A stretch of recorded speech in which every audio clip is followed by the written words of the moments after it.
In any form of sport, the biggest event is often one of the most taxing. In motorsport world, that of course is the 24-hour endurance race. Today, the Virtual Sports Car Association gets set to kick off yet another year of racing action, with official points race about to get underway for the longest and most prestigious race of the year, the Maconi Setup Shop 24 Hours of Daytona. My name is Lorenzo alongside Justin Prince, and we are the first team bringing you coverage here this afternoon from the 2026 VSCA season.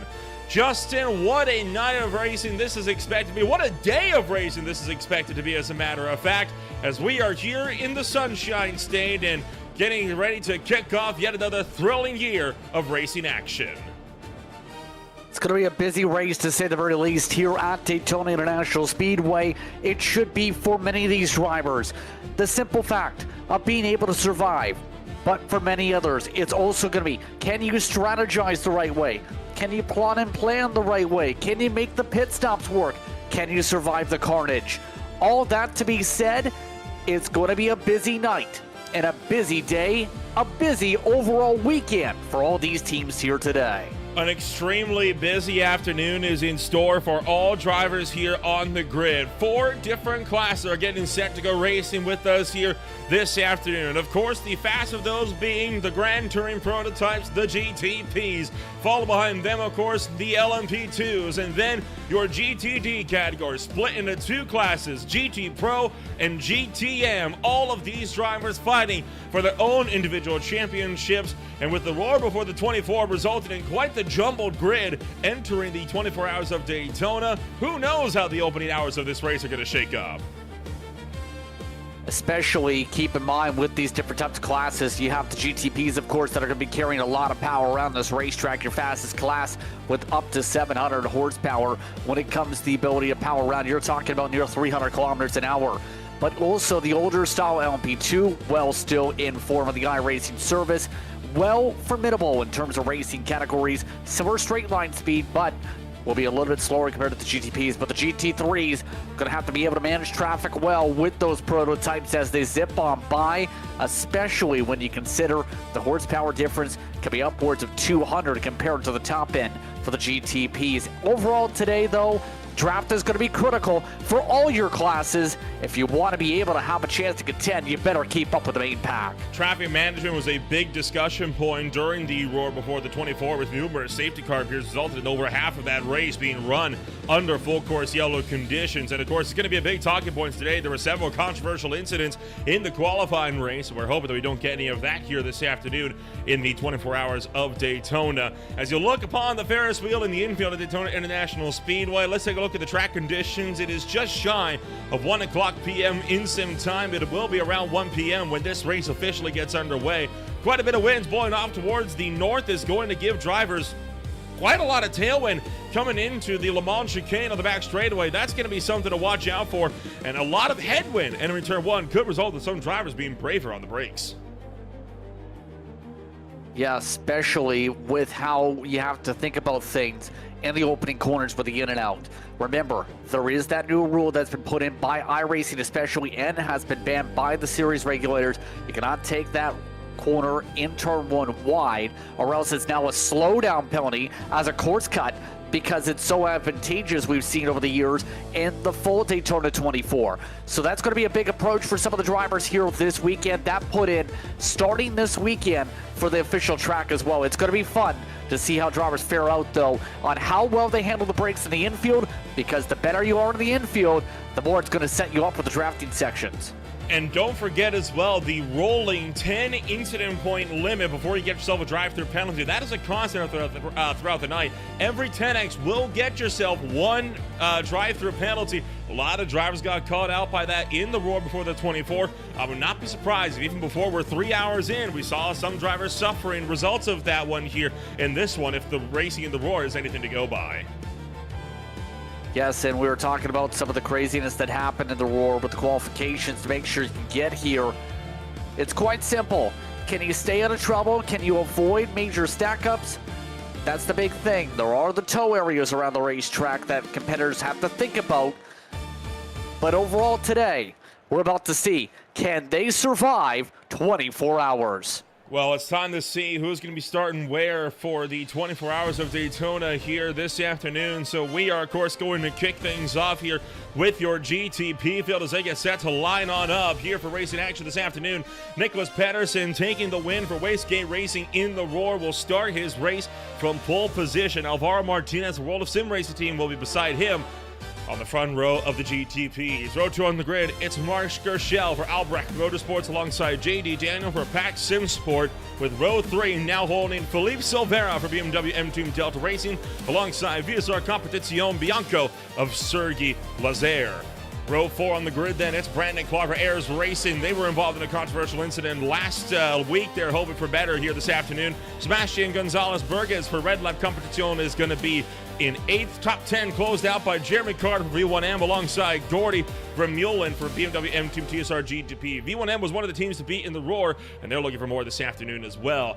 Tiago Mello for Lion GPX Bravo Snow will start 11th alongside João Vitor Delgado for BMW M-Team Delta Racing, and that should look to just about close out your GTP field with Tanner Prater bringing up the rear for No Limit Sim Racing Academy. And Justin, you've got the LMP2s. Guess what's transitioning over to them now as it's Vitor Pita who's behind the wheel for Monarch Racing Team, who will start on the pole. Lucas Matsila will start in second. 23 machine is the Twins Turn SRV entry. Then you have Marcus John for Rescue Skill by WMS in third. Flight Level Racing's Paulo Calvo will start in the top 4 today. You flip the page over to row number 3. That's where you find Matthew Luke, Fury Simsport LMP. Then it's Corey Sircone, who will start things off in the 6th position today for V1M. 7th, that's where you find Gregory Niesmer. He's going to be right now setting up for Track Limit Sim Racing Thunderbolt, looking to get the lightning strikes alongside Jorge Teo Diaz with Grow Racing Team Blue in the 8th position. Rounding out the top 10 today, Adam Joseph Melhot will be one of the other Twin Turn SRS machines brought to you by Dearborn Barheim. Then you also throw Fonzo Reed, should say, for RTR Rick Team Racing. They'll be in the top 10 today for those cars as we flip the page to the GTs. It is Joao Pedro Teixeira for Epic Vans Pulsar Esports Team taking home a commanding win in GT Pro by 4/10 over Ian Lawrence Brown for Blocco Motore. 2 Aston Martin to start things off on the front row of GT Pro. Vincent Herbier for Sim City Racing starting off in 3rd for Porsche, alongside the Corvette of Marco Pereira from the World of Sim Racing team. Row 3 in the greatest Manuel Maya for Matco Fisher Motorsports alongside Chris Treiber for Double Stint Racing. With row 4 holding Chad Duld for iRacing Today Motorsports VSCA alongside Rodrigo Moreros for RTR Rick Team Racing. Top 10 closed out by Jack Hedgecox for Going Racing, making the jump down from LMP2 into the GT Pro category, wanting a new challenge, and boy, they've got it this afternoon. Carlos Gumile for VSR Competizione Nero will start in 10th place. Benjamin Fisher, then Unitronic Fisher Motorsports started 11th alongside Travis Linscomb Hatfield for Tullamatri Racing down in 12th, followed up by Justin Delano for Vulture Motorsports Pro alongside Nuno Magalhaes for Grow Racing Team White. Back in the field, then it's Jens Zalakias for Rusty Spatula's Racing VSA alongside Tomas Silva for Virtual Power Sim Racing. And then that will take us straight through into the GTMs. Yes, those drivers led by Nicholas Gowen. Gowen Racing on the pole. Tim McLeish for SRN Motorsports Orange in 2nd. 3rd spot today, Marcus Taylor drives behind the wheel for SWF Motorsports. Samuel Hoff will be in the Superstar Racing Team machine in 4th. Michael Garone will start in 5th, off in the S's Racing, looking out to do that today. Richard Bell is in an SRN TFR Alliance car. Jason Ketty will start in the 7th spot for Flight Level Racing. Then it's Sam Vaughn, who's in the BMW M-Team car. Christopher Lemprecht will start in 9th. Wolf Motorsports Sim Racing in the 9th position. Lucas Santos for Vulture Motorsports is in the top 10. Kevin Smith for Intercom Fisher Motorsport starts off in 11th. Then it's the Superstar Racing Team entry yellow, brought to you by Michael James today, who starts off in the 12th position. Then in 13th today, Will Robertson for Wastegate Racing will look to try and keep it clean alongside Yanis Konstantin, who will drive the Daily Kart Market Aries racing car. Then it's Tane Hudson, starts 15th, the Team FR13DA Sport Machine. Then it's Smil Labe, who will start in that 16th spot with the Blanco Motor AM entry. And 16 cars in that group, and it's been a busy pack. It should be fun. 55 cars are lined up and ready to do battle here this afternoon. The GTPs and the LMP2s will, of course, start as a herd, and then the entire GT field starts as a herd as well here. Justin, this race anticipated to be a hotly contested one here this afternoon. Kind of talk us through what the big points are going to be in surviving the opening couple hours here. Well, the big thing is these drivers are going to be over top each other to start things off. Expect a lot of chaos, in particular in the horseshoes, to begin things here today. Might see some contact, a lot of it in the first hour or two. Wouldn't be surprised to see a safety car. As well, to be able to keep yourself out of that, make sure you give space. Make sure you're prepared for the unexpected. Make sure you're ready for some of these dives we're going to see, since these drivers know this is one of your best chances here and now. If you want to position yourself well to have a chance to win, you better keep up with the top 3 or 5. Coming around then through NASCAR 3 and 4. And we are happy that already over 100 viewers are joining us live on Green Flag TV for the start of the Maconi Setup Shop VSCA 24 Hours of Daytona. The iRacing Porsche 911 GT3 pace car will make its dive into pit road.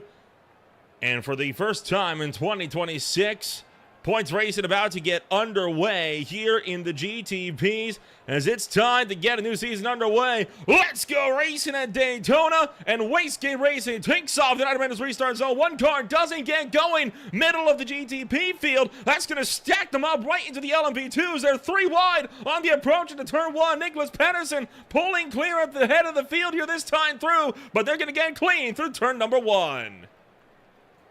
It got a little bit of chaotic off the start, but here comes your next grouping of cars here. Already, the GTs making their way through as they rumble their way down the front straightaway. We're underway as Teixeira leads them off into turn 1. Already, the field trying to sort itself fast.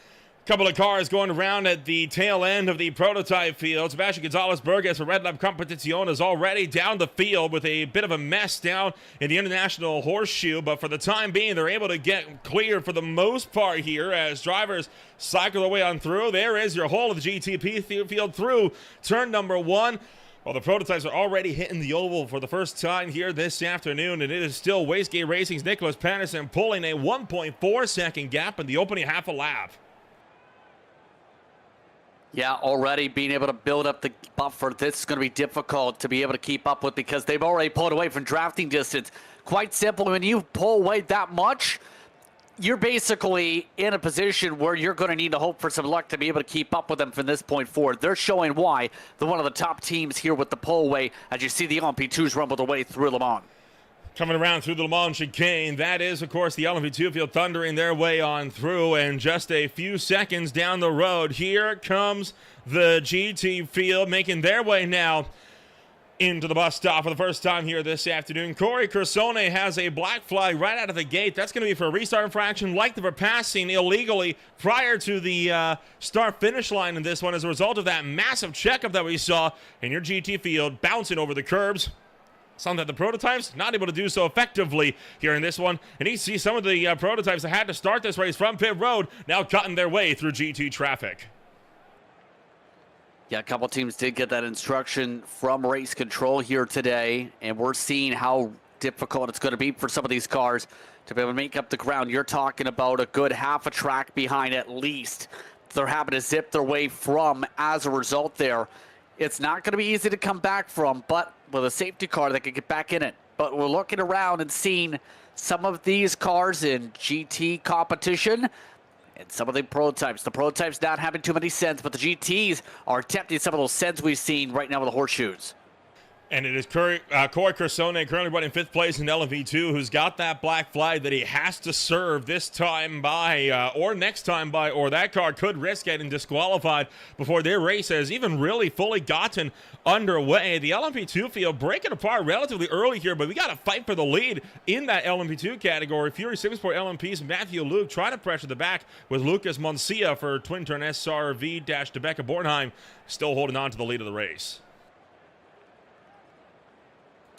Yeah, just providing pressure right now. That's what you can do. But remember, 24 hours, you have a lot of time if you want to be able to actually make a move.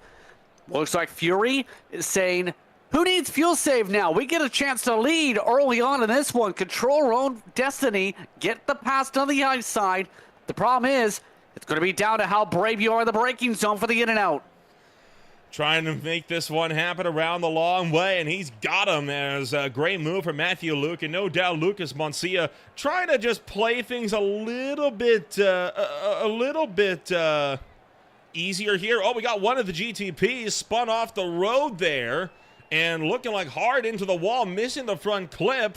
That, I think, is Lion GP X Bravo Snow's Thiago Mello, who's having issues. And it looks like they might be trying to wait for the tow. One of the things we mentioned with the tow zones is you have to message race control directly and wait for if there's approval. They are trying to move the car at the least. The problem is there's no hole, and if they try and stuff it on through, it can get dangerous. It looks like they're going to try and drive it through instead of a tow. Oh, look at that right front, though. That right front is disconnected off of that vehicle. You can see that wheel kind of loosely flopping around. No rotation in it whatsoever. That car is junk. They need to get that car to a towaway zone. That's not going to make it all the way around this racetrack. It might be a safety thing, possibly. Haven't heard anything from race control involving it over the radio. But already, you can see just how some of these drivers are having to take a full dive to get around, full lane around to make sure they avoid trouble. But let's take a look. Quite simply, started with some of the side-by-side. You can see them pushing a little bit wide in the first point, put them in a compromised position. And then there's contact from behind. And a hard hit into the wall for the driver, the number 20. So Thiago Mello with a rough impact early on here this afternoon. That was not the way they were hoping to start off racing action here this afternoon. And it looks like they are going to try to limp that car around to get it back to the road. Credit to them. The car is able to drive, so they're going to see what they can do. And who knows, maybe if they can get it back to pit road, they can possibly seek to salvage this race. Now, in the roar, we didn't even make it out of turn 3 before we had our first full course yellow with a multi-car pileup in the GT field. But so far, drivers a lot more calm and orderly here, it seems, in the opening bells here of the Daytona 24. Yeah, you're talking about a difference of, what, 2 hours, 40 minutes compared to 24 hours. It's a big difference on how you can approach things over the course of the race. But for a lot of these drivers here, you can see some of these sends going on, for example. In the GTMs, you can see the leaders shuffling with Gowen, having a battle and hold on. Nicholas Gowen, who's racing, his team's popped up in a lot of different series, doing a good job holding off Samuel Hoff there on defense so far. And right now, Nicholas Gowen for Going Racing, just barely holding on for the McLaren of Samuel Hoff. And you're watching that number 17 car now try to go for a run around the outside in the turn 1. It wasn't quite on, though, for the McLaren, so that allows for the Ferrari to stay clear. There wasn't a lot of love for the Ferraris. The last time we were out here in the VSCA SportsCar Championship back in 2024, only 1 or 2 on the grid, even less McLarens. But now with more Ferraris on the field, it looks like that manufacturer may be making a resurgence, at least in the GTP field, where you got one of the Ferraris now leading the way by 3 seconds. Kind of wondering if that's part of the BOP. Kind of also wondering if that's just with the way the transitions have happened on iRacing with some of the changes, how things are going. Remember, there's new tire models to think about when in terms of the updates. There's been a lot of talk about the new tire carcasses for some of this in terms of the various different patterns that are actually on it. That almost looks like a dinosaur scale when it comes to the look of it. But it's supposed to work differently, where it burns off pretty quickly, that top layer, then turns essentially almost into a slick, the way I understand that concept. And we're seeing already some of these teams We're going to wrap around that new tire, it seems, in your prototypes. So the field going to keep on battling here as we seek to get the fight up and rolling. And right now, drivers are going to continue on the stellar fights that we've seen so far throughout the course of the afternoon. We haven't talked about the lead of the GT Pros all that much. Let's focus in on them now, as you've got yourself the App Events Pulsar Esports Team, SimCity Racing, and Block Motore numbers 1, 2, and 3 in the battle for the lead of GT Pro.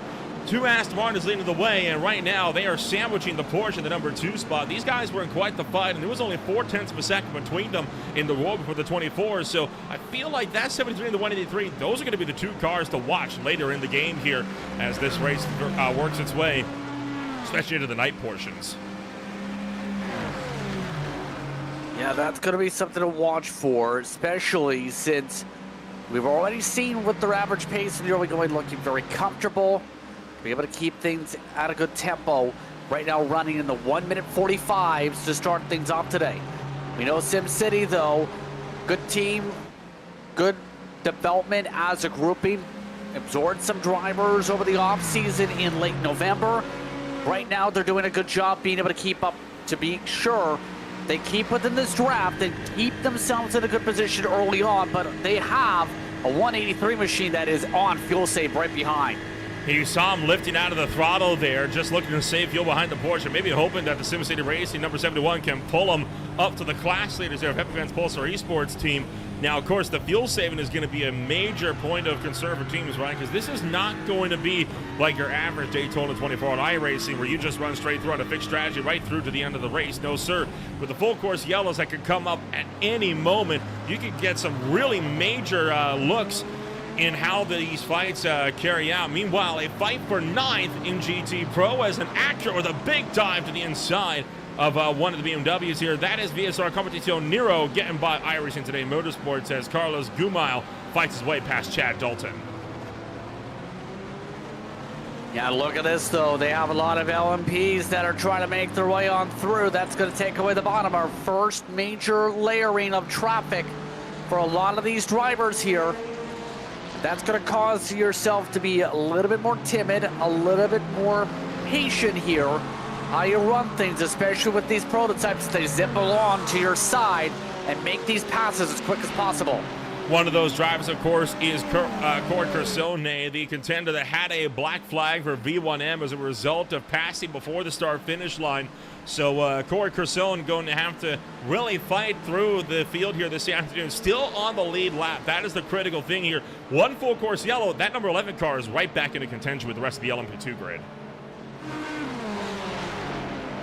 Yeah, but with how calm things have almost been, except for the one crash here so far, I think for the most part, you're just waiting to see if anybody's going to step on it, so to speak.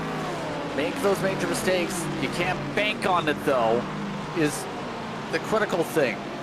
Seeing some of the errors, though, up towards the GTPs. Top 6 ripping their way on through with the layering. All sorts of calamity for the in and out, though, because this is going to compromise your line, especially with those that are trying to do what they were doing in practice. Run towards the outside while not crossing the white line, then make a diamond line. That's what we just seen with that Ferrari. Outside of the initial race start, this is the period where we can expect to see the most chances for a four-course yellow. It was the first time when GTP and the LMP2 traffic catch the backs of the GTs. Oh, look out, one GTP car getting into the grass. That was one of the Cadillacs that had to go evasive there as he fired his way past some of the GT Pro field, went 3 wide with 2 wheels in the grass. That is incredibly risky to be going for a move like that less than 15 minutes into a 24-hour long race. Yeah, that's mighty sketchy, to say the least. You see some of the drivers, like the 12 there, trying to lock up the tire. That's the BMW M-Team Delta racing car, trying to avoid contact. So some of these drivers just making sure they don't slam on in with some of these tight confines here.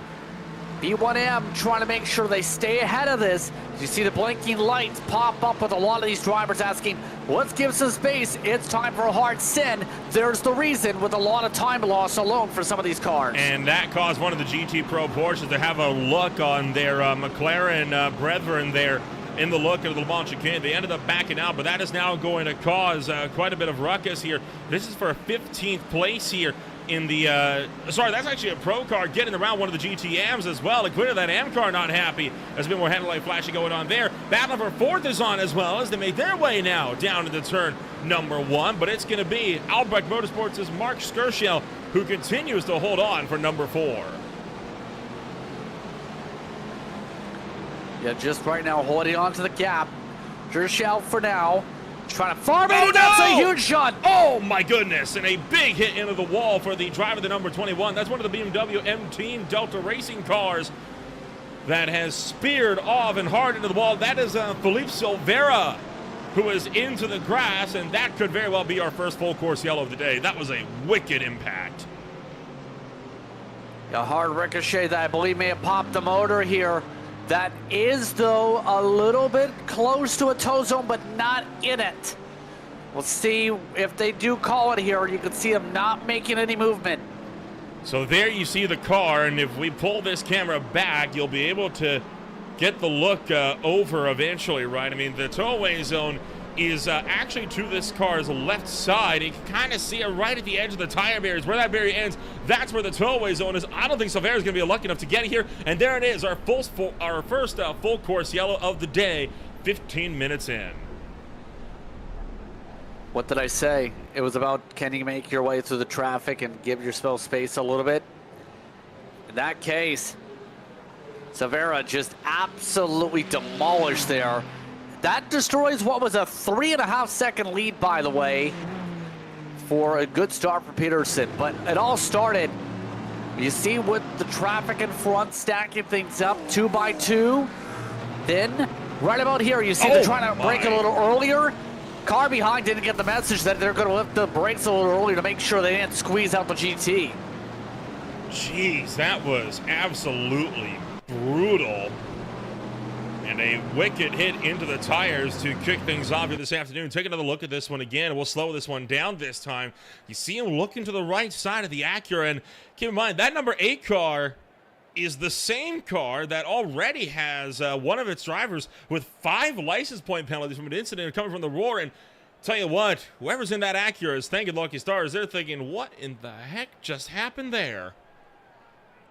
Yeah, Brandon Clark was the one behind in that case. I think for Clark, he wasn't expected to brake. That's about what you can say. A hard bit of contact, though, but you got to be prepared for that because they're trying to pass by traffic. You don't want to cause contact when you blend up a little bit on the racetrack. Let's take a look at it right here. He's on board with the Acura, Carlos Guma for VSCA Competición, and whoa, boy. That's the last thing you're expecting to see, and stay with me now. I'd like to see this happen in front of you. Yeah, now with all this, gets a little bit interesting here. Didn't get fully, by the way, to the point where we lapped some of the LMP2s with the speed difference, but did get a couple like Monarch that originally had been the pole, but fell a lap back already. At this point, chance to try and regroup and reset for some opportunities to pass soon. Now, of course, the way the full course yellow procedures work, for those that are not aware, the iRacing pace car will make its way into pit road after just one full lap. However, we will not be going back green. That is usually around the time when we'll be seeing cars coming down pit road if drivers do want to make a run to pit road. And then, of course, you're going to be seeing contenders going for their class sorts. So it'll be GTPs, LMP2s, and the pros in front of the Ms, and that will be a sort that will take place. And then after that, once they've been given clearance to go, you'll see the GTP field accelerate away on the exit of the bus stop chicane. So most full course yellows during the Roar, we're looking around roughly 15 to 30 minutes thereabouts. So it's going to be a little bit before we get back to green flag racing here while they clean up the mess down at the International Horseshoe. But tell you what, Justin, is that one of those incidents that we kind of expected to see this early on, or is it one of those things where, some drivers are looking at this and they're thinking, man, Why are we doing that this early on? I expected an incident at some point within the first 20, 30 minutes or so. I wasn't expecting it in that fashion, but it's something you expect potentially to pop up here. In most cases, you will see somebody make an incident. That you see at least 2 or 3 major crashes. We've already seen 1 crash in the first place. To answer your question, kind of expect it, but the main thing to me is you just never know what exact time someone makes a big mistake in this circumstance that would cause a caution. This is on board with Brandon Clark. He was the contender that was right behind the mast, and he had a front row seat to all of it. Oh man, clearly never saw it coming, and a hard impact for Eris Racing. You also had V1M have a bit of a moment here.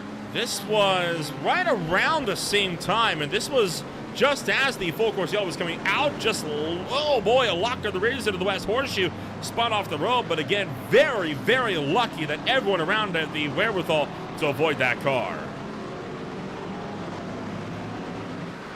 Yeah, and now this, you'll have to wonder how things look in terms of how the approach will be for them, but also race control, gonna have to keep an eye and see if anything comes on through from those bulletins as this race goes on. For those drivers, nothing's come through yet on that side after the contact, but for now, it's now the chance to save. That's going to extend those windows just a little bit now. You have to remember, you basically get, for every lap pacing, it extends that window an extra couple laps on the fuel mileage. It's going to make drivers go possibly a little bit further by at least 5-10 minutes, maybe past the hour mark than you would expect.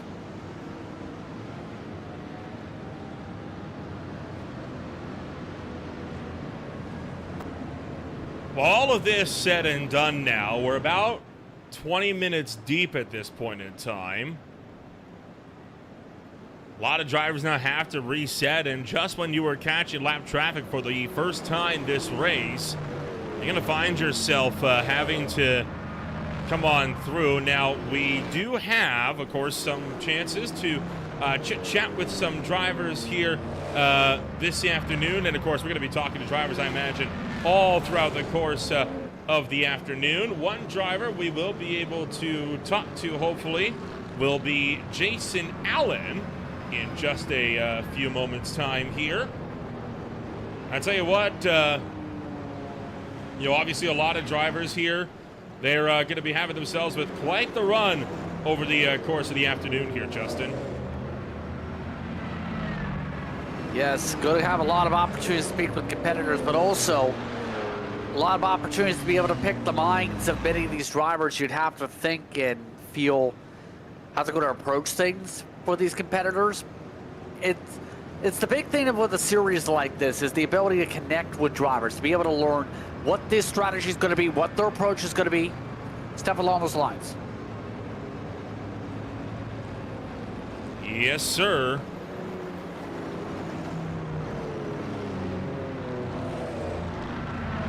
Well, we got ourselves a bit of an opportunity here, so we'll give our first of what will no doubt be a few shout-outs. Of course, a big thank you going down to Maconi Setup Shop for providing coverage for racing action to us here on this stellar Saturday afternoon. And a big thank you going out to them, of course, throughout the entire day here this afternoon, providing funding for the VSCA and be one of the proud sponsors of the 2026 VSCA Sports Car Championship. When you want the best, you can't settle for the rest. For everything on iRacing, there's just one name you need, Maconi. With Maconi Setup Shop, they now provide the best of the best in setups, paint scheme, coaching, and event organization. With cars across all 4 license classes, they have what you need to hit the track with confidence. Grab a subscription started at only $8 a month and save money while going fast at MaconiSetupShop.com/subscriptions. And remember, at Maconi Setup Shop, they're their setups, but your victories. So the iRacing pace car has come down to pit road, but the full course yellow is still in force. So the pace speed going to increase by about another 20, 30 kilometers an hour or so to the VSCA pacing speed. You talk about GTM, Nicholas Goen right now was looking to have a pretty good buffer here. He was actually 2 cars away from Samuel Hoff for Superstars Racing Team. But unfortunately, that buffer is going to be erased now with this full course yellow. Yeah, absolutely eviscerated after what was a good start. Remember, this is a team that has been around, actually, when you think about it, since 1993. But has only been around the sim since like 2021. We've seen basically an entire grouping of drivers be able to try and approach things very specifically for these events, to where they're looking to have delight for these endurance races and compete well. 3 years now in this series as a team. Second year as a full in. First time having a second entry as well this campaign. They've looked very stellar so far, but it's about maintaining consistency this race. And right now, Nicholas Goldwyn and company gonna have to make sure they're prepared when we do get back going for some of the cars that can pop up. Let's get a chance to talk here to Jason Allen from the SimCity Racing number 71 Porsche here, and we'll bring Allen into the broadcast booth now. Jason, obviously not the way this race a lot of drivers are hoping to get started off with a very early yellow flag, but a good start for SimCity Racing as you guys find yourselves up 1 and into the number 2 spot early on.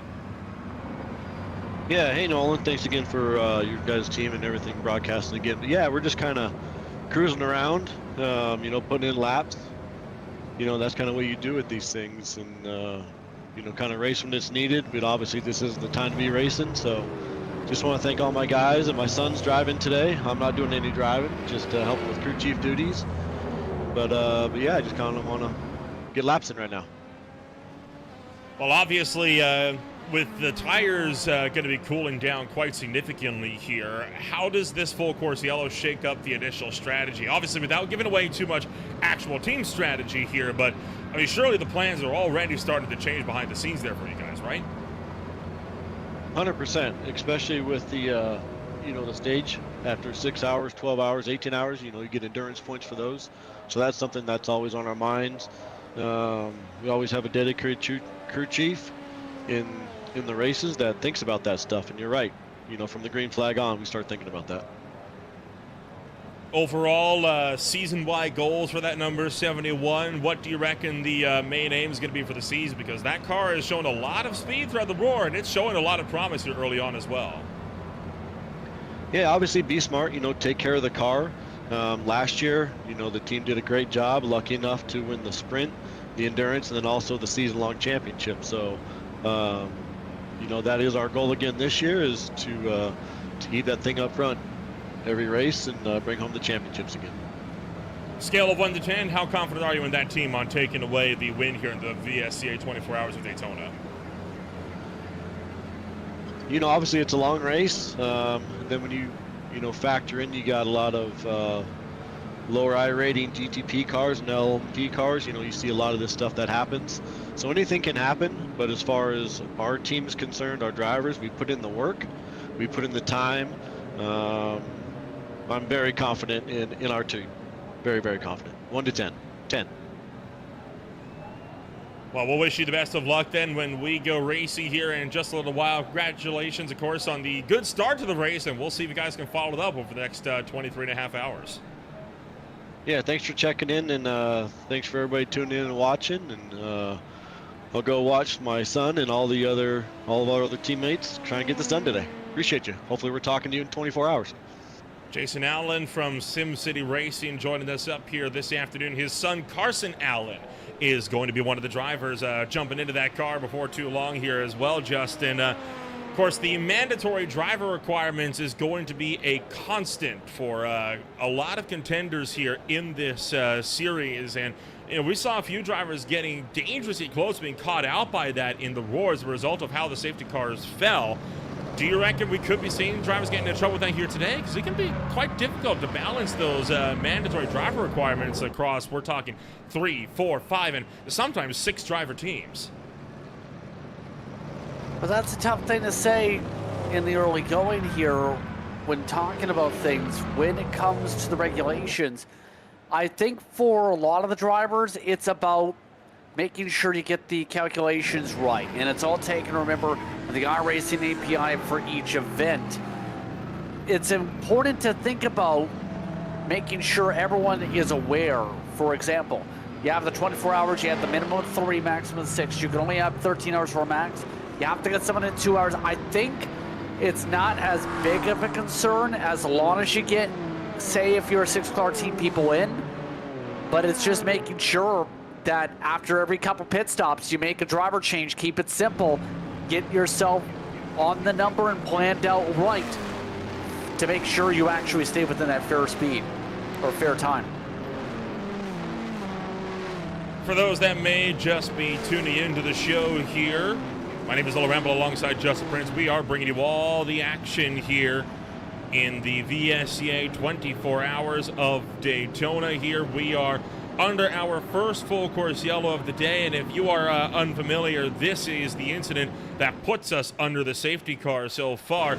It was BMW M Team Delta Racing's number 21 GTP that got sent by Aris Racing behind while trying to lap one of the Acura GT Pros. A shot to the back knocks the rear wing loose and sends it right into the edge of the turn 3 wall. And I'm going to be honest here, Justin, if he doesn't hit the end of that turn 3 wall, he probably could have gotten away with a broken wing, yes, but at least an intact engine.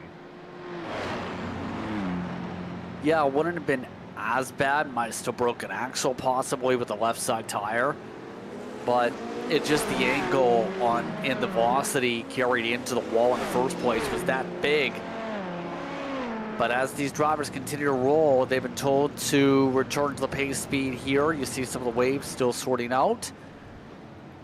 We'll see where things get settled in pretty soon as all these cars just try and sort out, are they going to be in the right spots, and continue to follow along with the regulations that were put into full depth during the drivers' meeting, especially with the multiple layers that may come into play with the class sort.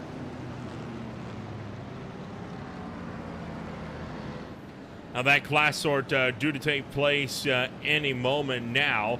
No drivers, or at least very few drivers, have come down pit road. In fact, the only drivers that have been into pit road are those that actually started this race from pit road as well. So I'm not too surprised, in all honesty, to see this, as well, you see some of the GTPs actually getting a bit of a gap here on Joao Pedro Teixeira, and it looks like we are getting into our class war, which means green flag is imminent. They are not going to be too far away. Now, for quite a few drivers, especially the North Americans, right, it can be quite early in the morning. I mean, it's not even 8 o'clock a.m. over where I'm at. I had a bowl of cereal before I got this one sorted from just a curiosity question here. You're running a 24-hour race. You're starting in the early morning. Do you have breakfast before your stint, or do you wait till after you're done? I mean, do you want to give yourself fuel into your gas tank, if that's a way to put it in? I mean that in the way of food is energy, right? Oh, you yes. want to give yourself energy to make sure you don't pass out of the wheel. You're not wrong.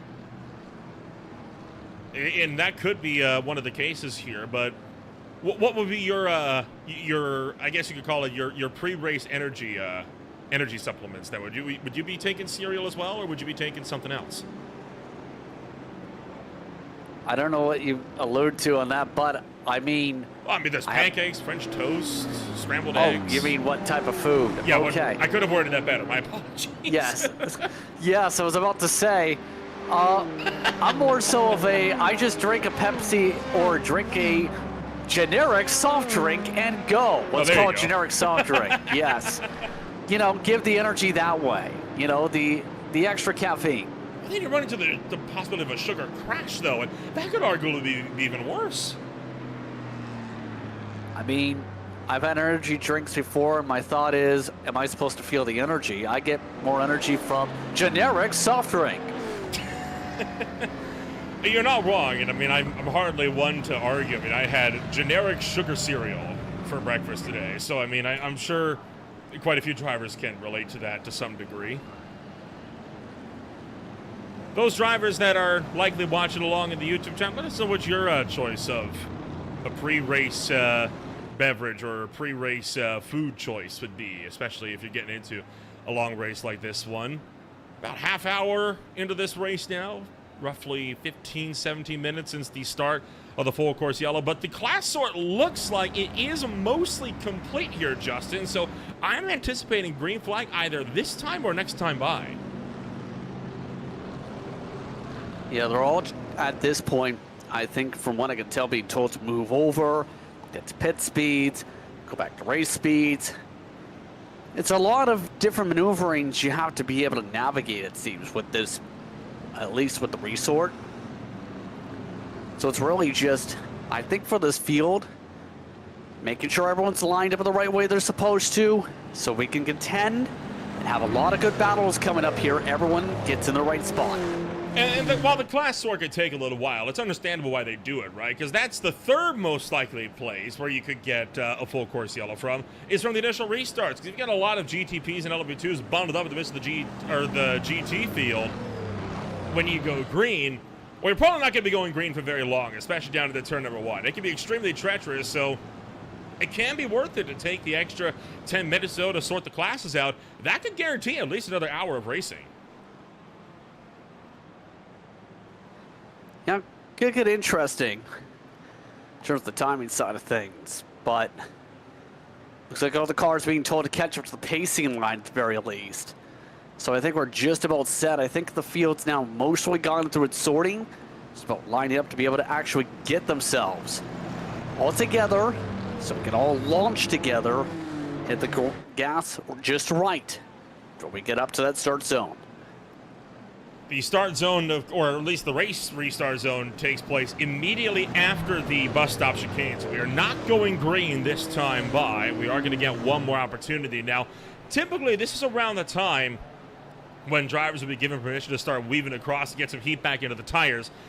However, after numerous incidents during the roar resulted in drivers actually crashing under the full course yellow, as a result of that weaving, specifically, I believe there were 5 or 6 GTP cars that crashed as a result of tire warming. They have decided to ban that practice altogether, which means these are going to be some pretty cool tires coming at you at speed into turn 1. Yeah, that's interesting to say the least, how you can manage to have an incident like that while trying to just warm up the tires if you're just snapping around with the spin. But for these competitors now, it's the tough thing of, can you keep yourself from spinning around? Can you keep yourself from having a major slide with the tire temperature is going to be so low, but the tire pressure is also going to be down here. So you're going to have to be able to manage that as well as possible. The best drivers today are the ones that know what to expect from that from the onset for this approach. Well, and a lot of, I can kind of understand to an extent how it was specifically the GTPs that had a problem, and I'm not too surprised by that. The GTPs are always driving on the absolute razor's edge of control, even when they're at speed. But it's one of those types of cars you need to go fast to get any kind of downforce or any kind of grip in the tires. They're not meant for low speed running like this. All that aero does virtually nothing. So when you spin up the tires on these cars that have, 600 to 700 horsepower underneath them, traction control can only do so much for you at that point.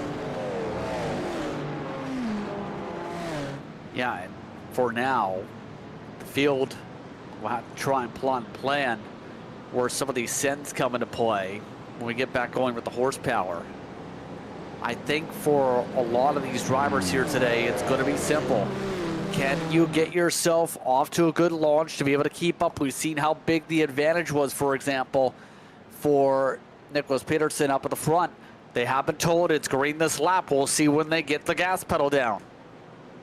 Should be immediately out of the bus stop chicane here as they'll make their way to the back straightaway. There it is. Nicholas Pedersen on the loud pedal, and this race is officially back underway here in the Maconi Setup Shop 24 Hours of Daytona. So Pedersen takes off, and now the rest of the field hot on his heels. J.D. Daniel for Pack Simsport trying to see if he can close the gap. J.D. Daniel, one of the drivers that was a big competitor in the roar and could look to make a statement here early on here this afternoon. No move being made into turn number 1. Meanwhile, you got Vincent Herbier putting Teixeira under fire, and could SimCity Racing go to the lead here early on the restart? See right now some of the peaks with SimCity Racing to try to make some moves. We do have smoke popping up as some of the drivers of the prototypes going for some excursions. And Gregory Meismer has spun around out of the LMP2 field here this afternoon. A tough break for him, having to wait for the entirety of the GT traffic to fire his way on through. And quickly Patterson able to break out another 1.2 second gap up at the head of the field. JD Daniel fighting his way through in the number 55 as well. Battle for the LMP2 lead is on. So is the battle for the GT Pro race lead, where it's Porsche versus Aston Martin. And this is what happened to Track Limit Sim Racing Thunderbolt with their number 420 LMP2. When in turn one, it was 3 wide. Yeah, you see the snap around in the middle of the braking zone, sends him well off the racetrack. Able to keep it from going towards the wall. Good to go from there, as for now, the GTPs rumble their way out of the bus stop.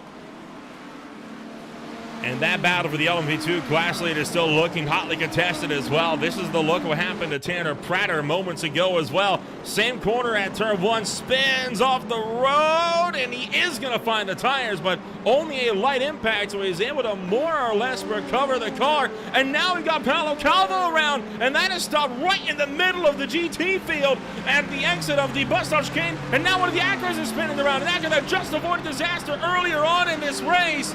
And it's calamity, and another quick full course yellow brings this race to a stop. And realistically, they had no choice there. Had to have. Yes, absolutely. That was absolutely in a dangerous position and definitely led to the second spin there. And now we'll see if we get a quickie or if we see a full-length caution period, as this will re-rack and stack the field once again. We're already 40 minutes through, and now our second caution. Oh boy, look at the front end of that LMP2. That P217 took a vicious impact. And I'm willing to bet overcorrected on the exit and went into the outside wall here, Justin. Yeah, Calvo taking the toe at the very least in this sequence. But let's watch for it right here with Calvo. Already see him a little bit deep into the braking zone in the first place. You have to hit the apex is just right, because you miss it, you can end up snapping around here. Calvo comes on through. There it goes, snapping right into the wall, and a ricochet with a blown motor. A brutal impact into the wall, and whole host of problems, all of them coming from various prototypes all throughout the field here. This is at speed, and a hard hit into the outside wall. And then watch as the GT traffic all comes firing through. You're looking for the Acura that's going to go spinning off to the right-hand side. Right there, lost the back end. I think trying to check up for the incident. That was Carlos Gumao for VSR Competición Janeiro. The Acura that just avoided being caught up in an incident earlier on this race. Yeah, tough spot there, and I think that all blended together because of the fact there was a car in the middle of the racetrack. See right there, you see the signs of what's happening. Takes the car hard to the left, trying to get ready to avoid, and it snaps him around. Tough break as our second full course yellow of the afternoon slows us down all over again. Should be a quick one here, not nearly as much to get organized here with the class sort.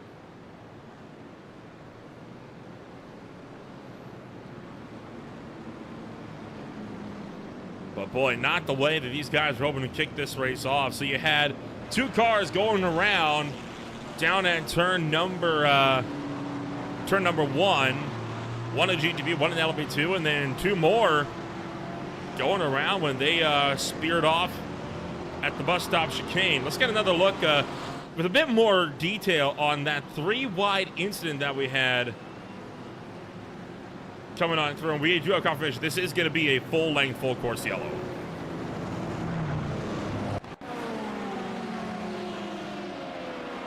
Yeah, just seeing here as drivers rumbled on through. See, originally that sparked up with some 3-wide, absolutely forced to push wide.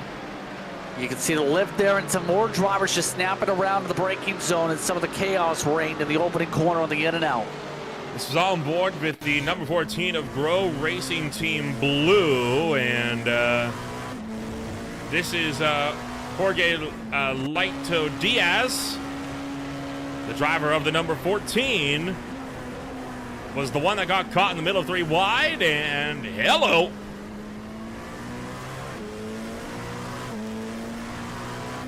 Yep, it absolutely snaps him around, costs some time at this point. Field will now try and see where things regroup again. Another lengthy caution period. They'll extend these windows. Remember the prototypes. Here's the interesting thing. Normally, as a full run, can go 40-ish minutes, 45 for the LMP2s maybe. So it's going to really impact overall just how this is going to go. We might see people top off maybe. I don't know if they'll just try and run it out though for a few minutes after the green.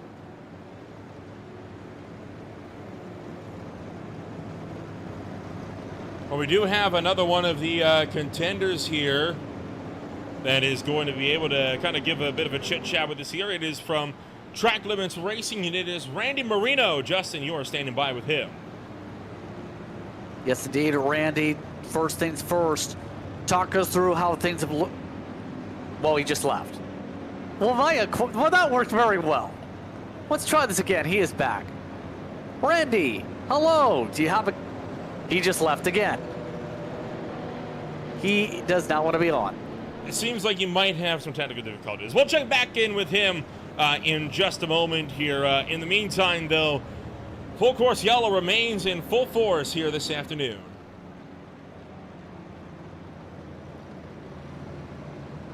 And for now, the thought process here for the drivers has to again be where the pit stop window is coming up pretty soon. You're already talking about a good portion of the laps being under the safety car here for the fuel burn.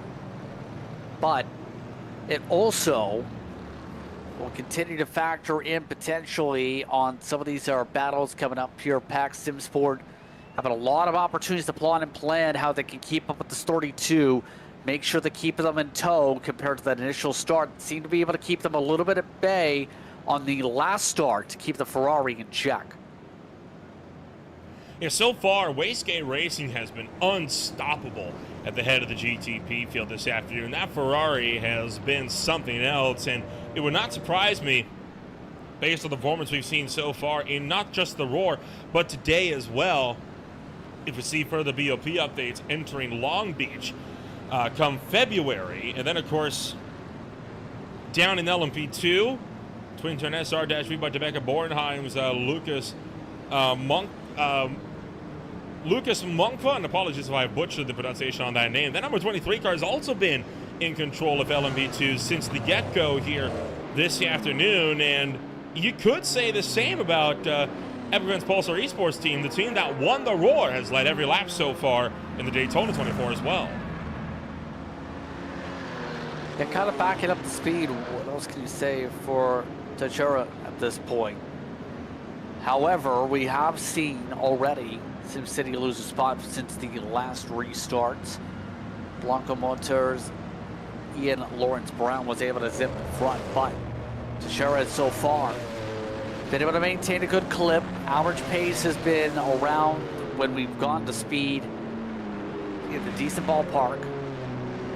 I think right now that team just has figured out the setup pretty well at the very least for the short term.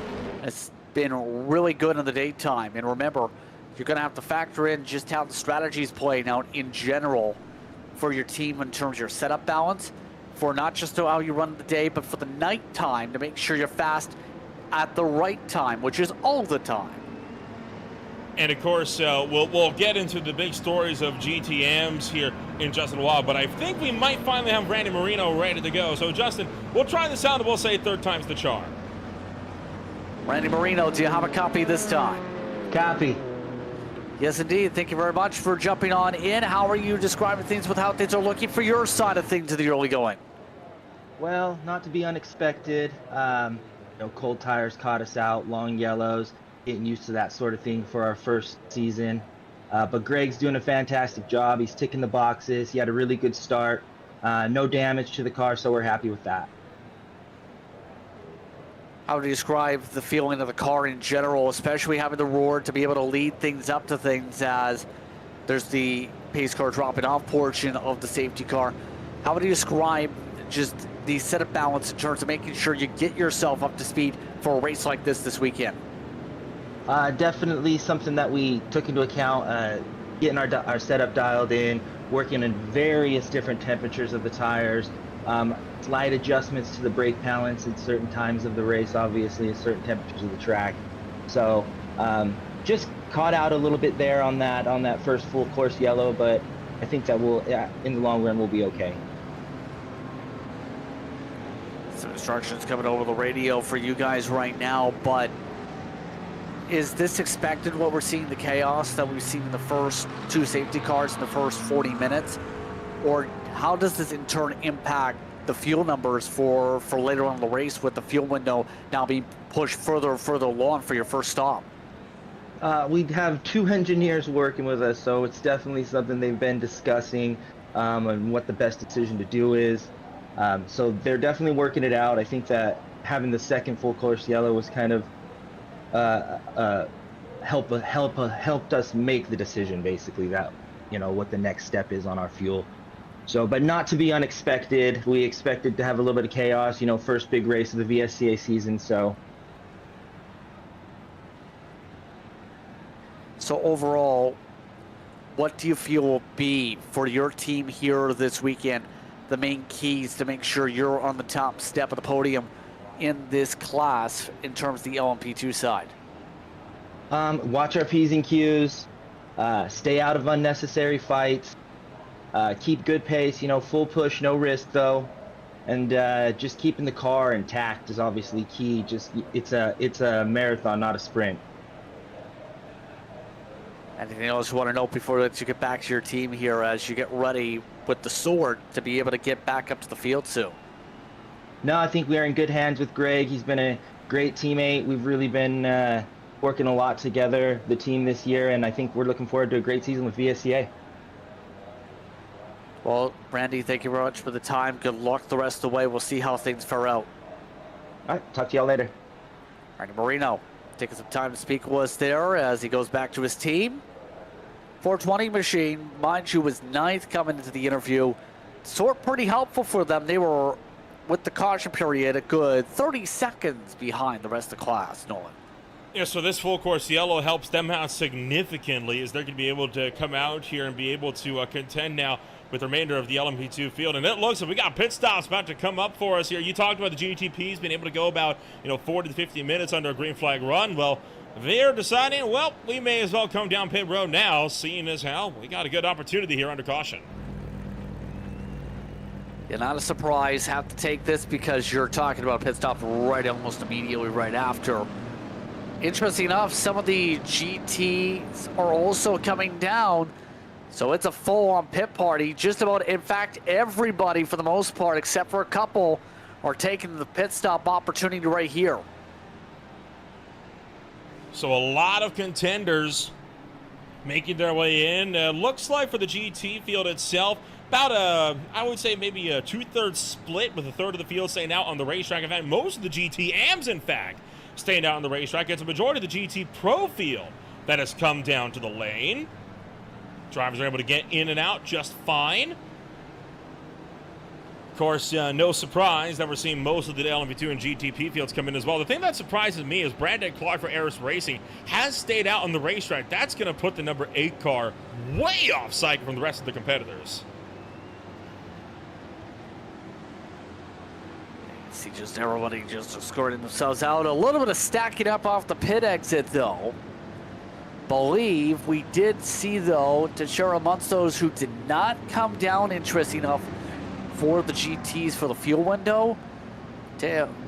Manuel Mayer, the first of the drivers who peeled down in the GTs. So it's going to be interesting how this lays out, because you're talking about, after we go green, to stop in 20, 30 minutes for them anyway, but this is going to put things into perspective where they're going to be offset basically the whole entire wing now because of this call.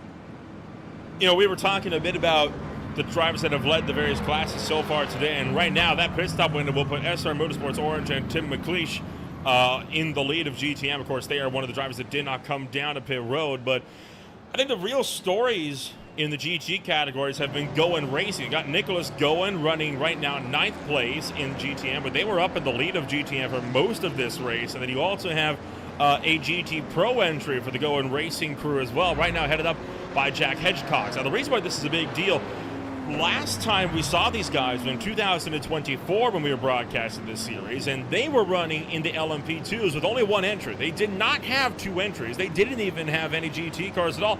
It was all LMP2, and this team was dominant. By far one of the biggest class wins of the entire season, arguably.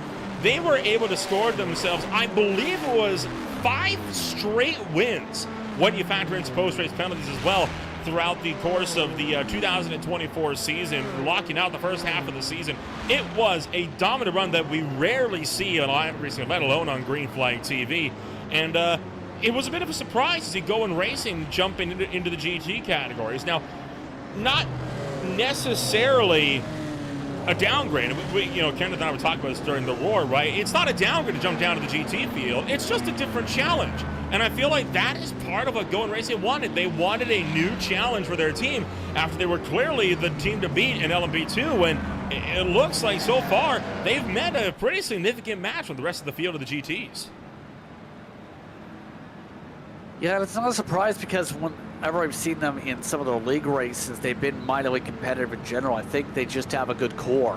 When you talk about, of course, Nicholas Goen, but also Connor Bonning in the field, you have Nathan Mullen, you have Simo God, you have Michaels, that's a part of that lineup. 2 entries in terms of their team. So I think so far, things are good as, don't run each other over, please. It would not be the first time we've seen that in the 2025 campaign. It wouldn't even be the first time we've seen that this race. One of the big reasons why I was surprised that Ayers Racing stay out is you see all that front-end damage on the front of Ayers Racing. That is a result of course, the crash that brought out the first full course yellow of this race. Only about 15 or 20 minutes into this race. You can get a good look at it there, right? Look at all that damage on especially the left front of that car. That is going to result in pretty significant aero damage for this team coming into the second hour of this race. Yeah, at this point, I'm surprised they spent a little bit more time trying to get the damage fixed. I think they're just hoping to get it fixed gradually, maybe through each pit stop, so they don't lose the track position net. Not quite sure, but it definitely will impact just how the aero side of things goes for the straight line speed a little bit. Don't think that's going to affect the handling all too much. It's just going to be the aero. Yeah, the aero, of course, going to be a discussion on the GTPs over the course of this one. The car looks like it's driving fine, so he might very well be good to go here for the time being. Now, class sort still has not taken effect. That is due to start off here any time now, of course, as this field of 55 cars in the running here. 54 are left on the racetrack. The lone driver that is so far retired out of this race is BMW Team Delta Racing's Philippe Silveira. After they were sent hard, they took quite a hit into the wall. Lion GPX Bravo Snow, they took quite a lick into the fence as well over the course of the afternoon. So to say that some teams have had a less than optimal start would be putting it mildly, unfortunately, for most. Yeah, you're talking about already just one car out of the race, but Calvo, he took after that lick we seen earlier on 16 full minutes just to get the damage repair done after the tow. So a lot of these drivers in some cases having to get the major repairs done just to be able to keep on going and have a chance to pick up some points, put something on the board here, Nolan. And with it being the first round of a championship season, points are critical. You don't want to put yourself completely on the back foot and put yourself dead last and not even get any real laps on the board in general for a major race. You want to get yourself some laps out there to at least get your experience down and make sure you have something cohesive for the next time on the circuit. Especially for the Endurance Cup, right? Because it's not just the overall championship you've got to worry about. You've got 2 sub-championships as well. You, of course, have the Sprint Cup and the Endurance Cup. And in the Endurance Cup, you get points at different intervals throughout the course of the race. And with 3 different points where points can be awarded, you can't afford to have a bad day in these types of 24-hour races. For those that are just tuning in, this is the incident that sees us under our second full course yellow today after we were green for only less than 1 lap of racing here at Daytona. Exactly, as it looks like a lot of these drivers still getting the waves sorted here to close the gaps for the pacing line. There's the replay. What caused us, by the way, to be under the safety car right in the middle of the racetrack, with the contact of the bobble with a little bit of the curbing causes some of the drivers to spin, try to go left on the curvature on the inside. Brings us to the caution flag. So that was the second full course yellow so far on the afternoon. And in about 2 minutes time, we will have 1 hour of this race officially in the books. That's the big thing, right? Despite being under full course yellow conditions, that clock, it stops for no one. This race is going to continue rolling no matter what. And there you see the class sort starting to take place. Indeed, all trying to figure out where they're going to be in terms of making sure everyone's in the right line. See the 75, for example, part of the various drivers, SRN having an alliance with Torque Freak Racing for this event, for this season. Of course, Torque Freak Racing as a unit, very strong team that's appeared in series like the majors, that's had a lot of reputation with its drivers. So far here today, though, Richard Bell has been driving the wheel pretty well inside the top 5 overall on the racetrack. But looking good in that Mercedes, to say the very least, in terms of the pace for that alliance with SRN. GTMs are going to be sorted out first, and that SRN and TFR alliance has proven to be a lucrative one as these teams continue to fight their way on through this first hour, and of course the first we'll make that the second safety car of the afternoon. 1 hour of the Maconi Setup Shop Daytona 24 is in the books. We'll be back in a moment with a restart with more on Green Flight TV. Stay with us.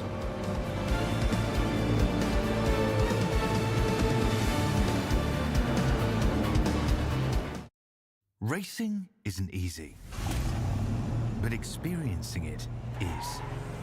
iRacing puts you in the driver's seat with the industry's leading sim racing game. Drive on laser scan replicas of the greatest racing circuits from around the world. Go head-to-head against other drivers chosen by skill-based matchmaking to ensure competitive racing at every level. Compete across all your favorite series. In officially licensed cars, engineered to deliver the most accurate driving experience possible.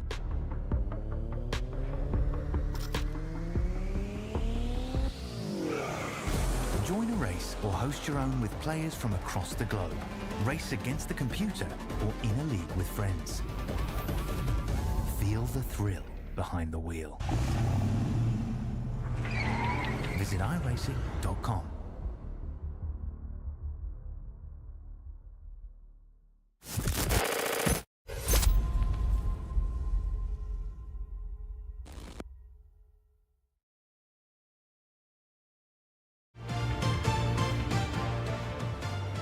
"24 Hours of Daytona" for the VSCA Sports Car Championship is brought to you here this afternoon by Maconi Setup Shop, a proud sponsor of the 2026 season here for VSCA. When you want to be the best, you can't settle for the rest. For anything on iRacing, there's just one name you need: Maconi. With Maconi Setup Shop, they provide the best of the best in setups, paint schemes, coaching, and event organization.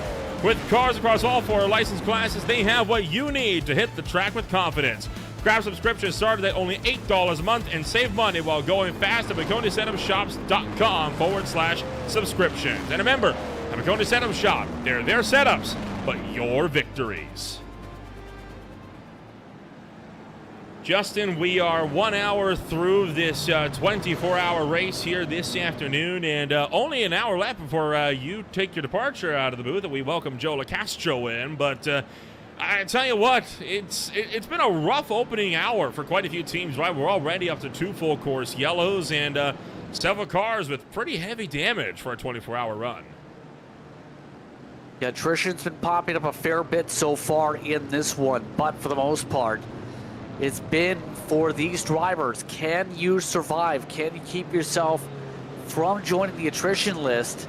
I think for the most part, we've seen the field be relatively respectful in the battles. The problem's been whenever we've seen the mistakes, they've just popped up in a huge way that's caused these stack-ups.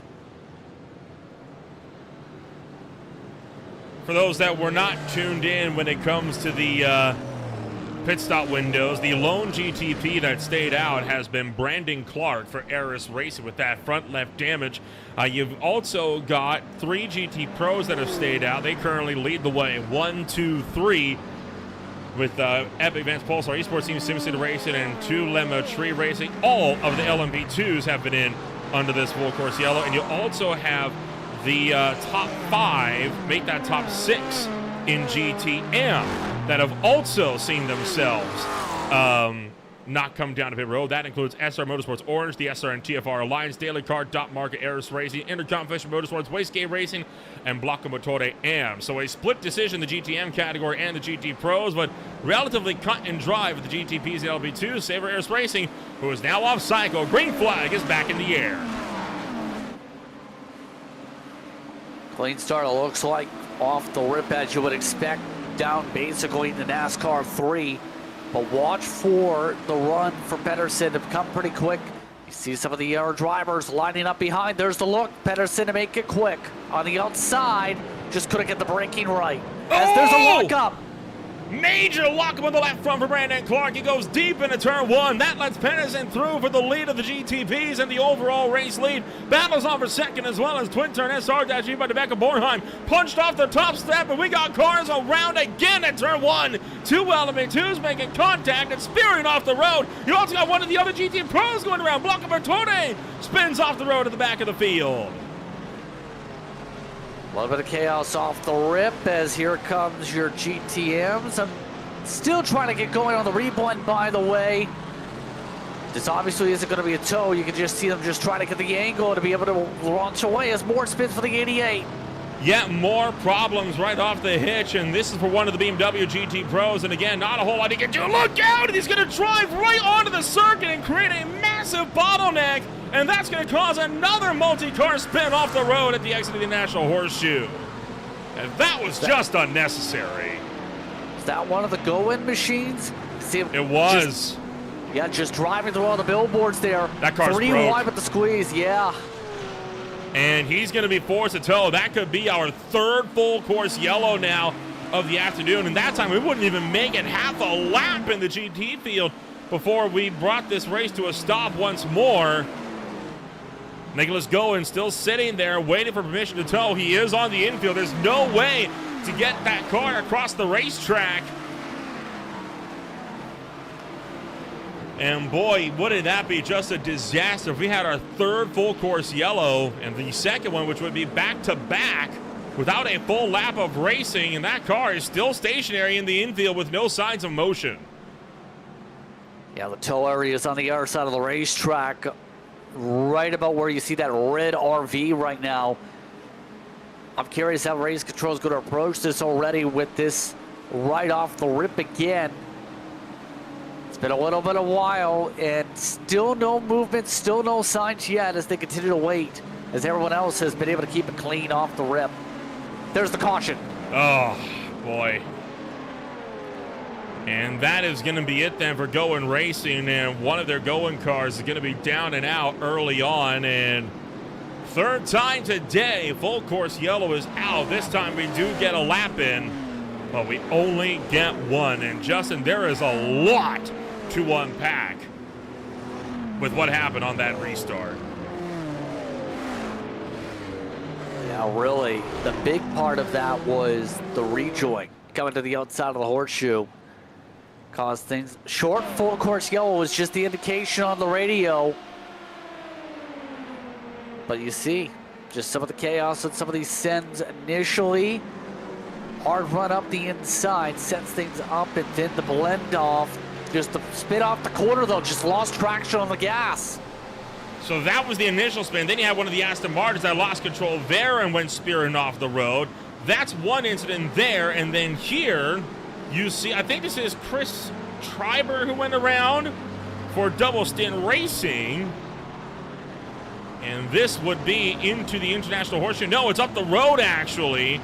Spinning off the road. That is Rodrigo Moreros for RTR Rick Team Racing. And it's looking, you know, all's well ends well here. But then this car just accelerates forward. And there you see Nicholas Goen getting tangled up and being spun off and into the grass. Yeah, for Nicholas Goen, that contact was enough to break the race car, essentially. See it skewing through the grass, having a hard time even driving a straight line. That's why he queued up for the tow. Right there, they're already getting some tight squeeze in the first place. They're already making contact in the first place as well for some of these sends off the corner. That was the Eric Gowen car, I believe. It was. But right here, you see the purple machine just try and find a hole. They'll just nudge forward at the worst possible time, think there's a hole, and then they realize, oh, no, and bam. That's often the SS Racing's GTM entry that got tangled up in that mess. That's Michael Garone. And then, of course, just nowhere for Nicholas Goen to go, who got run into. And it was Vulture Motorsports' Lucas Santos that went spearing off the road as well in the Porsche. So two names that we're very familiar with on Green Flight to be getting caught up in this. Santos, I think, just got a small graze. I think, if anything, the 19, just the bad luck was it was on the tire rod. Broke the tire rod right off. Here it is, the initial contact for the 18. Trying to close the door almost, it looked like, from that angle. And then this is the tricky thing, right? Because you can see the A pillars kind of blocking the view, but I mean, still, the whole field is right there. I don't understand the logic of trying to accelerate forward like that.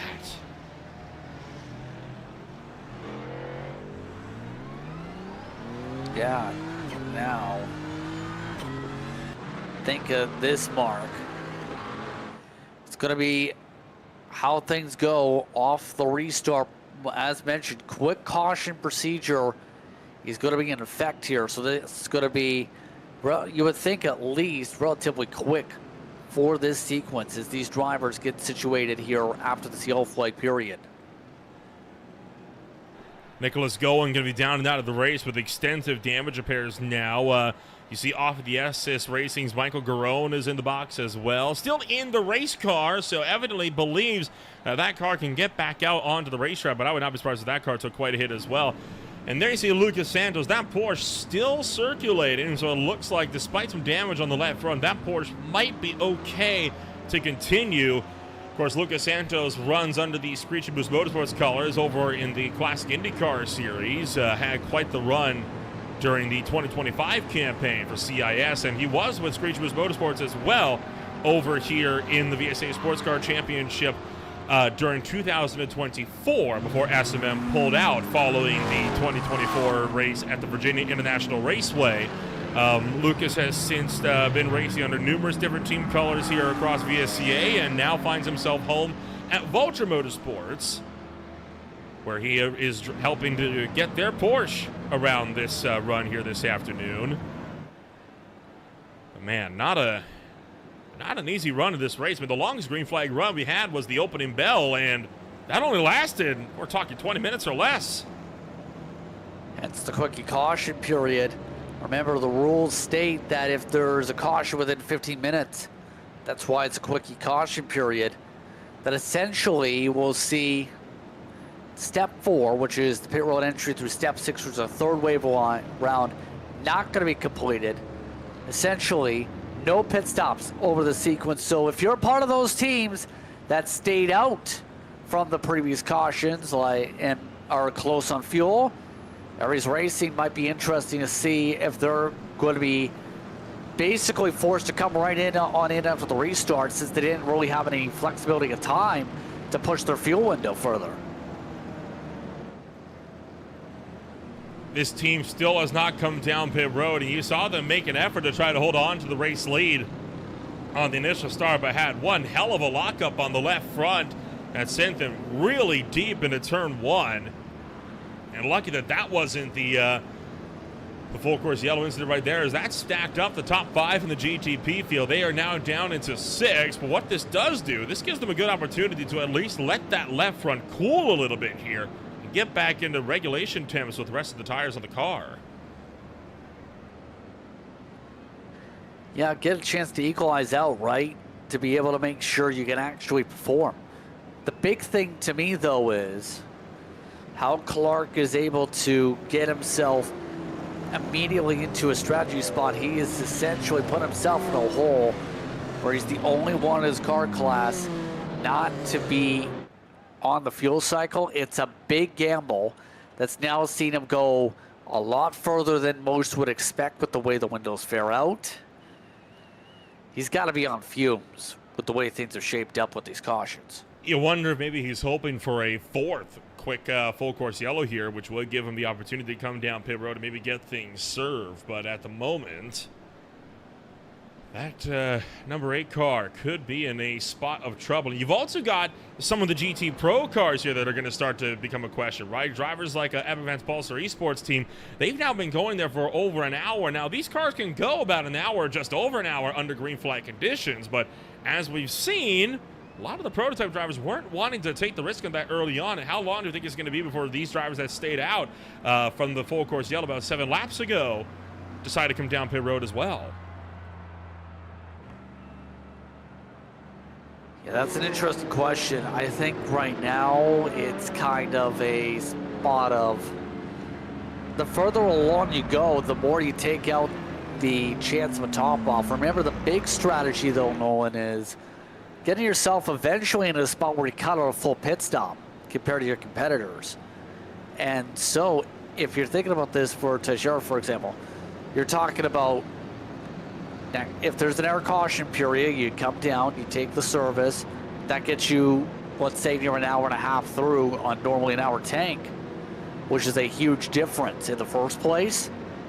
Then after that point, you only have to save an hour 30 minutes extra of gas over the course of 22 hours or so, compared to you need to save the full 60, try and go by an hour 5, hour 10.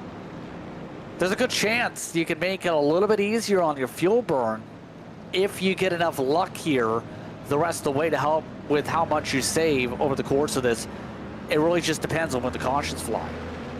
You know, Derek Watson has just pointed something out in our YouTube chat as well here, Justin. This doesn't just impact the strategy calls a lot of teams have, but driver schedules as well. This is going to screw with, because if you can't come down to pit road for a scheduled driver change as a result of these full course yellows, that could throw your entire team off their rhythm for at least the next several hours. I love how one team member, I'm guessing team member, mentions, I'm thinking of deleting the spreadsheet right now. Don't do that. Don't do that. You'll need that later. Just adjust the numbers. But yeah, this does make big factors here, because you're talking about, for most of these drivers here, a fair bit of their minimum time has been burned up for caution, and they're going to be just saying, can I get some extra time to go and do some racing, please? There's only so much you can do.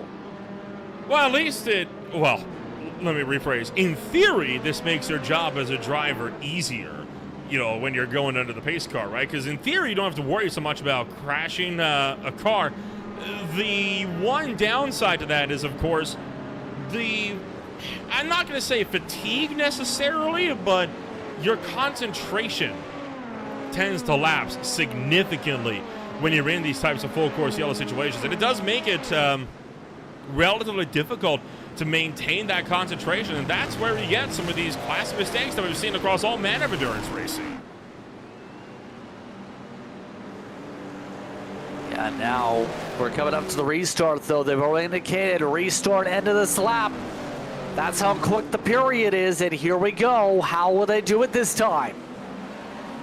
4th time's the charm on trying to go to green flag racing, and Nicholas Pedersen takes off on the exit of the Le Mans chicane.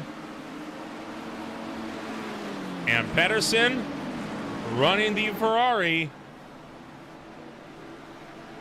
JD Daniel trying to close in on the run down towards turn number 1. Is he going to make the look for it this time? By no, sir. But Eras Racing trying to go around the outside for the 5th place spot of Albrecht Motorsports as Mark Skurshell under fire. Same story for the LMP2s as Rescue Scope of WMS trying to attack Fury Simsport into the corner. And then, of course, the GT field hot on their heels, trying to make runs as well.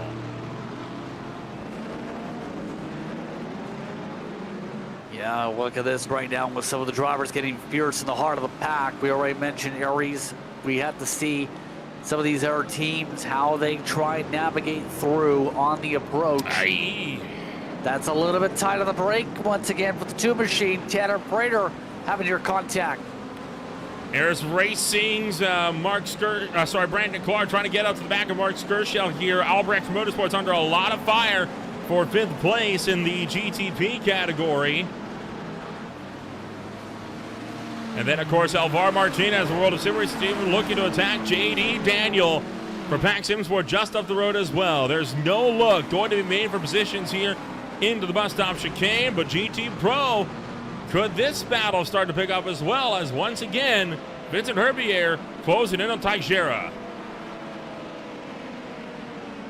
See the close up right now, just how much pickup you have on the board. Show a decent balance when it comes to the cornering speed and straight line. But right there, they aren't seeing the urgency to push. Use the car in front to save. Go a little bit earlier on the braking point. Lift, heel and toe, brake. Get yourself that fuel burn, that extra fuel margin compared to the 73, who is not showing that sense of urgency as you expect, with them having to come down soon.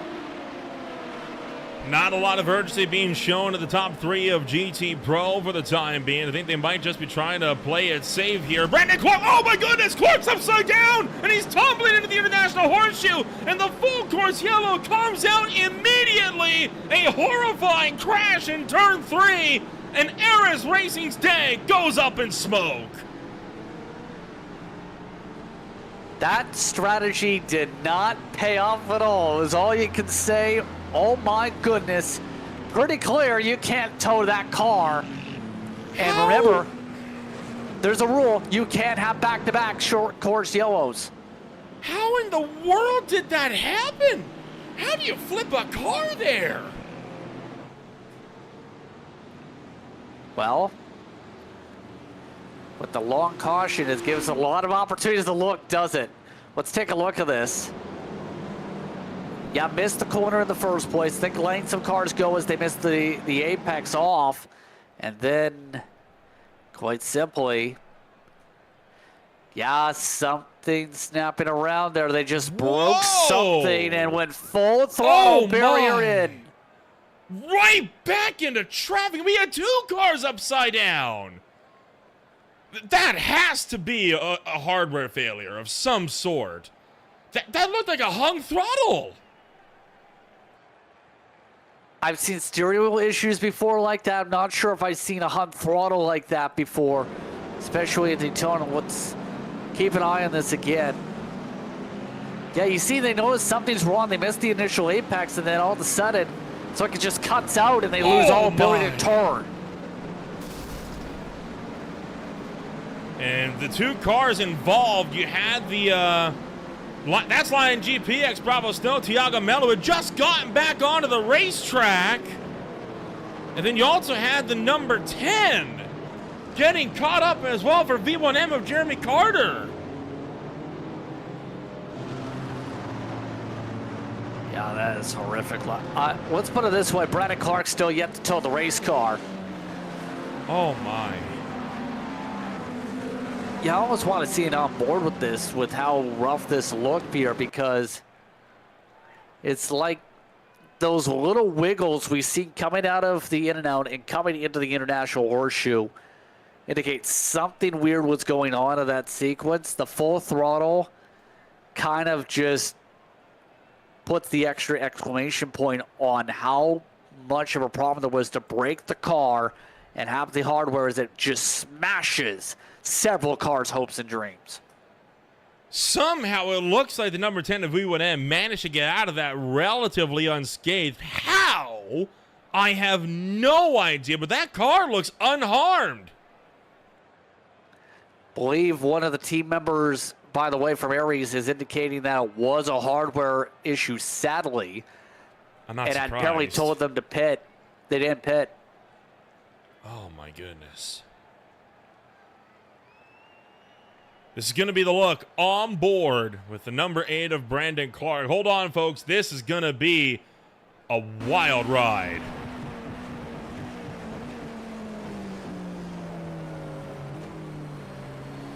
Yeah, you see right there, just having a hard time getting the car turned, struggling. Right here. Yeah. Hung throttle. Golly. I almost wonder if he lost his display more than the actual steering wheel. Well, why Like he would had you- no idea what was going on. Oh, but why would you full throttle them when you know you're approaching the braking zone? I think it's got to be a wheel failure of some description. Might be a combination of the two. True. Yes, absolutely. This is what Jeremy Carter, what he saw. He's the number 10, and this car managed to, he got hit. But, you know what they say, netcode giveth, netcode taketh away. Boy, it gave during this one, because that lucky bit of netcode there absolutely just saved their race. Did get confirmation it was a Hun throttle. The pedal apparently got stuck is what they're saying from the team side. But for Mello, your thought is, I just got my car fixed. I'm just trying to score points. Hope if there's attrition, it's not going to be me. I can pick up spots if they crash. Then this happens. Nope. And how, I mean, you can't even fault Mello for that, right? Because how are you supposed to prepare for a car flying at you backwards at about 100 kilometers an hour? You can't prepare for that. Quite simply, your hope is, I hope that I survive when this car goes flying. If there is a car flying. In that case, pure calamity. Pure chaos. This is going to be a look for the spotter stand here, and this is going to do a good job of showing just how violently this car snapped back in the other direction. Watch at the speed that this car shoots backwards back onto the racetrack from side on. I mean, no one, you cannot prepare for that. Yeah, even generic bubble wrap couldn't work in that case. There's nothing you can really do except at this point with that much damage, it might just tell them they have too much damage. They might be able to they might not be able to even try again after that, some of these teams here from that hit. Well, we got a couple of drivers that are waiting to give us a chat here. We, of course, have Alan Perez from Pack Simsport waiting. We also have Felipe Silveira waiting to give words as well. Of course, Felipe Silveira from the Delta Racing crew. Justin, who are you thinking first? I'm thinking, why not go to Pack Simsport? JD Daniels been keeping them in range, rode all these safety cars. Alan Perez now joining us here.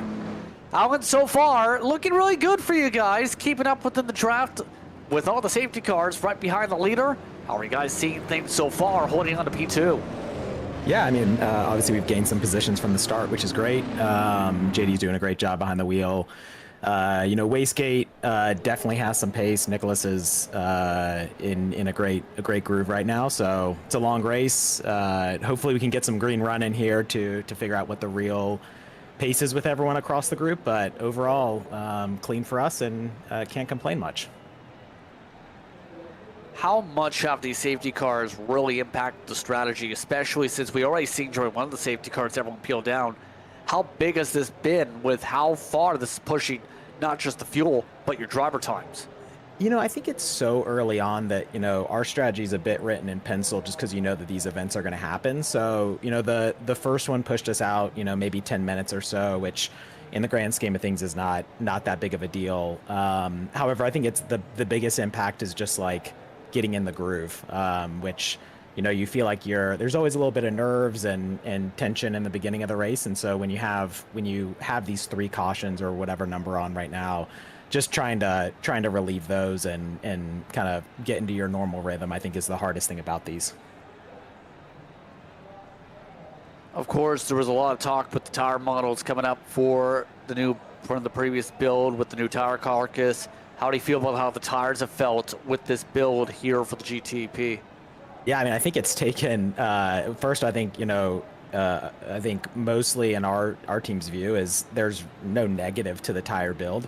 The good thing also is it didn't like reinvent the car. So like everything that you've learned and practiced in the test leading up, it wasn't, having to learn a new language or a new car to understand. They're just a little bit more confidence inspiring, especially in the beginning. So I think that obviously is easier to adapt to rather than the reverse. And so in our opinion, it's been just a nice little win going into this race of not having to be as meticulous or on ice or prepared for a twitch or a weird behavior from the car in the first few laps. So we're all amateurs in this series, and so having a little bit more coverage and safety in that area has been welcomed. So with that in mind now, what's kind of the thought process now with already the strategy you set in pencil?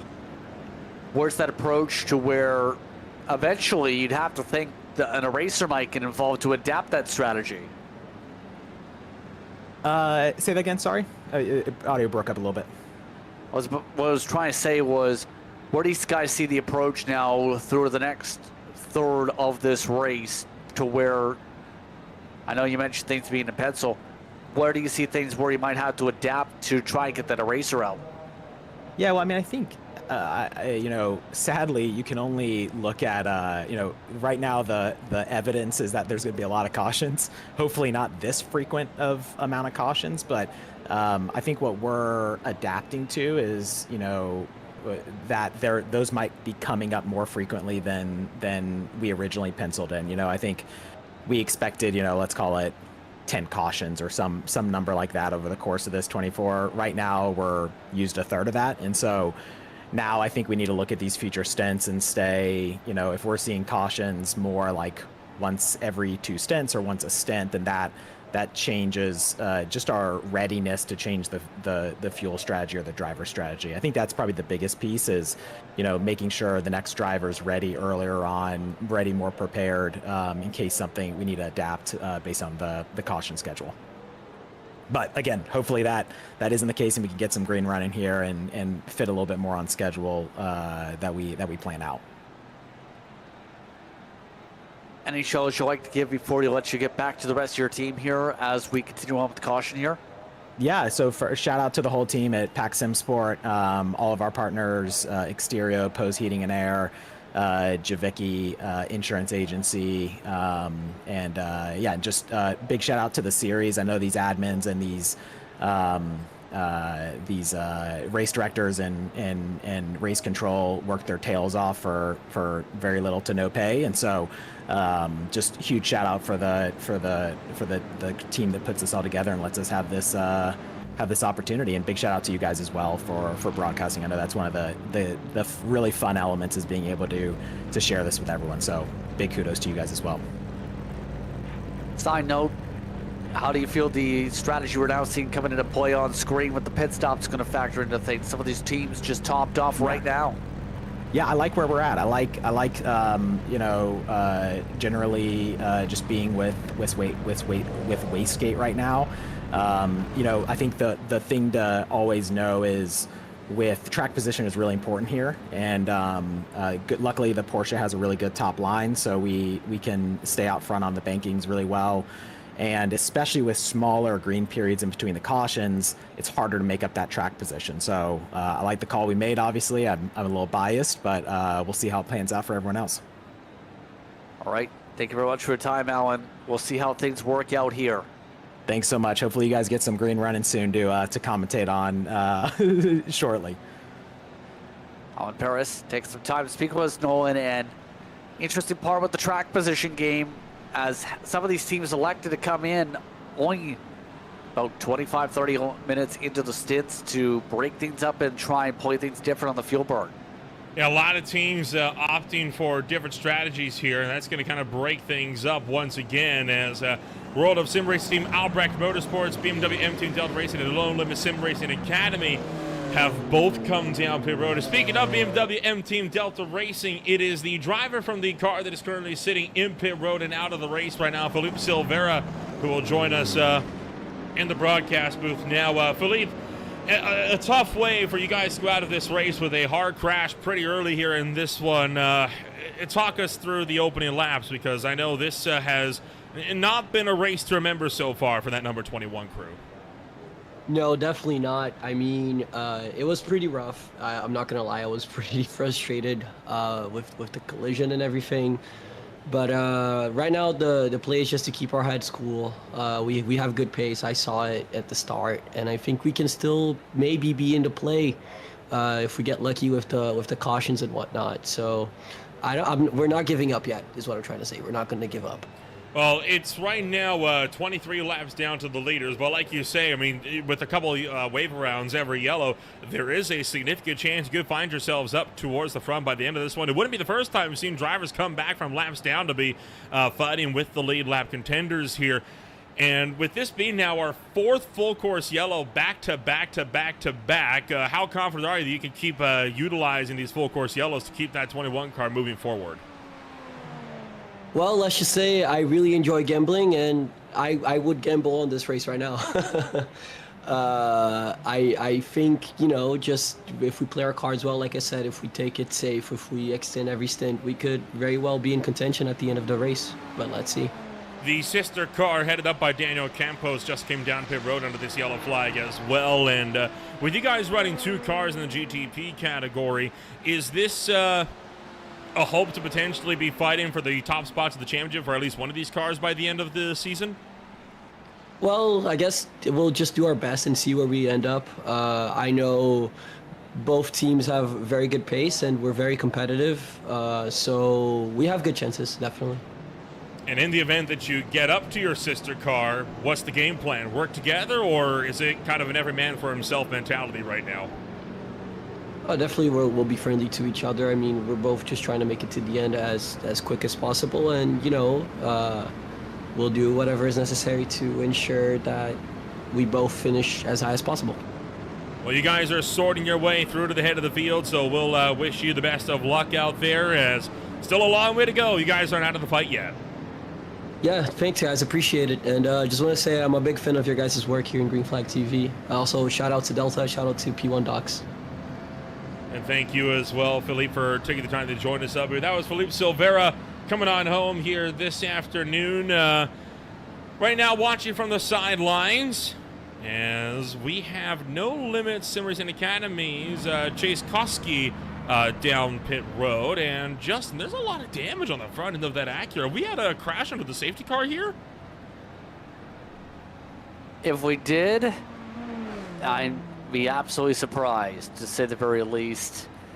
That looks like I have a bit of scrape. Remember, we've seen that No Limits was sending it pretty deep before in some of those moments. I am not... My hope is, better not if they were behind.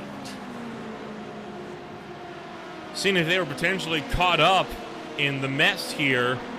They actually see No Limits right behind Eris Racing involved in this incident. There's Eris Racing going hot, rebound back, and they did manage to avoid the incident that puts us under the fourth full course yellow of the afternoon. So the damage as to where it came from, looking like it may very well be a mystery. Trying to look back at the tape right now. They were originally scored in the top 10 start the lap, so my thought is possibly something that happened over the course of the sequence here. But that's how big some of the pacing troubles can be around this racetrack, right? Is you end up with all the maneuvering, all the dancing around, that you might be able to... We did see a slide to the tire barrier, I believe, for the 2 machine earlier on, so it might be part of the factor on that with the damage part. Just get the damage repair done. That is true. We did see that car hit the tire barriers, and in fact, the damage is on the right front side where you would have seen that car slide into the tire barrier as well. So it could very well be, hey, we got a lot of time under the yellow flag. May as well get all the damage fixed, because the way the four-course yellows are flying, it's almost guaranteed that they're going to get that lap back later on today. Exactly, and I know some of the teams that have been popping up with the comments side of things, that the thought is, hey, if we keep on getting cautions, we can fight for the lead. But you have to give credit to your leader, who's led the most laps today, Benny the pace car driver. With the almighty fuel tank, he can make it no matter the distance. I'm pretty sure he's just got a constant fuel tank for him in his own little safety car spot there. Every time he comes down pit road, that car is spending chances getting itself fueled on up. That Porsche always looked nice, and frankly, a little surprised they're not utilizing the BMW, but hey, I'm always a fan of the Porsche 911 pace car. Yeah, it's been a nice looking car on the iRacing service. I thought it was almost solar powered with the way things rumble with it, because, well, we'll be in trouble. We'll be in trouble in the nighttime then. I mean, solar, electric, gas, combination of all. You have to have a backup option, right? In case you run out of electricity in your electric car. That's why hybrids are so popular. So, little bit of a fun fact nugget for you here, Justin. That is actually the second hung throttle incident that we have seen over the course of our VSCA broadcast. We actually saw the first one was actually during the 2024 24 Hours of Daytona. It was with the Fisher Motorsports GT Pro when Benjamin Fisher had his throttle stick open on the run down into the Le Mans chicane. Now, thankfully, he was by himself. It did not bring out any kind of caution period because they were doing random yellows at the time.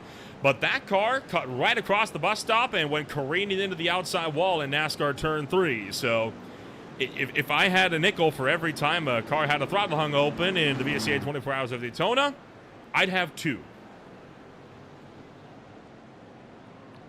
yeah, and that just kind of sparks how many incidents have popped up here today. Now, or really, how many times it could potentially happen is the better way to put it. However, the main thing at this point is, with these types of races, it's important to mention hardware is getting pushed to the limits here.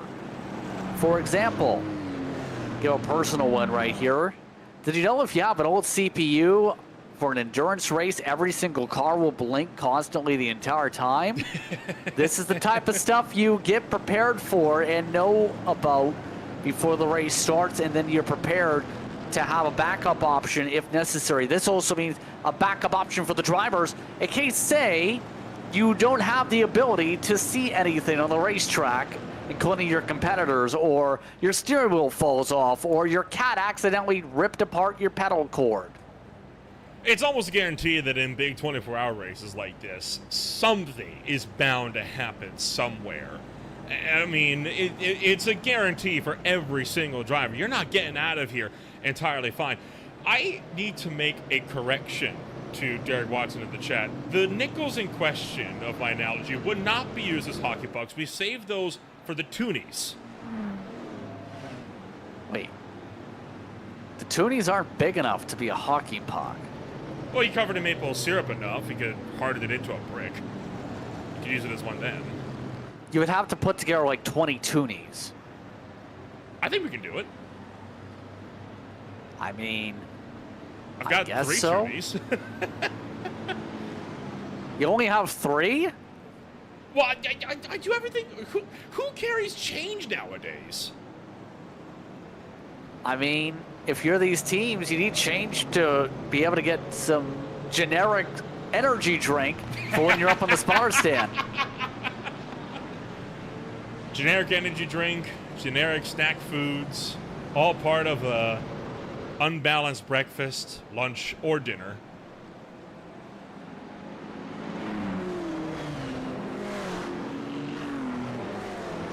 Yep.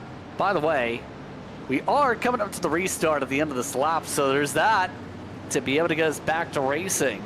A lot of split strategies, a lot of GTs pit during this caution to a part of the split strategy. At this point, it's an absolute strategy roulette. We're not even 2 hours in, and we're probably at 4 different variant strategies. It's like it was said earlier on, right? In the event that you get a race like this, chuck the strategy book out the window. You're playing it by ear from here on out. Here we go. Just about to get the launch rolling here, coming out of the bus stop through Le Mans. There's the gas, there's the pedal, there's the green. And it looks like no troubles through the gas this time. No pedal failures here. And green flag is out, at least for the time being, as Wastegate Racing trying to make a run here. We've already got a problem. Multiple cars spun around, exiting the Le Mans chicane. One of those is Vulture Motorsports. The car collected a couple of incidents ago has been spun around, and a dangerous place to be stopped. We saw this bring out the full course yellow last time out, but that car is able to move, so we're going to be able to get out of that this time clean. I almost thought they're going to get a tow just based on the positioning there. That was an absolutely dangerous spot to wait for a turnaround right there. But now, at this point, look at the gap. Pedersen immediately up on the gas, breaking away. He's newly broken the toe again. Yeah, breaking away with this one here, and this was the incident that happened. This is coming to the green flag, and yikes! How in the world was that not a bigger incident? Talk about a lucky break for the field. If any of those cars would have made flush contact with the Vulture entry, it would have probably sparked an air safety car. In this case, though, everyone, I think, just spun. For the most part, seeing how the LMP2s are now faring up on the banking here in NASCAR 1 and 2. Looks like some smoke giggles forming up for the most part amongst these drivers, with Fury controlling things up in the front for now.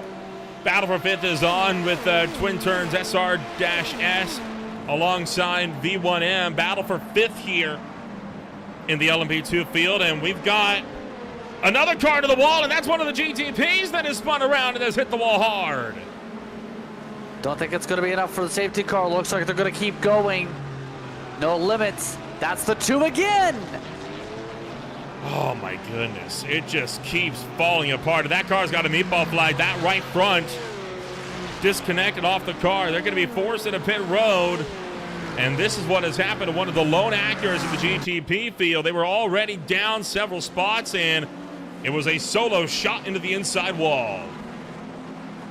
Too much carbon to the inside that sparked them around on the weight shift. There is that turtle that's set up just the inside of those rumble strips here with the road layout. Ends up destroying the race cars here. Now at this point, though, in some of the air battles, like for third, you still have the 25 that's won the TSR entries. Looking to run in front of VSR.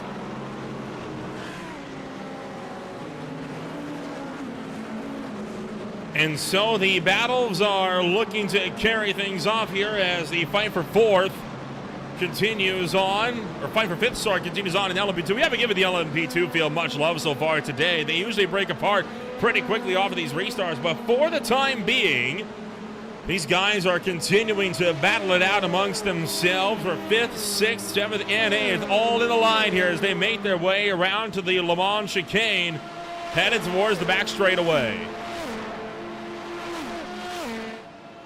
And now we've got ourselves a few laps on the board, don't we, with the way things have looked out here.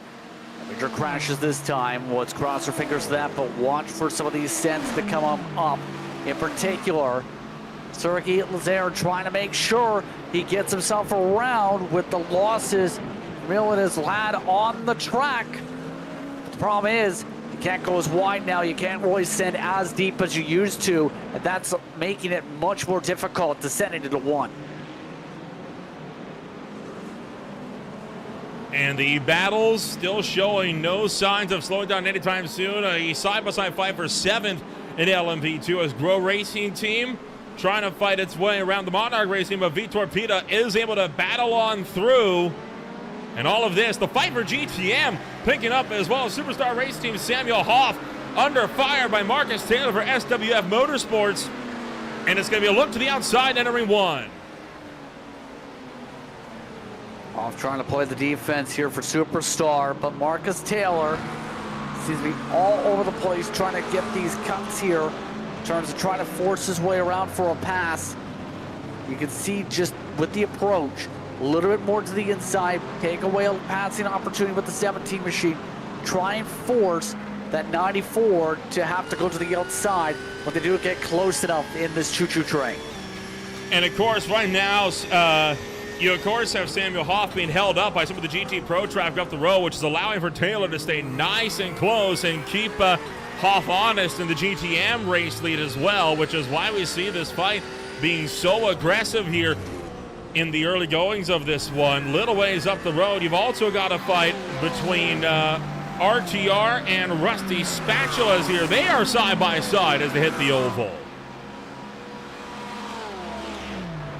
Now, Rusty Spatula, as you see up on the high side of the banking. The tough part is, though, you have to get the pass done by the time you get to Le Mans, because if you force it side by side, you're likely going to be in a crash. It's not a place you can go side by side with the way the racing line points. With the curbing, we've had another crash. Two LMV2s going around, and it's Twin Turn SR-V and RTR Rick Team Racing who have both gone around in the LMP2 category, and it looks like they may have had help with this one. Yeah, not a simple situation per se, because right there, see the blend down, and at the same time, the lockup for the purple machine sends them wide. I think the 23 tried to clear for the outside, but the squeeze was a little bit too tight there. You see right there, GT missed the bottom and locked it up middle. Well, they certainly had help with each other, but I was not the way I thought. I thought this would be LMP2 and LMP2 action, not a GT car getting into an LMP2 car as well. But this is what we talk about with that traffic management, right? About how critical it is to get it right the first time, or you're going to end up in situations like that. Yeah, now at this point, costs a lot of time. No major pile-ups, though, this time. But the third place battle with LMP2 still all tied together. The 22-11, the 99, the 14. Big recovery for Monarch, by the way, because at one point they had lost a lot of ground after starting up at the front in class. Now they've seemed to power the way and clawed their way back to the conversation here. Yeah, a lot of drivers clawing their way through. Look out for one of the GTP cars now trying to go around the long way in the midst of this fight as well. And there it is off the road for Adam Joseph Milhot. He's going to let through a couple of contenders here. And the usual beer league competitor dropping down through the order now. And of course, you got Jorge Diaz still in the fight here. Vitor Pita now taking over the fourth place spot, while Corey Cursone started to pull away up front. And these gaps were really starting to separate out, as you would expect here this type of run. But in particular for Pita, been impressed with his run, was a part of those, remember, at topped off. He's the first on the top off strategy from the safety car period in that fight. But speaking of drivers that are amongst those calls, you have World of Sim Racing's Farah Martinez trying to dig to be able to jump some of these cars not on the top off. Right now, Red Lab is that first opportunity to get in front of some of those who will have to come in pretty soon. And right now, Red Lab Competizione holding on for the sixth place position, and Albrecht Motorsports' Mark Sturcio starting to get himself involved in the mix here as well. So a three-way fight for sixth developing in the GTP field as well. Well, it's shockingly the GT Pro and GTM fields that are actually starting to show a bit more separation now. Yeah, in particular, you expect some of these groups to really start to splinter their own mini packs.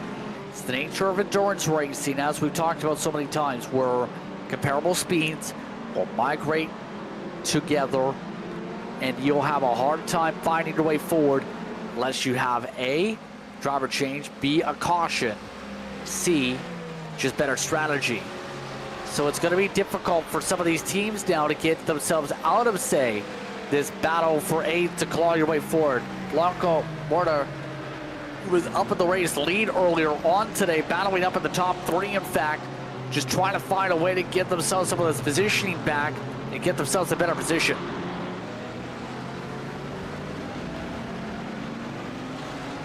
And the battle's going to keep on keeping on here as the field tries to power through. And so far, the fights in GT Pro not showing too much fight in them. I think a lot of drivers here in these packs are trying to just save a little bit of fuel. They're trying to play the conservative game. They know it's the long game, and a lot of these guys, they're showing it with how they're driving, right? Not going for aggressive moves, not trying to even duck out a line to show the nose. They're just trying to run it clean. I mean, do you want to have a bunch of damage in your race car and not be up to speed? That's quite the simple answer to that. Why you run it clean, you kind of need to build respect as well with your competitors. You don't build that much repertoire and that much rapport with drivers if you are known for being the person who will just say, what's front bumper damage, when it's a sim.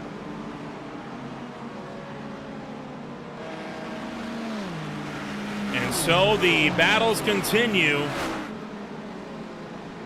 throughout the entirety of the field here. And the Monarch Racing team, the Grow Racing team, and of course Twin Turn SR-3 by Rebecca Bornheim trying to fight this one out as well. And here we go, a couple of the GT Pros that didn't pit in a little while. They're now making their way into the lane. Now, for some of these drivers, this is actually their first pit stop of the day, believe it or not, here, because they were able to save that much fuel under all the safety cars throughout the first hour. Absolutely stunning. You're talking about almost potentially cutting out the full pit stop already. That takes a lot of the effort completely out of the race for some of those teams to make it where you try and save. It's now going to be a lot more interesting for them later on. They played this pretty well, I think, to set themselves up long term. No kidding. A lot of these teams, again, thinking long game here, and the GTs that have those bigger fuel tanks, or at least less fuel efficient or more fuel efficient cars, they're able to make those types of strategy calls that guys in the GTPs and the LMP2s realistically aren't able to make. So it was a stellar job for these guys on the attempt to make that strategy call work. That puts Rodrigo Moreros now into the 8th place spot, trying to run down Carlos Gumil for VSR Competición Nero up front.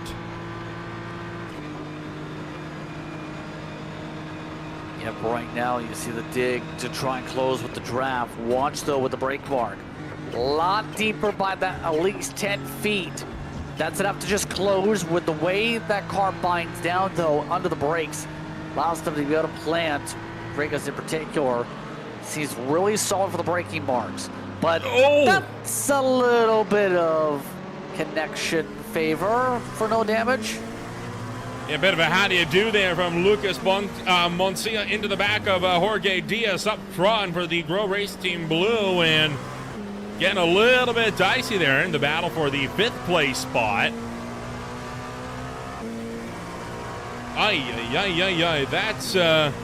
That's that created a bit of a hazard there for quite a few drivers. And well, you're right on board with Lucas now as he almost hits 300 kilometers an hour, trying to fight it out for 4th place in LMP2.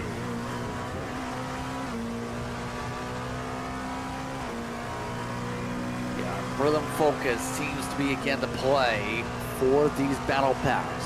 The 23 in particular on the close-up. Moncia has been one of the drivers we've seen all over the board, but just about right where they started. How things have played out though. Look at Peter though. Having to play hard defense and our send for Diaz to try and go on the carb as Monarch tries to play it around, so we go all around the world. And Vitor Pita able to keep Grow Racing Team Blue at bay as the battles continue here for 4th on down. 4th, 5th, 6th, and 7th all lined up under a blanket here. This fight in LMP2 is the one to watch right now as these guys are just all over each other, racing like they only have 10 minutes left, not 22 hours. Yeah, I mean, that was kind of the philosophy about the start. We've seen them popped up, absolutely. But now, I think we can finally say the field is getting into a spot where they're separating out, and it's going to be much harder to get a hard crash. It took 2 hours, but I think the field's gotten all the safety cars out of their system for the next while. Now, for the time being, they'll remain tightly packed together, and I'd imagine these are spots that could look to swap around quite a bit over the next several laps here. Pro Racing Blue tucks in behind Monarch. Are they going to look for the run? Yes, they are, going up to the outside line, and we are going to try to get a run going here side by side for second place in LMV2 round the outside as Track Limits Racing Thunderbolts Gregory Meisberg comes to pit road. And there around the outside is Pro Racing Team fighting it out with Monarch side by side. Still there's a contact door to door. A little bit aggressive here from Monarch once again to try and get the spot for certain. Look at this though as well. Rhea's also getting the chance to go alongside. The more they fight like this, the more time they lose to V1M though. Remember, the 11 machine had to get the bunch up to close back up. Monarch going a little bit too deep on these braking zones, and that's cost him. Yeah, that has cost Vitor Pita dearly here. He's now under fire from Alfonso Race just behind. And Alfonso, can he get the crossover for RTR Rick Team Racing? Not quite this time by. Flash of the headlights, though. Alfonso Race evidently not happy with how he's being held up here by Monarch. Yeah, right now you see just how the bunch up right now. There's no place to go for them. That's the tough part. See how much they're checking up because everyone's backing up the corner here, and it's backing everyone into each other, making it so much harder to build up these runs. Here comes the dive. Oh, that's dangerous! Oh, look out! Boy, oh boy, and I'd imagine Alfonso is getting real hot under the collar. He's now under fire from Adam Joseph Milhot. Milhot going to go around the outside and knock Race down a spot, but near contact there between the two. And he's coming to pit road. Yeah, well, it's having a decent run so far today, but for Adam Joseph, take the service, get it done, get the card sorted, go from there. There were 28 laps on the fuel number for their sake. Fury is amongst those in that situation. There's the driver change to go with it. Adam Joseph Milhot jumps out. Rares Fretan jumps into the race car. So a new contender is into the number 22 entry. And let's get a look at that wild moment coming down into the coming down into the next corner. And you're going to get a look here. Watch this as the number 87 looks for the inside. And the hole closes and gets shoved onto the apron. And boy, that's something you don't want to play around with more than once. Yeah, moves to the apron like that are absolutely risky. You're just hoping for some give and take, and they definitely didn't get in that case. Could have absolutely been demolition derby in that circumstance. By the way, see some of the battles going on in GTP, for example. Some of the air groupings you'll see, like you'll have on the racetrack, such as here. Open up doors, World of Sim Racing Team with Martinez. Jerry Carter, quiet day so far, keeping within range of the battle for fifth. And fight for fifth is still very much on with a head of steam here as we enter our third hour of racing on what is now officially our longest green flag run of the afternoon so far. Usually takes a lap or two to find the rhythm, right? But then we're able to get some good green flag laps, and now we're really seeing how these drivers are going to handle this race proper. Fights on for 10th as well in GT Pro. These battle packs will something to keep an eye on in general over the course of this in terms of average pace. You're talking, for example, some of these drivers. You have sim racing amongst this group that's on the close. You have Rusty Spatulas that's on the park. 145.9s. Their pace, the 146.2s right now. Keep in mind, they're about a second off the leaders group in terms of rev limits. You also throw in the mix third and fourth for GTM also. For these respective groups, if you don't have the opportunity to make the move, you have so much opportunity to go sip, sip, sip right about here. Go, say, 3/4 throttle, let the draft just pull you, go from there. Ah, cheeky. Decided, it looks like they just decided in this sake, though. I recognize speed. Go ahead. Why not? Well, what this also does is this allows for now Wolf Motorsports Sim Racing to do the fuel save. It's like, all right, you want to save fuel? Let me just move offline and lift a little bit. You can take this spot if you want it so badly. But the counterpoint is you have to hope that they keep close up in that as more pit stops. That is Sircone, who's been decent this run, got some good positioning, and now Kyle Allen says hi to the car. Kyle Allen jumping into the car for the first time here this afternoon,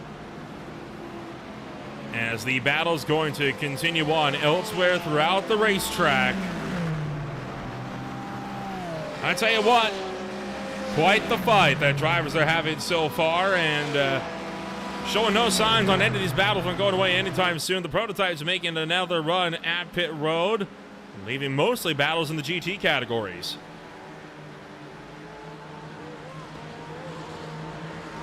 Yeah, for the most part, it's just about making sure you position yourself for the long term.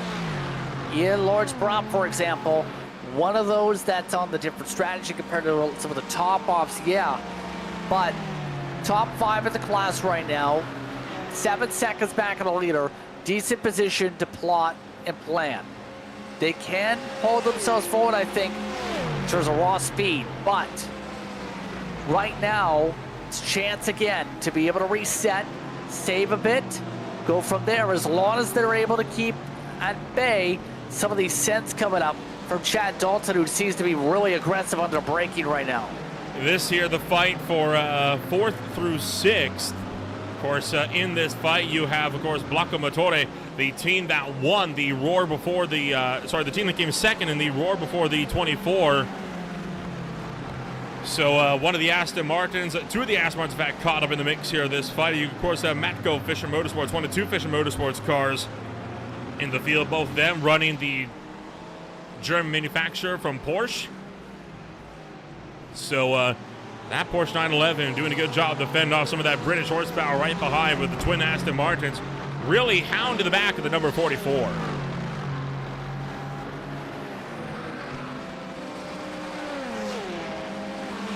Yeah, looking like for now that Tail Fisher Motorsport has been able to really do a solid job, just be able to park it in this circumstance for the gap. I like the way the Porsche drives, is just my thought process still. Because when it comes to a car, it's not quite as simple as, it's my favorite manufacturer, it's the exact same type of car. No, the BOP adjustment, first of all, factors in. For example, you talk about the BOP, it's actually, for the 2 different cars, you're talking about an extra 15 pounds for the Porsche.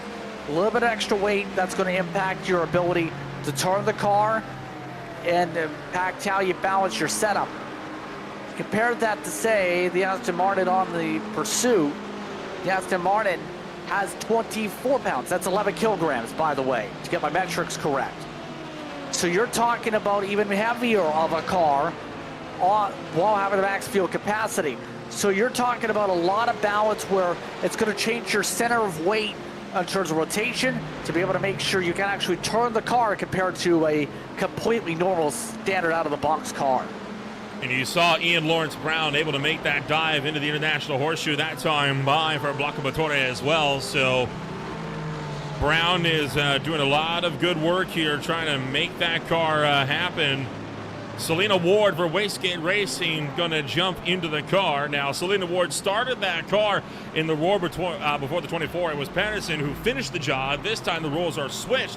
It was Pedersen who started the race, and now Selena Ward jumping in as the relief driver just over 2 hours now into this race. So Wastegate Race going for their first driver change of the afternoon.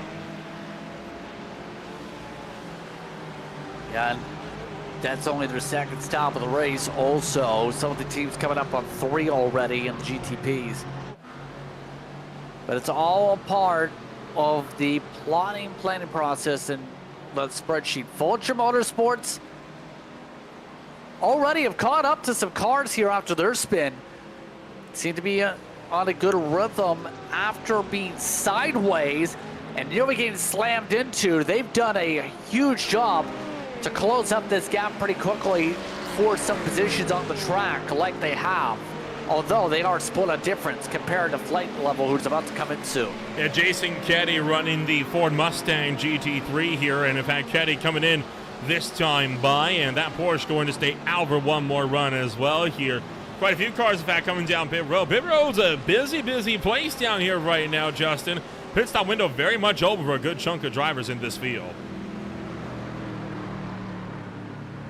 Yeah, at this point, expecting a lot of these drivers in the roulette here to be able to try and sort themselves on, get the fuel down, get the mileage sorted, go from there. A lot of drivers like Sergey Lazare coming in, Seth Newfield now a month's 25 car also in. Looks like Michael Enizak now behind the wheel for Flight Level Racing, a part of the changes here. This is where you would expect a lot of these changes to come in. Only a couple hours in, it's a clear-cut opportunity to make the swap, albeit for a lot of these drivers, an extra 10 minutes on the offset. Yeah, Michael Adamczyk jumping into the car for Flight Level Racing. You've also got Dominic Eisenberg into the car for Twin Turn SR-V. Right in front of them is Tiago Mello. Coming back out for Lions BX Bravo still. Remember, these guys were caught up in that hellacious crash that saw Ayers Racing go upside down. They got punched up onto their side as well. And give these guys credit, right? 7 laps down, and they are still in the fight. They've been taken out in 2 different major safety car causing crashes, and still that number 20 is coming back to fight through with a vengeance. And this is not unlike that team, right? Bravo Stowe Shafted, of course, part of the Lion GPX Bravo Stowe crew. Bravo Stowe Shafted during the 2024 24 Hours of Daytona. They were also caught up with several incidents. They fought their way from being 4 laps down at one point. They finished that race on the lead lap. And that takes a lot of effort to be able to do so in the first place. First, getting the safety car. Second, being able to have pace that's a good seconds or so quicker. It takes a lot of execution. But here come more stops. V1M already in with the Carter. They've also brought Alan Paris now into the car for Pax, a part of their change. And this now elevates Wardham Sim Racing, who is on the different strategy on fuel, up to the lead for the first time today. We were talking to Alan Paris earlier today in this race. He's now into the car. Damian Benke up spots. Christian Malcherik jumping into the car from Matco Fisher Motorsports deeper in the field as well. So got Malcherik now making his way onto the racetrack as you take a look over pit road, see if anybody else is due into the lane this time by, but doesn't look like it. A lot of contenders are staying out, and I think the pit stop window is mostly complete for drivers that are looking to come down pretty quickly here. Yeah, I think for their window, those have reached up to the expected point. But here's what spreadsheets are now going to be lit up here at this point. We'll say a lot of colorful paint schemes. Jordan Lorenz, I wonder how you pronounce that. Quite simply, he's already saying, you know what, I feel like going to fire up the designs for Photoshop. A lot of clean designs, you can argue here today, for these teams to make sure their looks pop and their combinations sizzle. Well, you got to make sure that they pop under the lights as well, right? Because we're going to be racing under darkness for too long here. Oh, hold on, look out as... Boy, a lot of miscommunication there with BMW M-Team Delta Racing with their number 21 GTP that's had problems today, along with the SRN TFR Alliance car of the number 75. So some slight struggles with the GTM battle for 4th with lap traffic, but they're able to survive it. We keep this race rolling forward.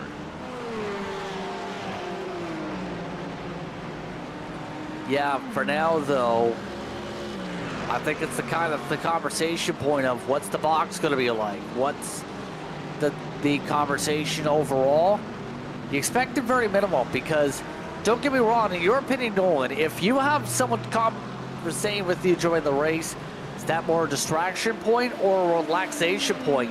I think that depends team to team, what you say. I think it also depends on what stage in the race you're at as well, right? If you're like right out of the gate on a restart, is oh boy, look at that, a huge look around the outside for VSR Competizione Bianco getting around V1M. Sorry, that's the BMW Team TSR actually getting around Samuel Aragon up here in the battle.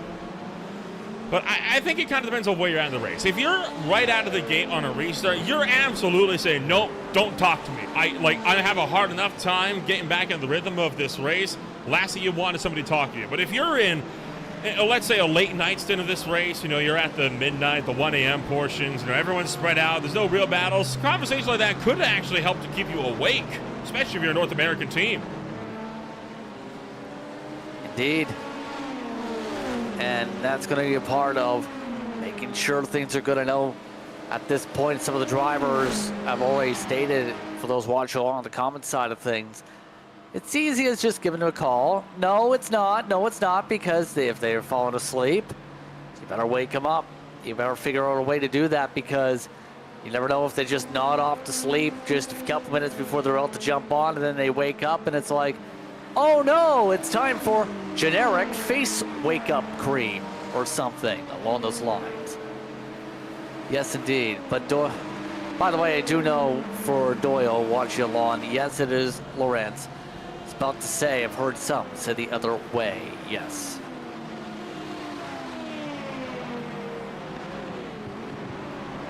And so Michael Williams and Kyle Allen making ground here as they fight their way in the battle for 4th place in LMP2. V1M and Track Limit Sim Racing Thunderbolt having some good runs. Remember, the Thunderbolt car was one of the cars that found itself in a spot of bother earlier on as well. So here we've got Michael Williams now fresh into the car and doing good work, driving that car back up into a 5th place run. V1M headed up by Kyle Allen just up the road as well. He is also seeking to have a pretty stellar run as well for 4th.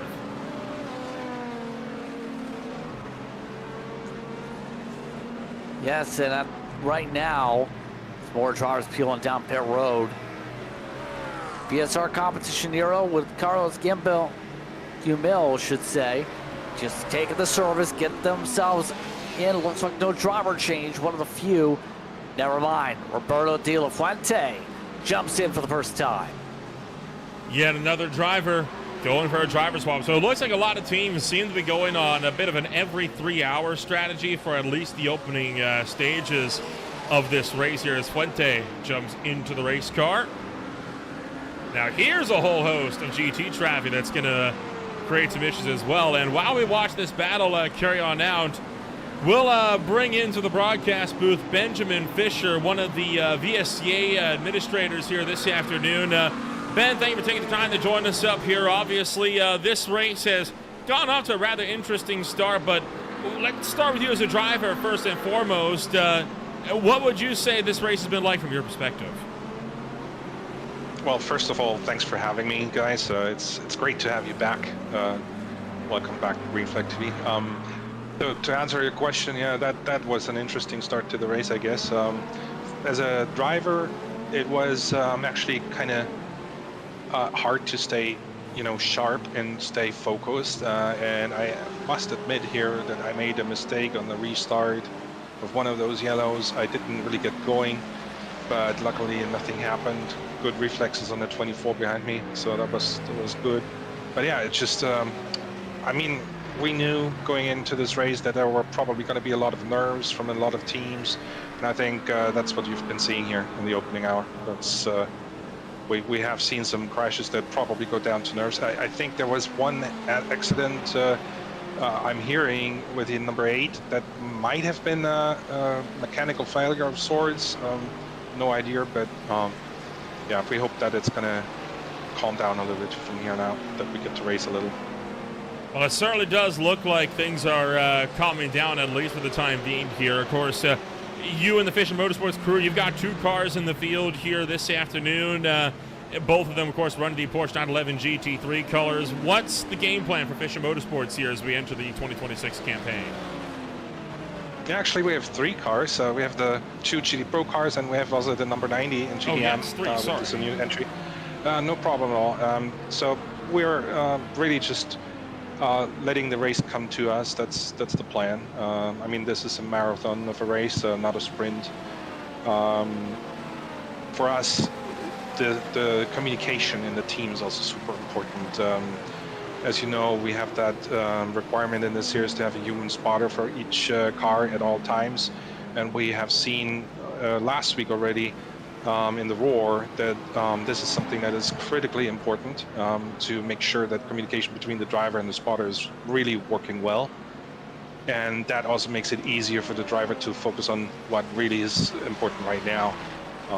And we have seen that this has worked out quite well, but we still have some room for improvement as a team.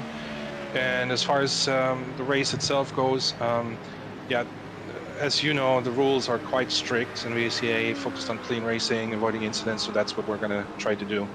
Stay clean, stay out of trouble, and just play nice with everybody as much as we can, and then let's see where we are in the final couple of hours, and then go from there. Kind of talk to us from an administrative perspective, because obviously there's been a lot of changes to VSCA. I think for the most part, drivers would say a lot of the changes have been for the better here for VSCA from the last time we were with you guys back in 2024. It talks about some of those changes here and what the plans are for the series as a whole moving forward here in the 2026 year. Yeah, I mean, we have seen a lot of change, but I'm also excited about building some consistency as well. We have had a lot of changes in the first couple and 3 years, and since last year we have, I feel like, been able to solidify the rule book a little bit more, so that the number of changes have gone down a little bit, at least the huge changes. But you're still right, we do have a lot of changes into this season as well. I think the biggest one, obviously, is that focus yellows are going to be incident-based now. How much of that affects the race, you have already seen, I think, in the first hour and a half or 2 hours. So that's probably the biggest change. I think there are some strong opinions about that change. I think, especially now that we are seeing just how many yellows this could cause. What I'm thinking here is you really see now more blatantly how many incidents there truly are in those races that maybe have gone not as noticed in the past when we had randomized time-based focus yellows. But we're going to see how it works, and you know, we still believe in the system of making focus yellows be based on actual incidents. Maybe there is going to be need to fine-tune something here and there. We will have to see. But that's probably the biggest change right now. And yeah, the growth is non-stopping for VSCA. We have, I think, close to 1,500 members now. We're really excited about where we have gone so far, and yeah, I think the future is looking bright. Of course, there's always going to be challenges along the way, but we're always going to continue to do our best to tackle those as they come. Ben, obviously your race control duties are coming up here pretty soon, so we'll let you get back to work before much longer. But before I let you go, kind of talk us through the guys that you want to thank here, not just for the race team, but of course for the series and for keeping this place going here into 2026. Yeah, thank you for giving me the opportunity here. So as speaking as an organizer here, I want to give a shout out to Jeff Maconi at Maconi Setup Shop, obviously, for sponsoring this race. It's tremendous to see that kind of support to make this possible. I'll be the first one to say we missed you guys, having no broadcast with Green Flag TV last year. Maybe you missed us too, I don't know. But those races are exciting, I would say. But yeah, that's the biggest thing. You know, to have that support is amazing. And of course, I also want to give a shout out to all our teams and competitors for racing with us. We know it's not always perfect. We know that there are frustrations sometimes when, things don't go as hoped, and I share that sentiment. I'm incredibly grateful for everybody that is sticking with us, and I'm so proud also that we have so many veteran teams who have been staying with us for many years, since the beginning, since 2022. And of course, I also want to give a shout out to all our new teams who have joined the grid this year. We're really excited to have them on board, and we're looking forward to a great season, hopefully. And of course, last but not least, I want to give a shout out to you guys. Like I said at the beginning, it's great to have you back. And it's great to be back as well. Ben, thanks for taking the time to come up here and join us, and we will get the chance to hopefully talk to you more again by the end of this race, and hopefully with one of these cars as the class winner. Thank you. Thanks for having me. Talk to you later. Benjamin Fisher coming home number 1 in the VSCA administration here this afternoon. Of course, one of the big guys that helps to keep this fight going here in VSCA, and bringing us back on board. And, well, Justin, this race continues to fire its way on through, and no signs on slowing down in any of the battles we have on the racetrack. Yeah, they've stayed pretty much relatively close as you see it send to the outside for a moment once again when it comes to Monarch. They do have, however, some drivers that they've lost time to. Ruben Pinto in particular is just in front. The problem is for how long, because last time through Monarch, with the difference of speed, had gained 10 seconds to the 14.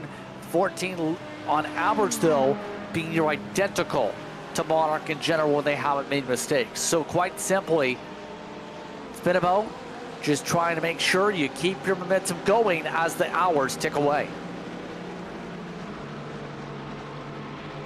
Now the fights throughout the GTP fields, the LMV2s started to die off a little bit more, although we are watching this fight between Grow Racing Team Blue and Monarch Racing quite closely. A fight is also on, and it's a pretty hotly contested one. We got iRacing Today Motorsports VSCA's Eric Intilli fighting it out with Macco Fisher Motorsports, headed up by Kristen Balcherik. And Justin, we have one of the drivers from iRacing Today Motorsports currently in that fight for 9th, standing by with us. It's Chad Dalton. Yes, indeed, Chad Dalton now joining us here in the broadcast booth. First things first for iRacing Today Motorsports. How have things been for your side? We've seen you have some good battling so far these stints. Yeah, things have been going pretty good. We've got a good car. It comes to life towards the end, but we were just kind of biding our time there and figuring out the early strategy with the yellows. But now I think we've settled into a good pace. So where have you sorted things out? Where have you figured things out for how the strategy is going to go now, with some teams only taking their first pit stop about 15-20 minutes ago? Yeah, I wish I was smart enough to figure out race strategy. I'm more just a driver. I was letting all the crew guys figure that one out, because I was definitely like, I don't know what the best call is. We pitted, I think, on the first full course yellow there, and I thought that was a good strategy, and then we were debating about pitting on the second one, but I think it was best to stay out there and keep the track position and try to stay up front as much as we can, because we're definitely off cycle now from some of the other guys. Overall, how would you describe the excitement for a brand new season when it comes to VSCA competition? It's exciting. Like, our team ran for the first time last year, and we had 2 cars on track, and being our first year was a lot of fun. We gained a lot of experience, even won a few races, and now we're a little bit more veteran status this year, so we're excited about just kind of settling into the season. It's a long haul, takes most of the year, so you just got to pace yourself and try to be there at the end. So I'm proud of the guys. We're doing good so far, and hopefully we can keep it up. So overall, how would you describe the balance and how this car has felt in terms of making sure it gets yourself up to speed setup-wise, especially considering you've got one of the highest weight penalties when it comes to your manufacturer here this weekend, 11 kilograms extra added to the car? Yeah, I think I was telling them when I was in the car there, I think it affects us on some straight line speed a little bit with the extra weight, but our car is really good, at least for me, under braking. So I can make up a lot of time through the braking sections, especially the really heavy ones like turn 1. So we gotta be on our game with this car this weekend with the weight penalty, and I think if we can keep it clean like we've done for the most part so far, it should work out in our favor. But we got us a little hot rod. I'm pretty pleased with how it's hooked up right now. So now what's the approach for the next few hours for you and your team, especially with you guys still in the top 10? Yeah, I think it's just keep the pace up. Eric's about to be Iron Man out here. He's in our car right now for a while. He put himself in for the next several stints. So, hopefully he can pace himself, keep it on track and nice and clean, and we'll just try to get through the next several hours. It's definitely a long way to go, still 21 and a half hours to go. So we've run enough of these races over the years to know that you got to be in it to win it at the end. So it's really just kind of pacing around, keeping our strategy calls up and making the right calls there, and just keeping the team vibe going and up. So just for context, how long did Eric sign up to be in this car? He's currently signed up for the next 5 stints, so that'll be almost 6 hours. So a long time in the race car for him. And when's the next time you're in the car for a comparison? It will, see, I'm not even sure. It's much later in the evening. It'll be definitely dark in the race. I would say several hours from now. So I get a nice little break. I'm actually going to step into some race control after a while as well and try to help run the yellows. Any shows you'd like to give before we let you get back to your team here? Just to the team, like all the guys, we've prepared really well for this race. I think we've all run good practice laps. We're all having a blast out here. So just a shout out to iRacing Today Motorsports, and thanks to VSCA for all they do and all the work they put in for this to let us come out here and have some fun racing. Well, I'll let you get back to your work here for this one. Thanks for the time here, Chad. Yeah, thank you guys. Enjoy. Chad Dalton taking some time to speak with us. 5 stints. Jeez. That is a lot of stints in a row for Eric and Tilly. But he signed up for it. It's his choice. I mean, be careful what you wish for is all I can say for that. Quite a few drivers are in a pit row, most of them from the GT field, as pit window is very much opening up for them as well. We had a couple of incidents under that yellow flag. One of these incidents coming from the twin turn SR-S by Rebecca Bornheim. That is Reza Fractian that is now gone off the road. This is one of our LMP2 competitors, and this was a spin up coming back onto the oval. It looks like was fighting with Monarch Racing, and this happened on the approach here. Looks like to the bus stop chicane. Yeah, just watch this. You already have a BMW in front to spark up 3 wide coming in just about is never great. That sparks them to be offset. They kind of just locked it up and said, if I keep it straight, I'm going to crash. Still managed to crash, but it would have been much worse if they didn't shunt themselves almost to the left to make sure they didn't come across there. And then we had Caleb Koski for the No Limit Sim Racing Academy also going around, and a big slide off the road for No Limit Sim Racing Academy. And that has given the, we talked about it earlier, right? The rolling 10 incident point black flags. Well, that has just given the one. They had to come down and serve a drive-through penalty as a result. And, well, Justin, he's not the first driver to be caught out by that in these first few hours. He is certainly not going to be the last. Indeed, especially with how things can go as we see more pit stops here at the 68. It's a long time actually sitting in the box, and this will give up what the race lead had been by a sizable advantage because of this. But Soleil, as expected, in the window, and now at this point, that puts up for now, with a couple lap offset coming up, Tane Hodgson and Samil Labe up on the track as the others finish up service. It's a little bit interesting how the GT Pro and GTM fields have come about. Because the pros mostly came down and the Ms came down on the next safety car after them, right now a majority of the GTM field is, I say that. For a few moments there, the GTM field was actually mostly ahead of the GT Pro field in terms of overall scoring. Not the case anymore, as now the GTM started to make their way to pit road as well. But right now, you've got Team Freda Sport and Bloco Motore AM both leading the GTD fields overall, 1-2 in terms of overall positions. Yeah, not too much of a pickup, actually. You can argue for that, but it's about just slowly and methodically picking up spots. If you didn't get the best of launches, you could argue on that compared to the 1-2. But if you're up 11 to 12 spots, we're seeing for some of the teams, or up 30, then you're talking about absolute power moves to be able to make up a lot of ground. We'll say for Lucas, kind of in particular, the 77, we can talk about him for a split second. That machine up 30, that's including all the GTMs, mind you, that they passed on by.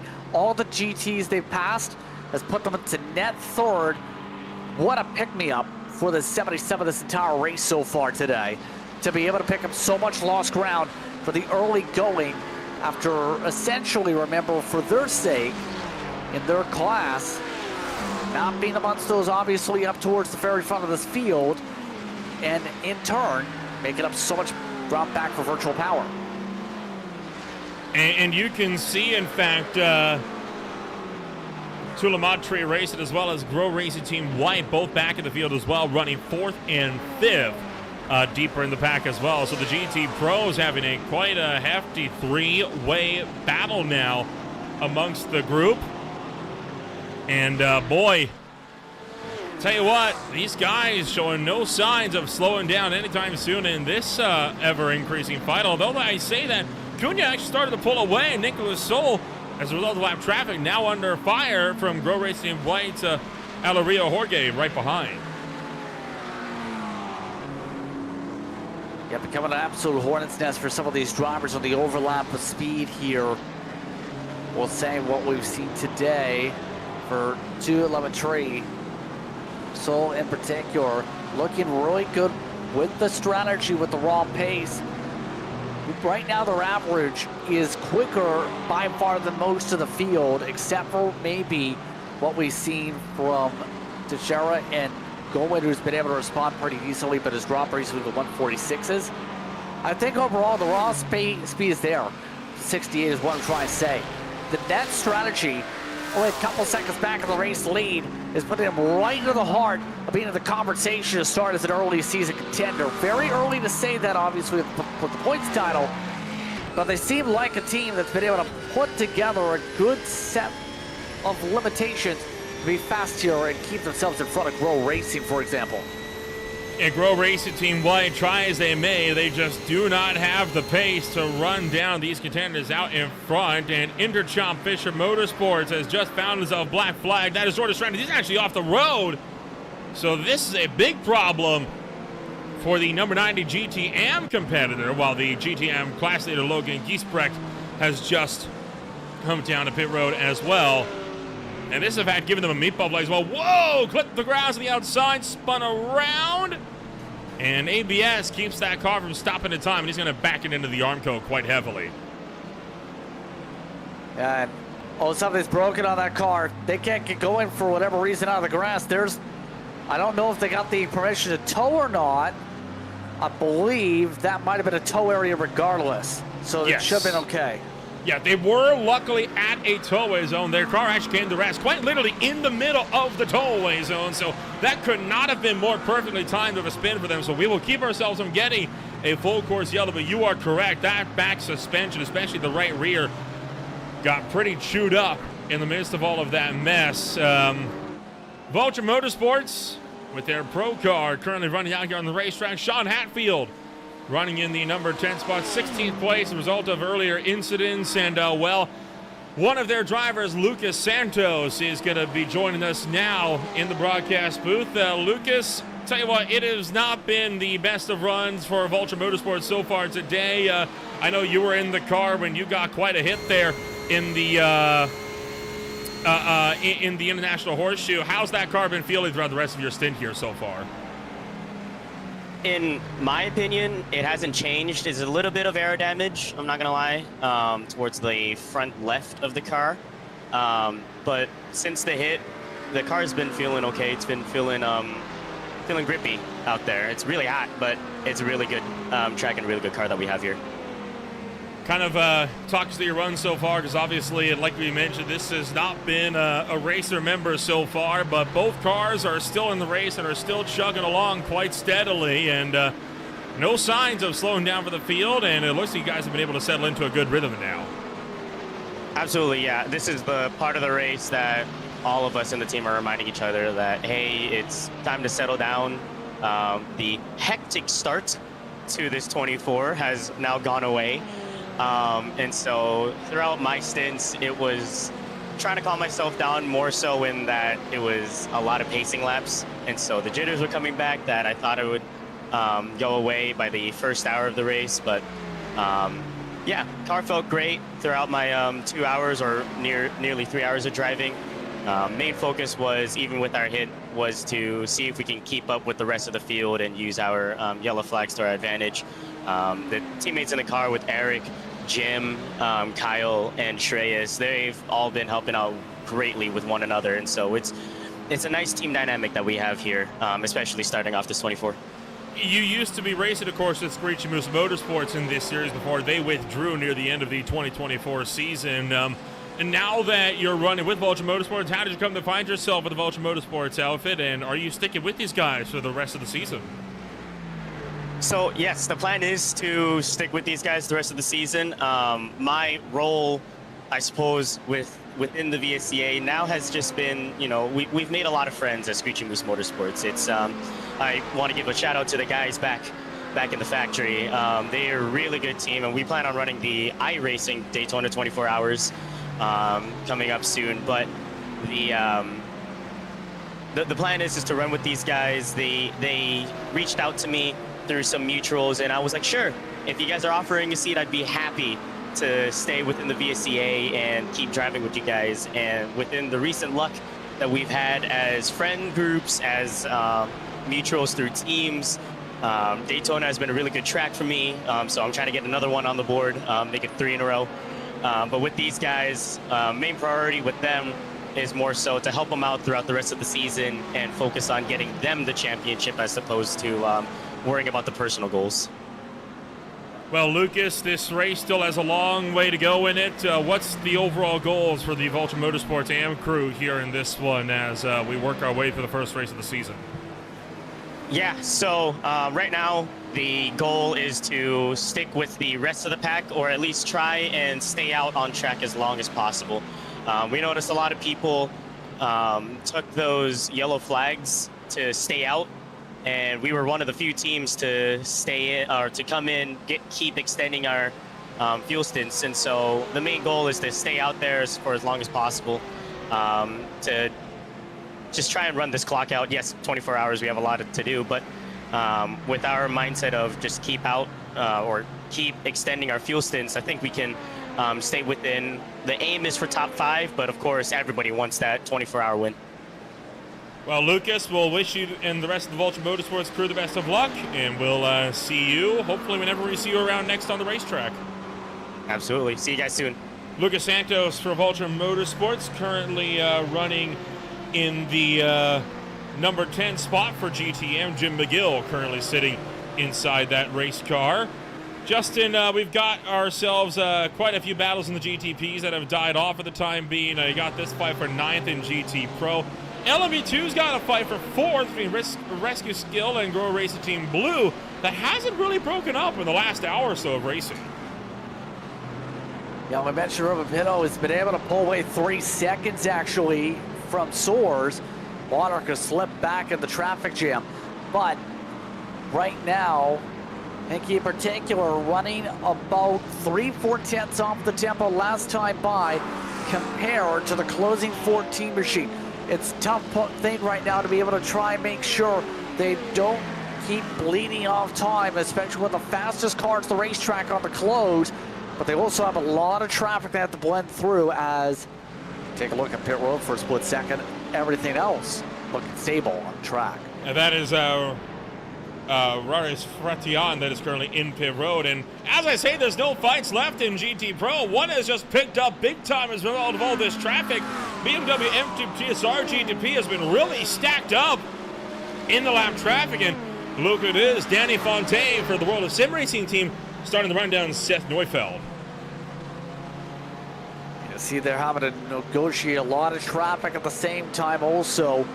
The BMW, with the way the energy works in these GTPs, seems to be able to get a lot of pick-me-up with the draft of the LMP2s. They're very similar in terms of some of their speed here.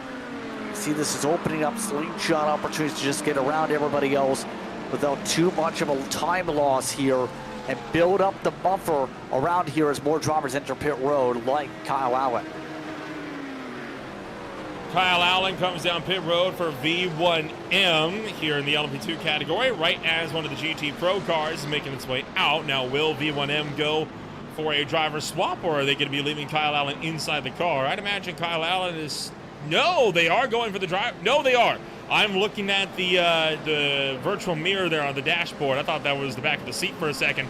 Kyle Allen is staying in the car for the time being, while the battle for second place in LMP2 is picking up as well. Dominic Eisenberg and Lucas Henke starting to get a little bit closer as well. Oh, look out, and around is going to go Dominic Eisenberg in the West Horseshoe. Trying to dive it pretty deep into the corner, a little bit treacherous, but that was all sparked by just trying to get around the traffic in that circumstance, be able to get themselves sorted out. The problem is, it was almost a little bit too deep on the cut dive, on the dive through. And just a little bit too deep in there. Meanwhile, Michael Williams being put under fire by Alfonso Reyes, and Reyes going to battle through. That's going to turn into 6th place here for these guys as well. Quite a good run that these guys are having for themselves here as Alfonso Reyes for Rick Team Racing fights his way through. Now Ruben Pino started to close in as well.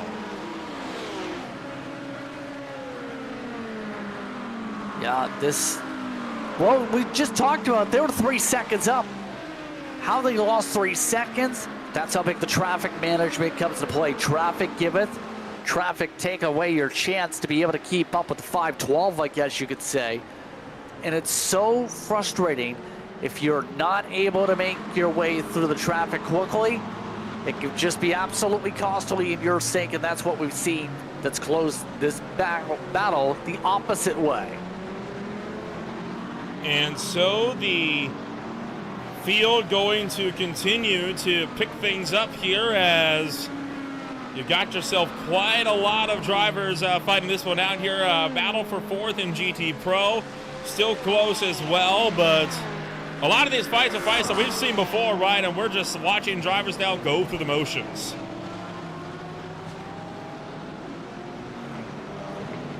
Yes, indeed, as we'll take a look and try and search around the track right now for the most part. I think that's kind of just the way things like this track and like this race can play out, though. That's the huge thing. You'll see just for many drivers, a lot of the competitors will see things settle out in a certain way where you're just kind of hoping for calmness rather than it being uber aggressive. You don't want to be uber chaotic, to say the very least, and where you're on edge. And the battle's going to keep on going. Ricardo Santos in for the Evervance Pulsar Esports team. And so the battle's going to keep on going here. We got problems on the racetrack. Pack Simsport has had problems. Alan Paris is into pit road. They have now received a meatball flag here, and they are into the box. So some big issues here for Pack Sims, one of the big heavy hitters in GTP. Whoa, big loose moment off and into the tires at turn 6. Huge mistake.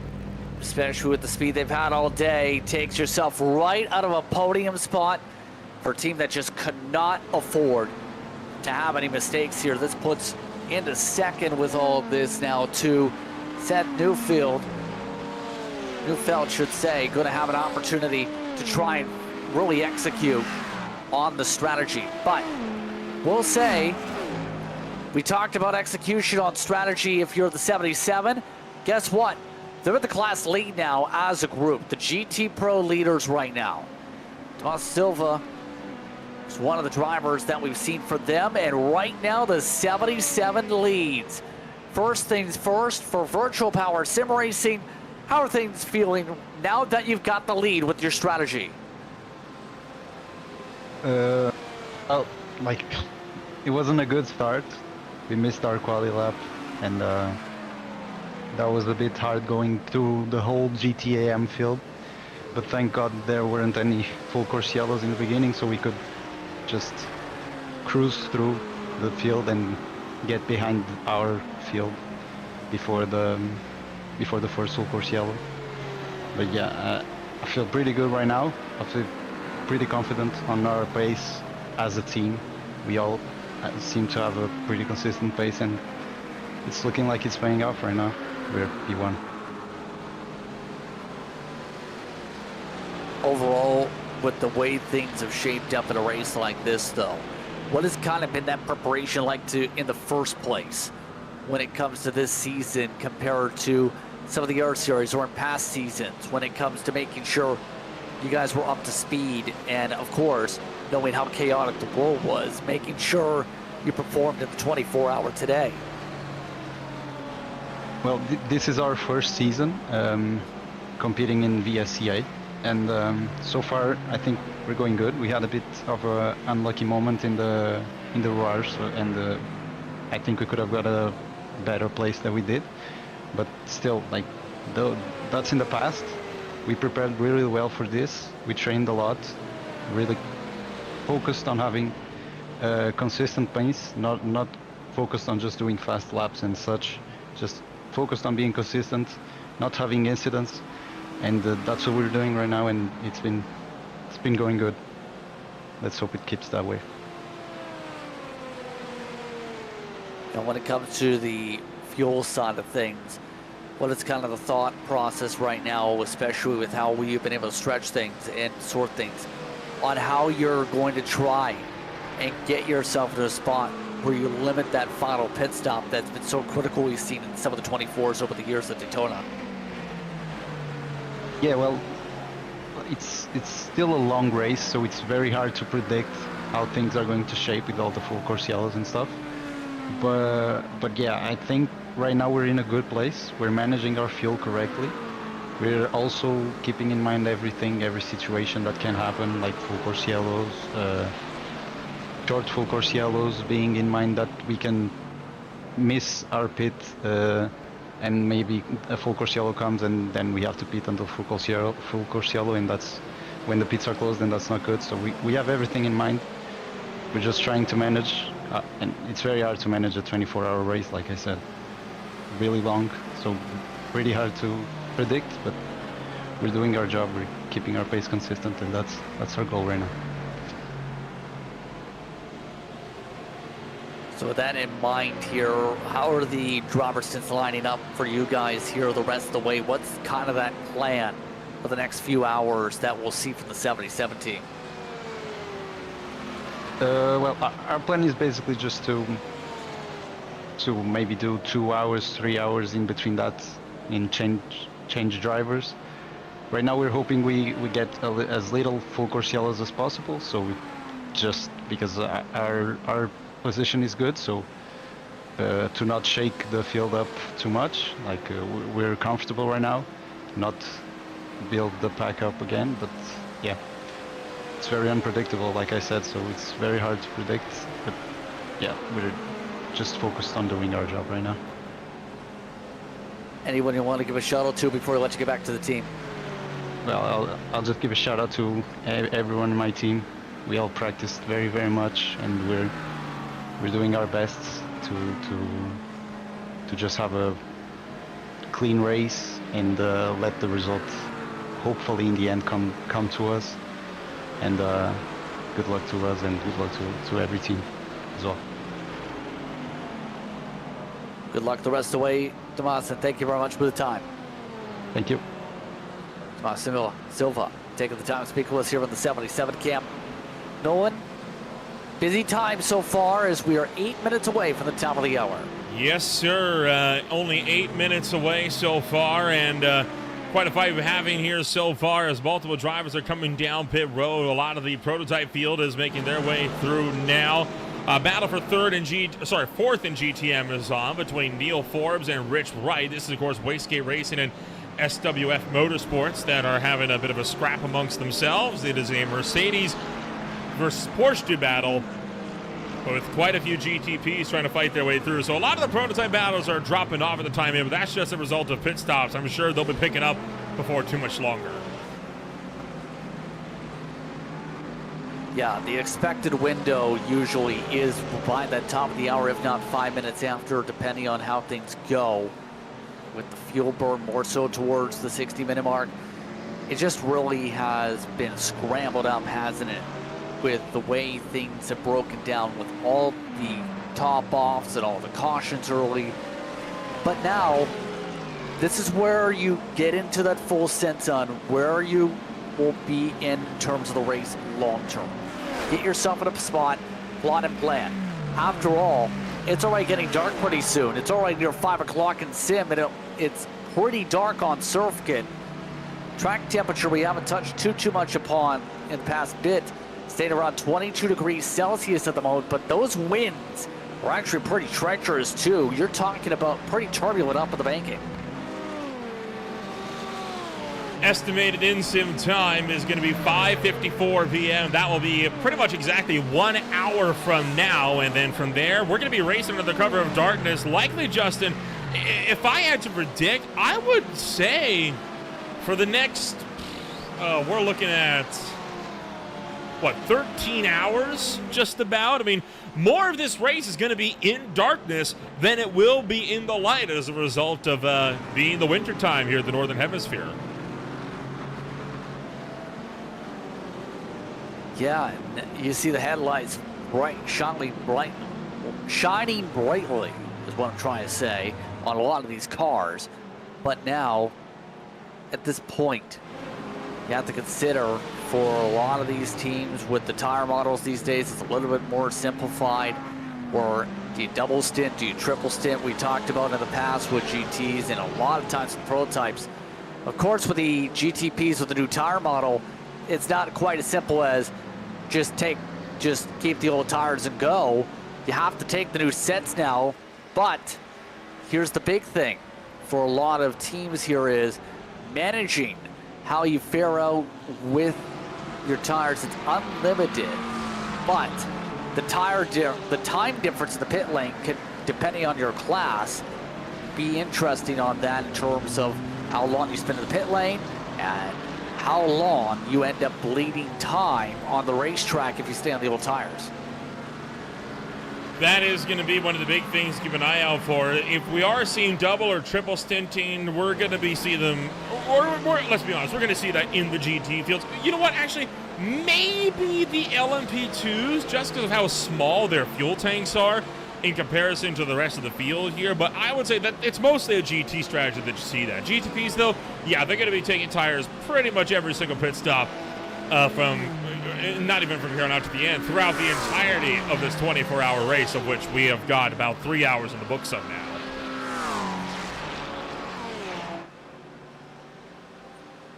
Yeah, and the interesting thing with all of this, too, now is long-term, it's the question. Who's going to be able to keep up with the who's? Wastegate in particular, it's been interesting in GTP. Of course, they only pit 5 laps ago, but are offset on strategy compared to the World Sim Racing side of things. But for many of these other teams, it's the matter of can you plot yourself on raw speed? And we've seen, for example, when it comes to GT that we've been following along with on screen here, you're talking about virtual power running the 144s. most of the fields in the 145s. There's big separations on raw speed here that we're seeing with the way these fuel differences are coming to play, heavier compared to lighter cars, that are really factoring in to these huge differences in the intervals on the racetrack in turn as well. Battle for a second remains hotly contested here in GT Pro as Nicholas Sola and Josh Goen continue to duke it out. So far, Sola has been the driver to beat, and every time Goen's gotten close, there's been faster traffic that comes through to break up the party. So Josh Goen, could he be getting perhaps a little bit? Oh, he's had a big slip up there as Josh Goen swings wide to the West Horseshoe, and that's going to cost him over a second up to Nicholas Sola. And now he finds himself on defense from Grow Racing Team White's Alario Jorge. These two have lost a fair bit of ground to the net lead, but Josh Goen in particular has looked pretty solid here in the 18, where we've seen, well, both the Goens have done really well. After all, the goal is go win, like the name says. But the Ferraris in particular in the 18 machine be able to keep it clean compared to what we see with the 19 with that incident with the toe earlier on, to maintain themselves in the action, to position themselves. After all, that's been the approach, to have a chance long term as a team to be able to grow in multiple different types of cars. The challenge for Goen Racing remains a big one, and now they are on defense. Let's ride on board for a little while with Grow Racing Team White, and we will allow you to feel the noise on Green Flag TV as you ride on board in the battle for third.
battles continue on here in the VSCA 24 Hours of Daytona. If you're just tuning into the show, welcome to hour number 4 of this 24-hour broadcast. My name is Little Round Paul, now joined alongside by Joe LaCastro, jumping into the broadcast booth as Justin Prince has gone to get set for his next stint a little while longer today. Joe, it's been an interesting start to this race. A lot of calamity in the opening phases.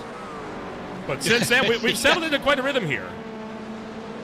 Well, you know, I heard just a little bit about that calamity. It sounds like I missed out a little bit. I admit I'm only able to tune in just now to see what's going on. But man, getting caught up has been a story of some ups and some downs. It sounds like some big downs to overcome. But now you've been racing for about a solid hour now, right? Oh, I would say well over that, probably more like an hour and a half at this point. And the race has been good. There's been a lot of side-by-side, a lot of fights left and right. A lot of strategy calls have been kind of thrown for a bit of a loop here. And we've just had troubles as Nicholas Goen has had a spin. This is down 15th place in GTM, out of the International Horseshoe. Back end comes around on the throttle, and around he goes, and he's going to back up into the infield. No problems, though. Gets the car refired and keeps that thing rolling forward. We will stay green. Fights on with the GTM race lead. Around the top side goes Richard Bell, trying to overtake Samuel Hoff for Superstar Racing Team. Let's see if he can do it right now. Hoff up on the inside there. Doesn't have the position, and he takes it. He's lost the spot. And just like that, Samuel Hoff, for the first time in a while, drops out of the lead of the GTM field, and that's going to put Richard Bell's Mercedes-AMG up on top now at the head of the field here as a result of this. So rough ride there for Samuel Hoff, who is also now fighting out with Juca Tainio. That's the 112 Russ Dispatches car. Now, this is for 26th overall, but remember, that 112, that is a GT Pro car, so not fighting with Hoff for on-track positions. So while these fights continue on here, let's see if we can't get a word in here with, I was going to say let's get a word in with Teixeira, but it looks like he is unavailable for comment now as, might have another stint coming up is usually what that inquires. And now Andre Vitor Diaz into pit row for the GTP crew, and just making his way out of the of pit row. Was second when he came down. Now that car runs in 4th after the pit stops.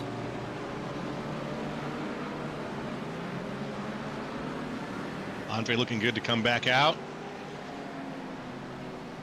Tucks himself in, and that's a perfect position. Now he's running 4th right now, up 4 from where he started. Now let's see how far back he is. He's got a 13-second gap right now between himself and Seth Neufeld, who's got a little bit of traffic right behind him.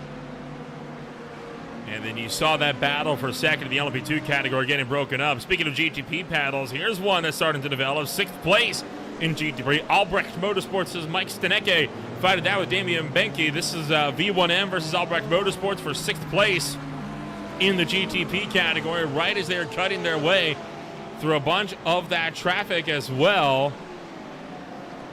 So Albrecht continuing to hold steady for now with Stenecke behind the wheel while Benke tries to run him down from 7th.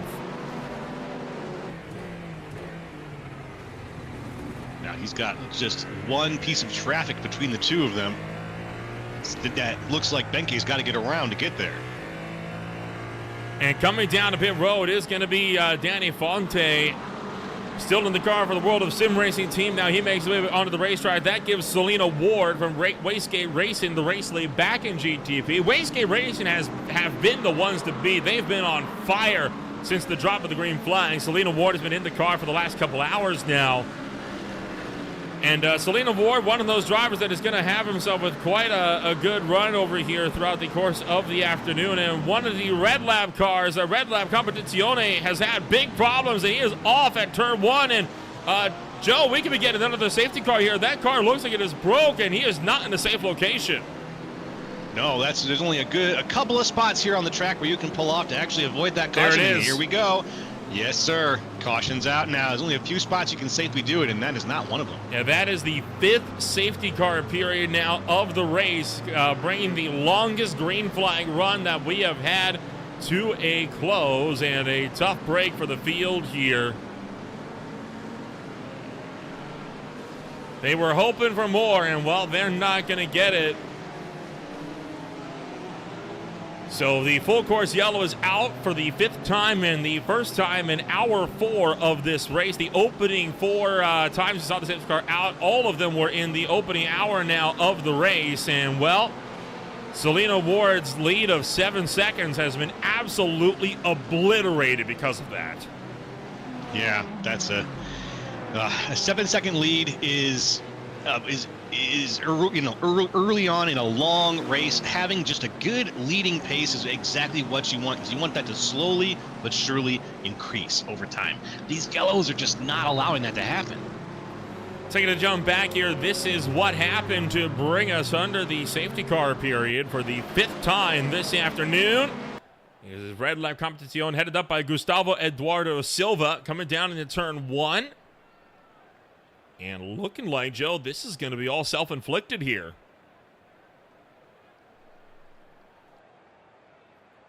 Yep, let's see it. Oh, yeah, locked up the fronts. Ooh. Goes in hot. And he is going to misses the first tires, but still hard on the brakes and straight on into the second. Wow. That car tried to sort itself out, but it just said, nope, that's going to fall right off the front. As you see the fender flying off the car there right at the last moment. Coming on through, you see the lockup there, and already you can see here, no chance of making the corner. Yeah, nothing. Didn't have it in him. Physics was very against him in that moment. And that cost him the front of his car, and that cost us the 5th caution of the race. And it cost Selena Ward the lead. Or the gap. Ah. Ouch. Ouch. So Track Limit Sim Racing Thunderbolts Michael Williams was in the lead of the race for LMP2. They're going to retain that lead, but obviously their lead has also been annihilated. Virtual Power Sim Racing, we were talking to one of their team members earlier on today. They're now having to give up a huge lead. And of course, Richard Bell just took the lead in GTM a little while ago. Well, for them, not too many big fights here this afternoon here as well. So, well, the battle is going to continue on throughout the course of the afternoon, but this safety car period is going to bring a lot of shakeups here. Yes, sir. These shakeups, all, after an hour and a half or plus of solid racing, it's you get into the groove, and now the groove has got to find itself all over again. Let's just hope that we don't have let's just hope that folks are able to find it a lot faster, and that we go from what I heard, in the first couple of hours, getting restarts done was really difficult. So I want to find a good place to put the car again. I'm hoping that people don't get too greedy here on these next set of restarts. Well, we got a few drivers that are going to be waiting to give us a chat here. We'll start things off with Geordi Vermeulen here, coming up here from the BMW M Team TSR GTP crew here. Geordi, obviously this fight has been quite a big one for your guys' team so far, and this safety car gets that GTP right into contention. You're currently running 3rd. How are you guys feeling? Yeah, feeling good. Feeling really good, actually. We were struggling a bit during the week with practice, getting a feel for the car since the January 5 tire update for GTPs. We've been really struggling with balance, but we've found a magical fix last night, very late on. It seems to be working for us, so yeah, feeling good.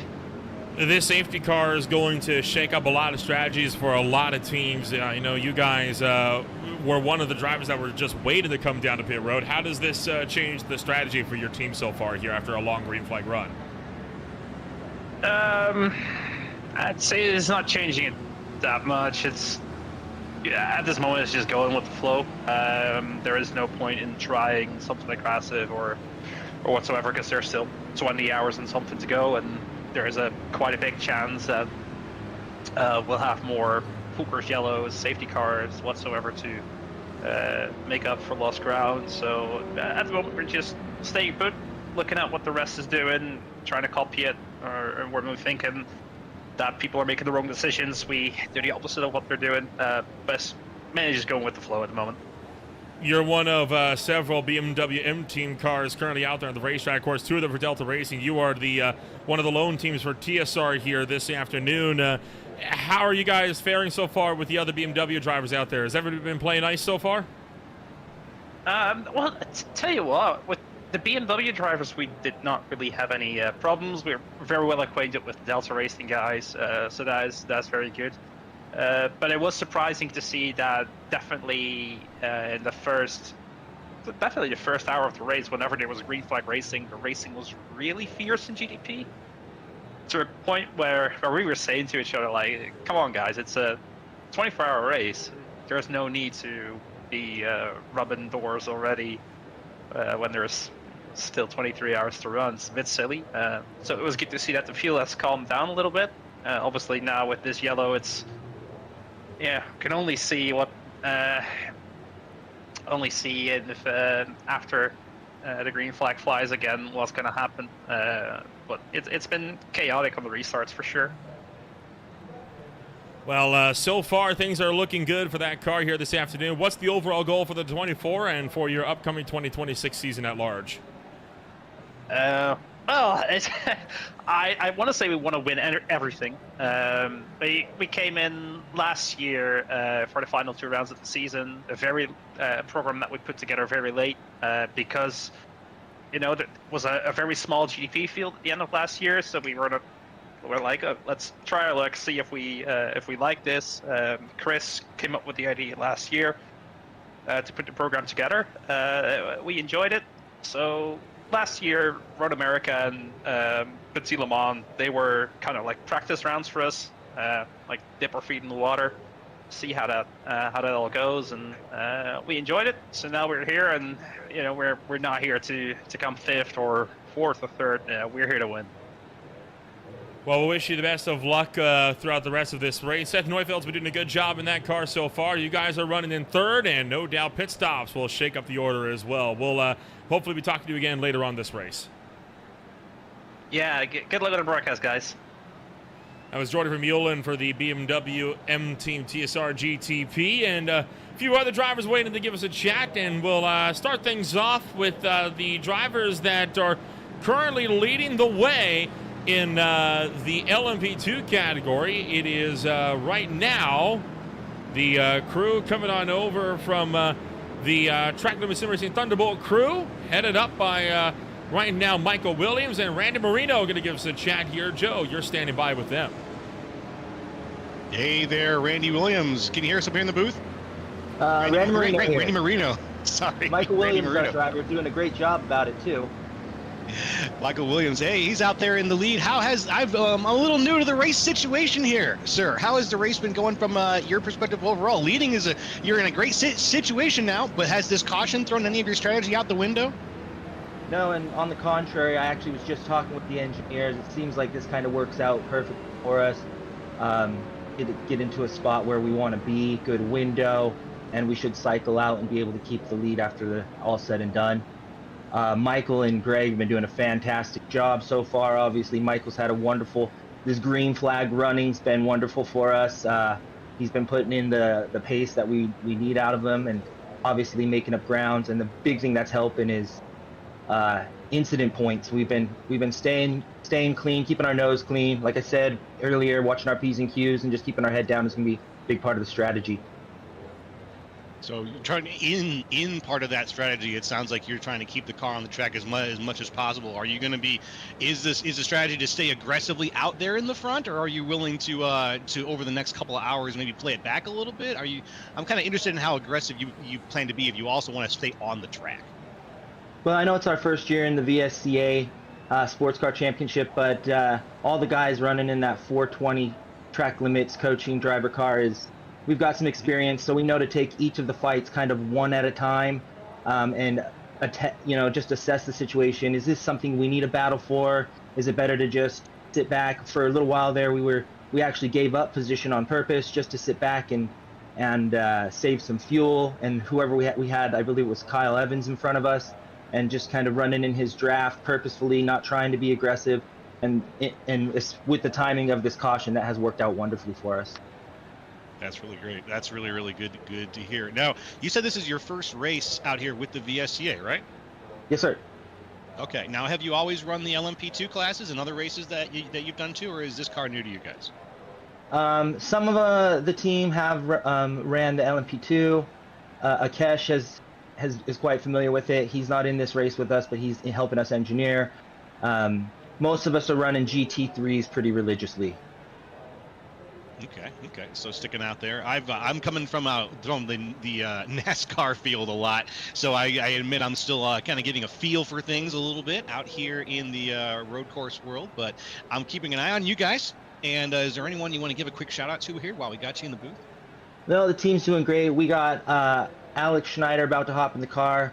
Greg did a fantastic job. I just wanted to give a shout out to my team, and then our engineers Brock and Akesh running along with us, and our other teammate Patrick as well. Everybody's been hopping in the chat, supporting us. Everybody's been putting in their 2 cents, and it's obviously working out well for us. We're sitting in P1 in the LMP2 class, but we know there's a long race to go.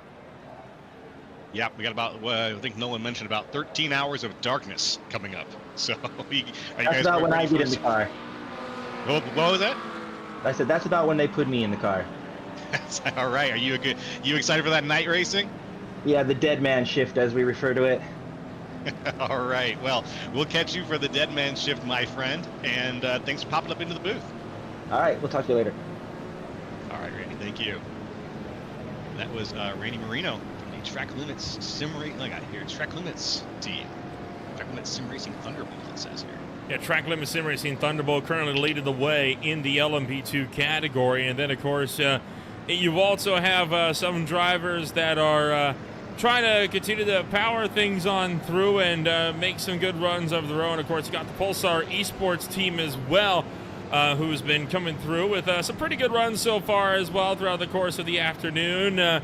Pulsar, of course, they were one of the big competitors in the Roar before the 24. We're going to bring Joao Pedro Teixeira now into the broadcast booth for the Pulsar Esports team. They, of course, are currently running down 12th in the GT Pro category. And I tell you what, for you guys, it's been a bit of an up and down day. You started off strong after taking the win in the Roar before the 24, but now you guys are down by a lap from your class leaders. What's the plan so far to get that Aston Martin back into contention for the end of this race? Hi, Nolan. Hi, Joe. Great to have you guys as well. Yeah, I mean, it went good the first couple of hours. Of course, we had a lot of full course yellows, which mixed things a little bit, and we stayed out for quite a while. But I think we are not that far behind. We are just on a different strategy. As I mentioned, we ran through the multiple strategies, and I believe that maybe we will after this pit stop, can get to the front again.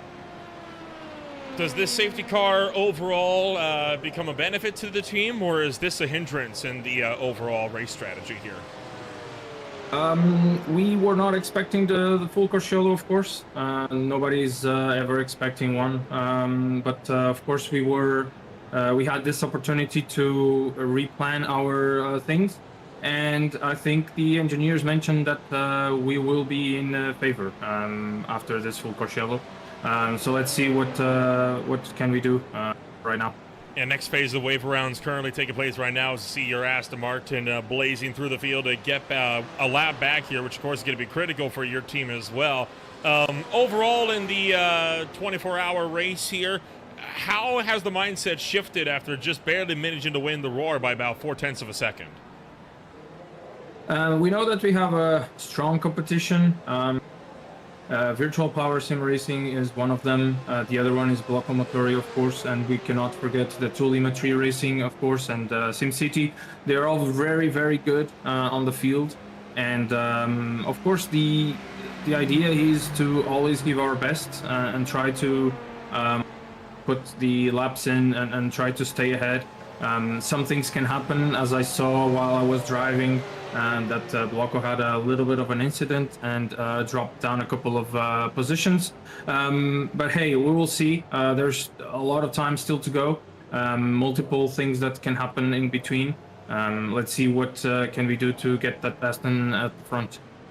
Season-long goals obviously going to be a big story here over the course of the afternoon as well. Your team has shown that it's got the pace to run up there and go out and win races.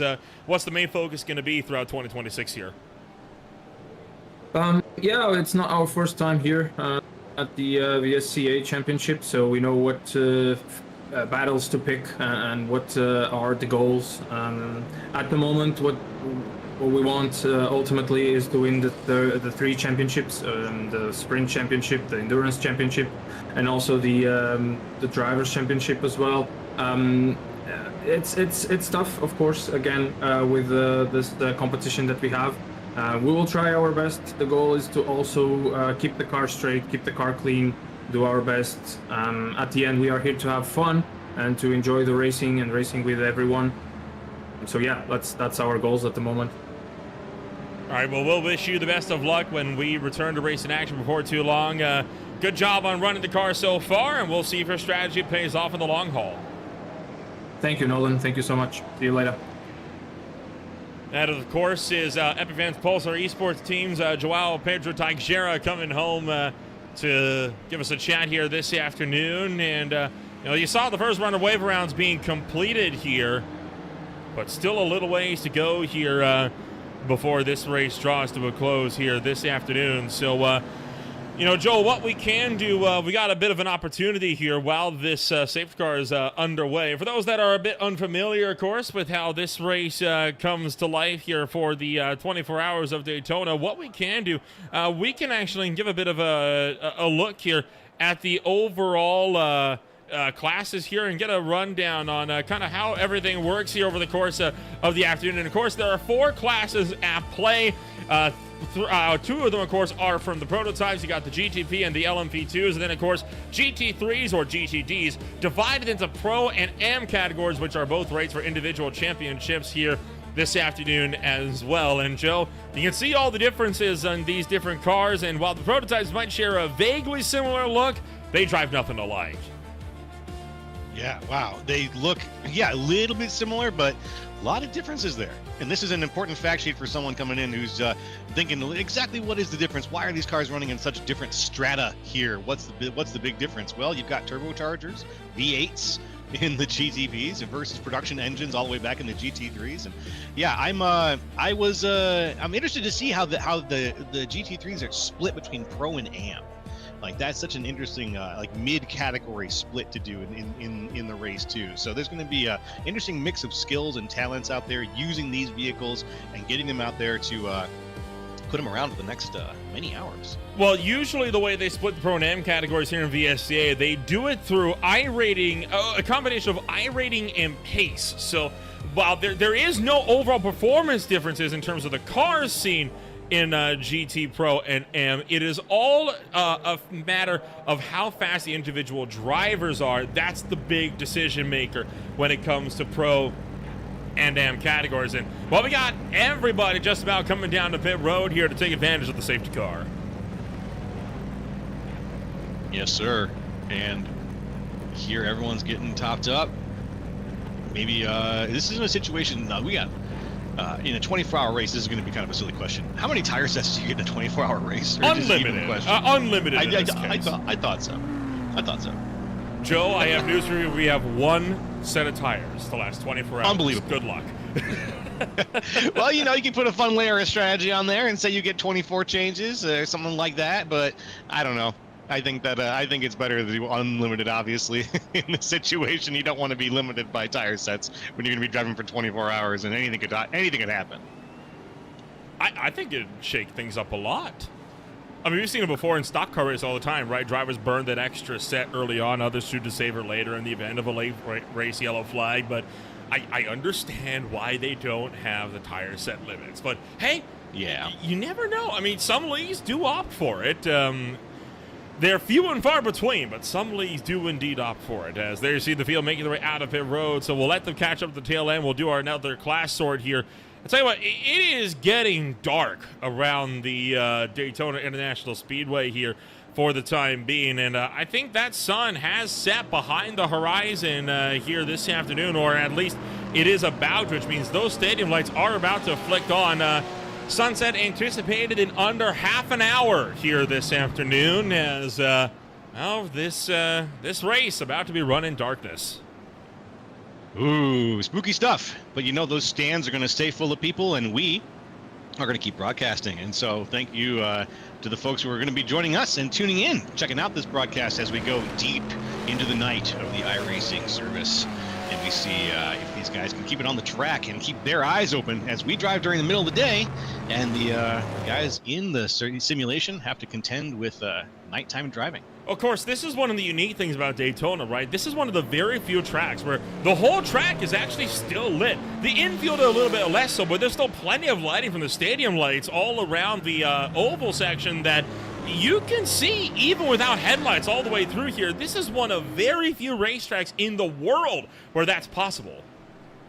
That's true. I didn't even think about that. I was honestly considering how much the game changes when you're using your headlights to see things, but here at Daytona, things are just tight enough, and you're running the outside often enough that, yeah, those stadium lights are going to really light things up.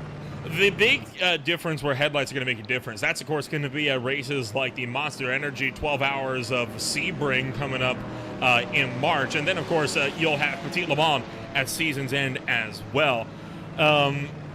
So you got plenty of contenders here that are going to be able to try to make runs here over the course of the afternoon. Now, we do have other drivers waiting to give us a chit-chat here. We got Samuel Hoff from the Superstar Racing team standing by. They are right now running 4th place in GTM. And Joe, you're standing by with Samuel Hoff here. Hey there, Samuel. Can you hear us up in the booth all right? Yeah, I got a hold of you guys.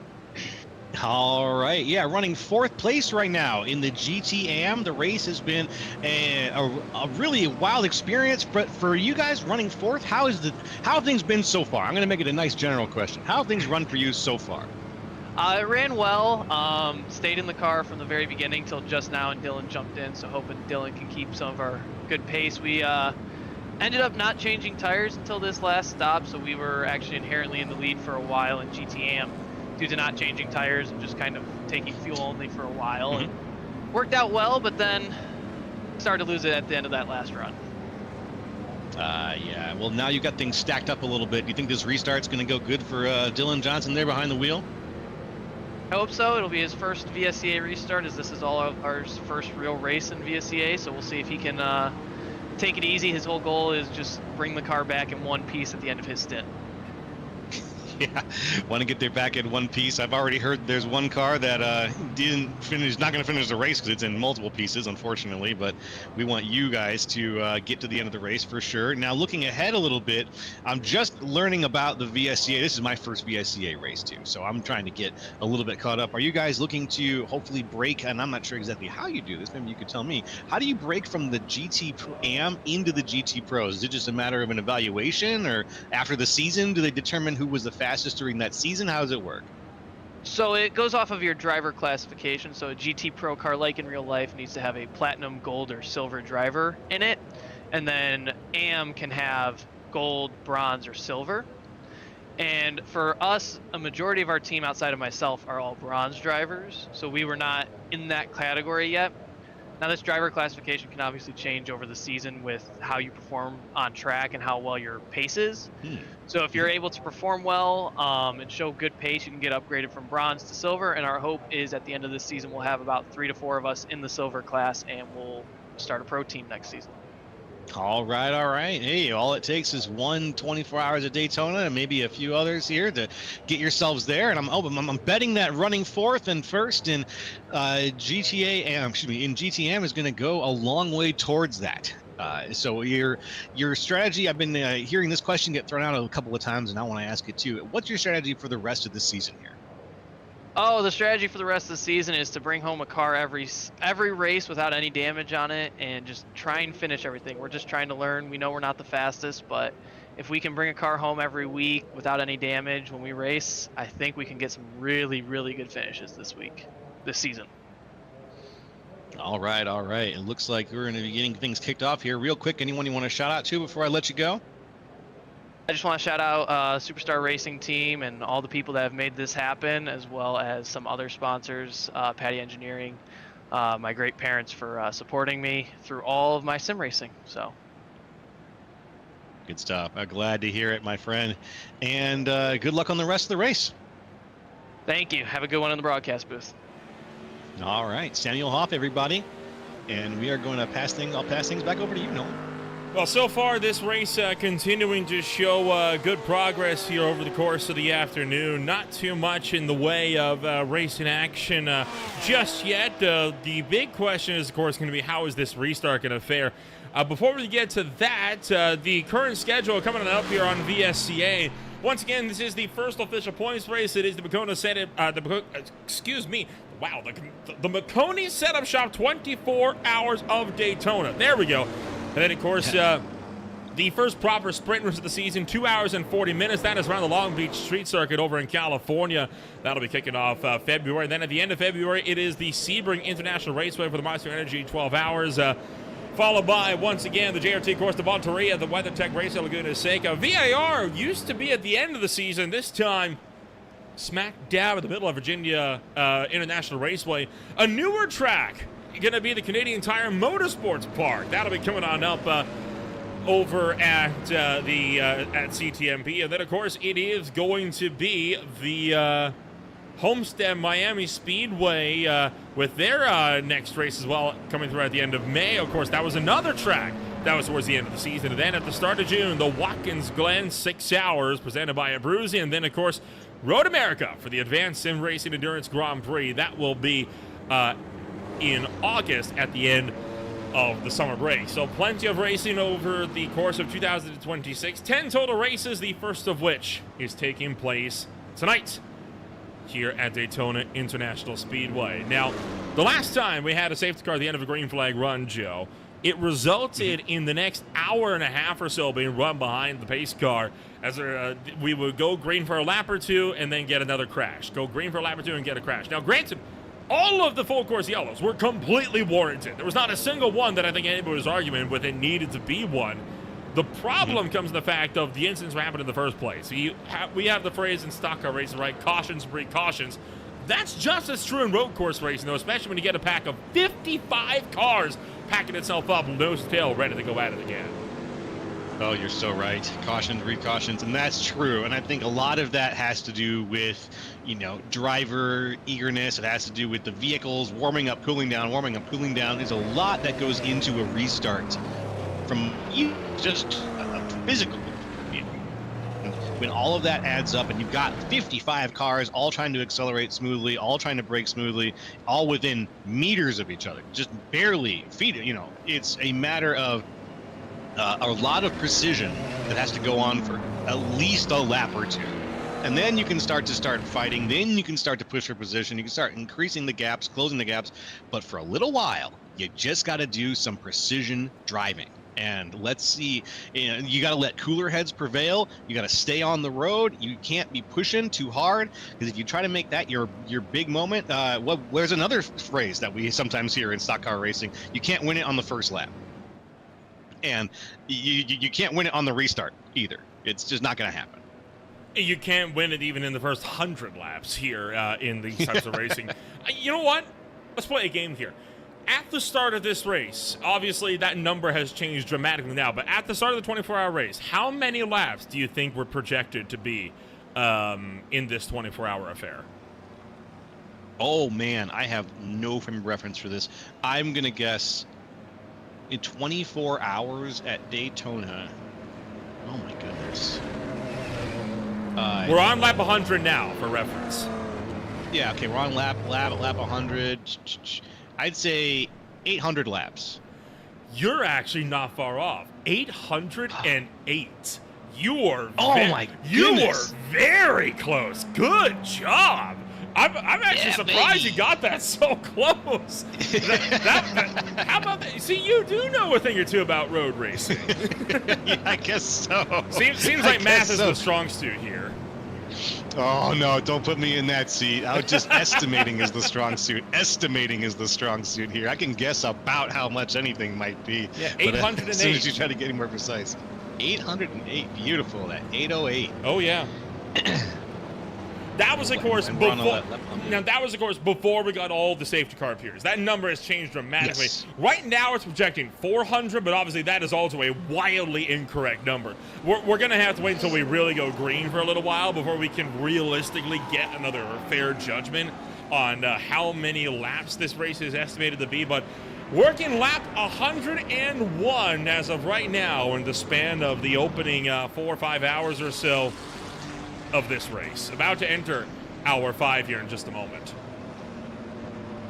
Lap 101. All right. That's just a beautiful thing. I can't believe you got within 10 laps of that guess. Once you told me it was 100. I wouldn't have been able to guess that. I would have guessed over 1,000. Yeah, I almost did 1,000, but when you told me that you were at 100 laps after 3 hours of racing, that's when I said, well, they're not going to hit 1,000, so it must be a little less than that. Maybe somewhere around 200 less than 1,000. Nah, I'll just say 800. That was my whole thought process. It wasn't any more inspired than that. It was just that we had hit it by 3 hours in, we hit lap 100. We'll probably get to about 8 if we were going to just go green the whole way. You've got that 6/10 working with you there. Yeah, phew. Well, I'm glad I got something working for me right now. So when this is I admit that I'm used to much shorter cautions. In these kind of situations, about how many laps do they typically do under caution once we get a full course yellow? It always depends, right? I mean, there's no set limit on it because all the yellow flags are done manually here in VSCA. So the typical procedure, you allow drivers to get a wave around just to get drivers behind their class leaders before pit stops. Then the pit stop cycle opens up. From there, after the pit stops, a second run of wave buys takes place, after which you then have to sort all of the class behind one another, and then usually a lap or two after that is when drivers go back to green flag racing. So right now, a lot of the GTPs are running, but you see how these 2 GT Pro cars are up here with some of the GTPs? Once they start to drop back, you know you're getting close. Right now, we're still in the wave around phase. Gotcha. Yeah, I see a few of them there. We're still in that wave around phase. That makes sense. And I just saw all the lights snap yes, sir. on. And you so can... anybody with astigmatism even those lights. Kind of hard to see from here, but you can see that sun is officially at the crest. You can in fact see some of the lights turning on from some of these LMP2 machines as well. And as we look, there you see those stadium lights are on. This race officially classified as a night race. Here we are. And it is, as you mentioned, winter time still in the northern hemisphere, so we are going to have more conditions where the lights are on than when they're off.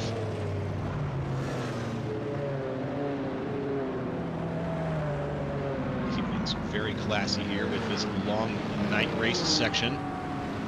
Oh, some lights, everybody getting out of the way for those wave arounds here still.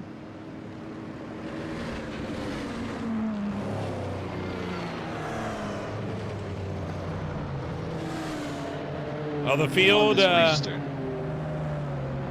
going to be restarting this time around. I believe we are not quite in the phase. We might be in the class order phase. It looks like they're slowly working their way through the field here this afternoon. About 20 hours of racing left to go. We're going to give another quick shout out, of course, here to the folks that keep the lights on here for the VSCA Sports Car Championship and the guys they help to bring us coverage of the 24 hours of Daytona. When you want to be the best, you can't settle for the rest. For anything on iRacing, there's only one name you need: Maconi. With Maconi Setup Shops, they now provide the best of the best in setups, paint schemes, coaching, and event organization. With cars across all 4 licensed classes, they have what you need to hit the track with confidence. Grab a subscription for as little as $8 a month, and save money while going fast at MaconiSetupShop.com/subscriptions. There we go. And remember, at Maconi Setup Shop, they're their setups, but your victories. Maconi Setup Shop, a proud sponsor of VSCA here in 2026. As we are reaching the start of hour number 5 in about 17 minutes or so here.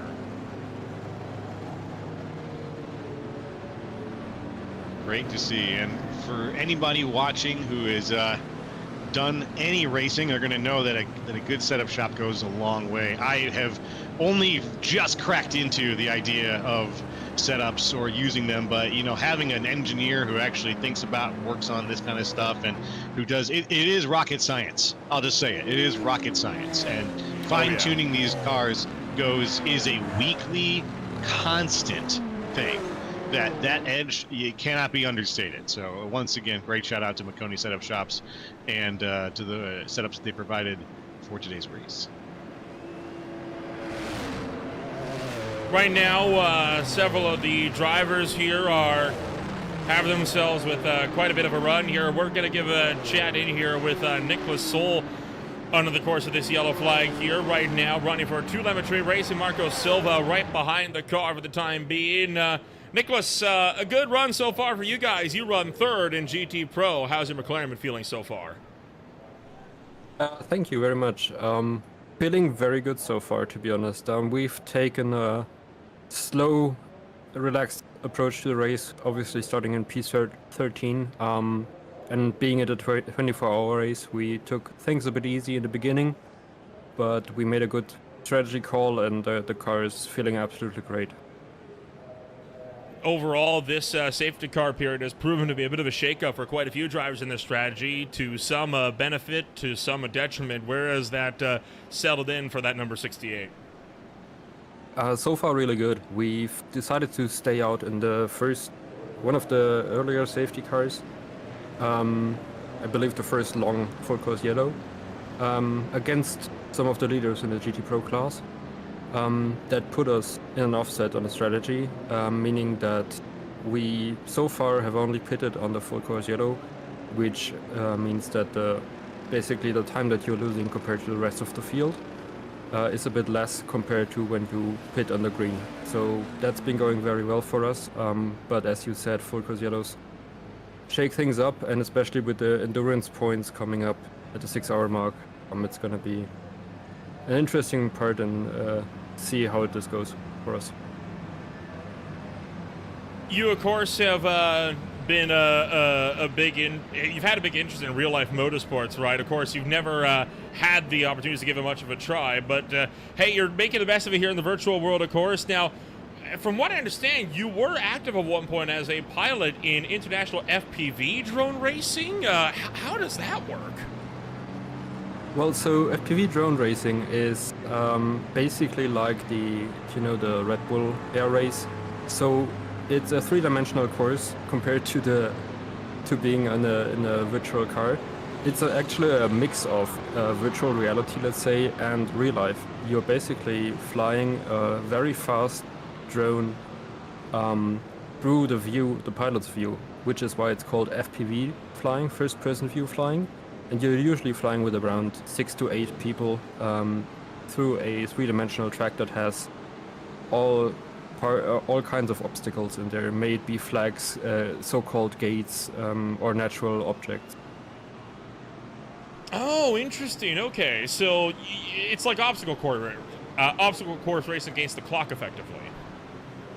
Yes, indeed. So there's obviously you have qualifying, but you also have the races where it basically is whoever finishes first.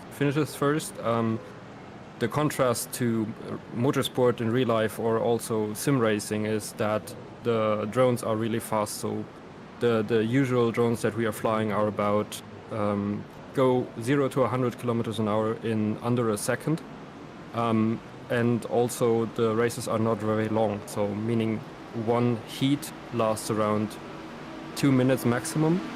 Meaning that you have to be like really quick, really on point, which is the complete opposite compared to a 24-hour race like we have here.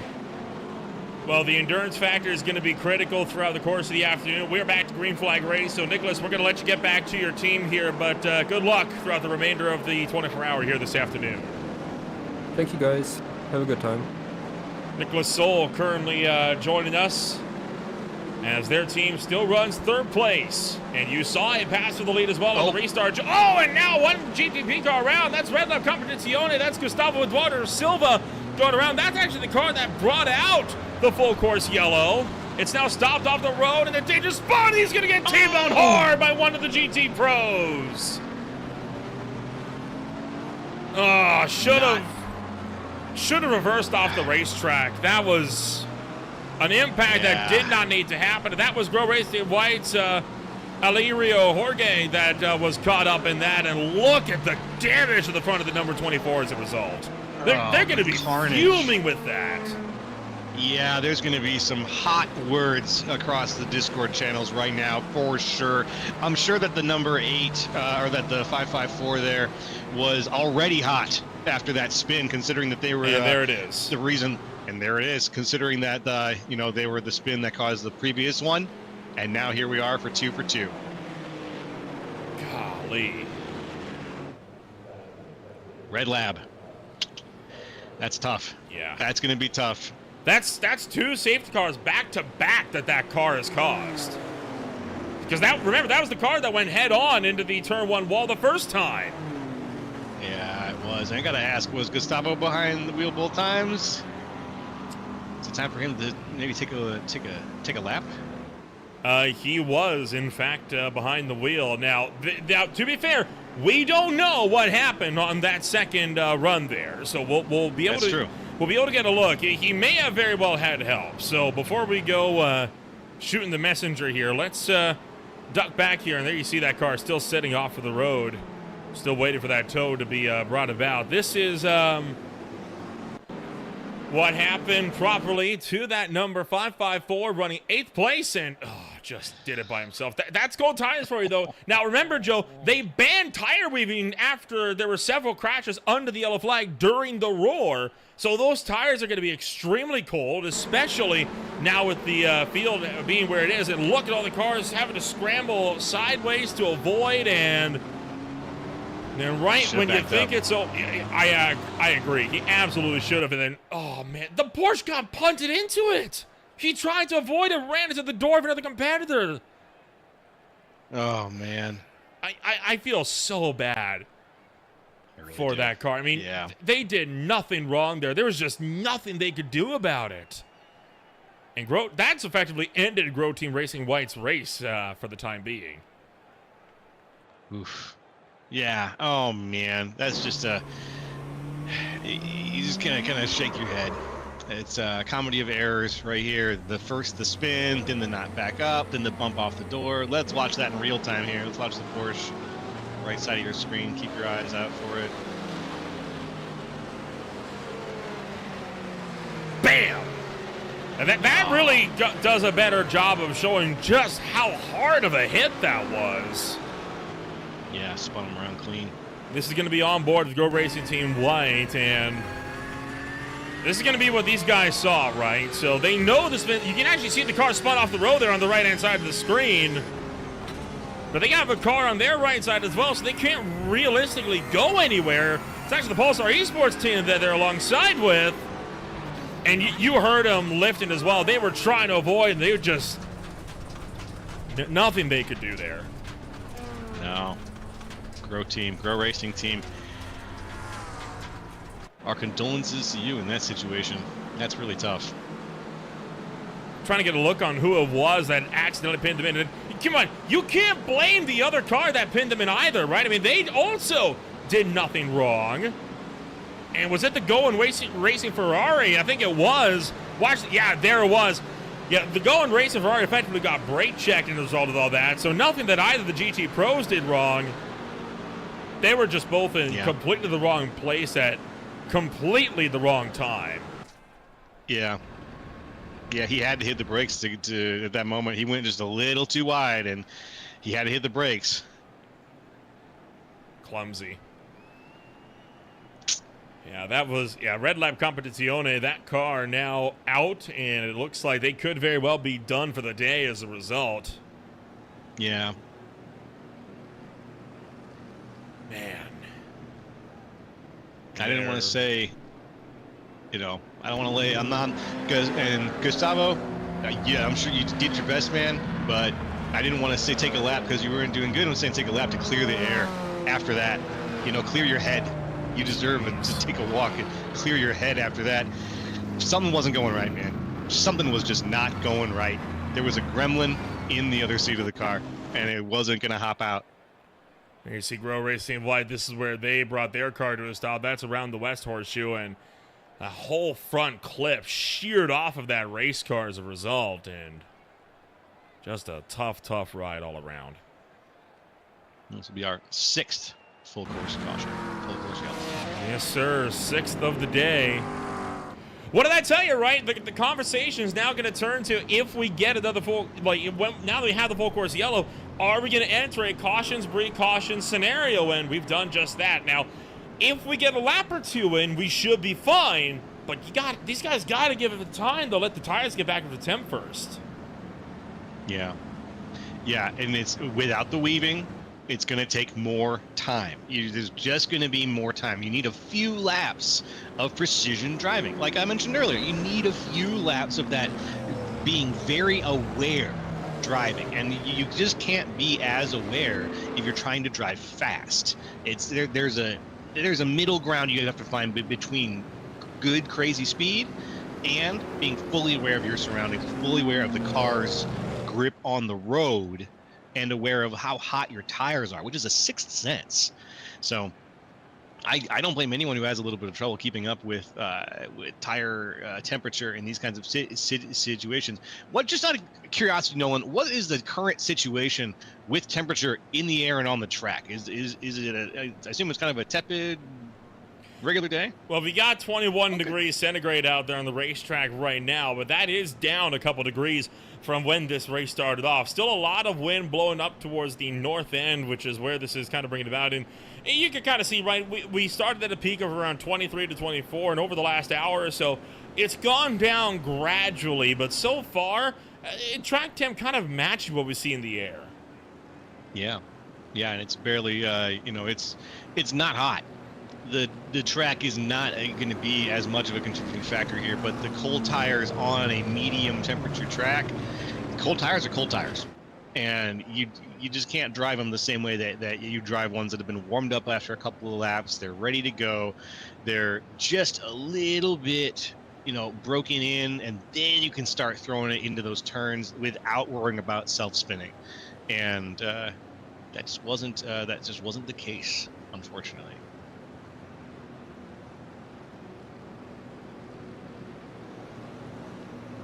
So we're probably still in the first sorting phase here, because I don't think anybody yet has gone down.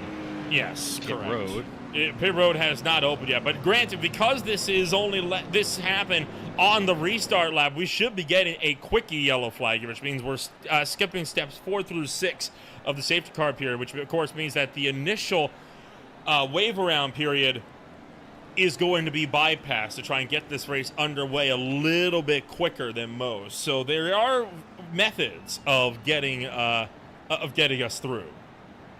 Gotcha. Yep, and we can see now everybody is coming down pit road, or excuse me, everyone is coming around and getting lined up. This should be a little bit of a faster yellow. Well, this race continues to remain under yellow flag conditions for the time being. We'll take ourselves with a quick jump back. We'll let ourselves get a bit of water in our systems here. When we return, racing action will be resuming once more on Green Flag TV. Stay with us. You're watching Maconi Setup Shop's 24 hours of Daytona for the VSCA Sports Car Championship on Green Flag TV.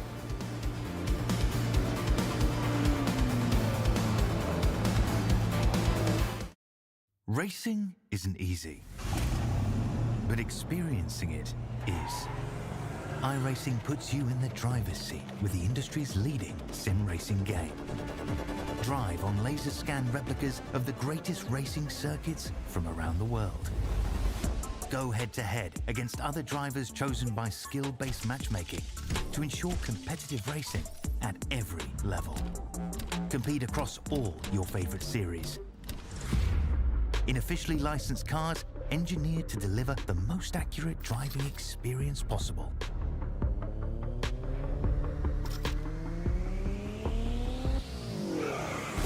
Join a race or host your own with players from across the globe. Race against the computer or in a league with friends. Feel the thrill behind the wheel. Visit iRacing.com.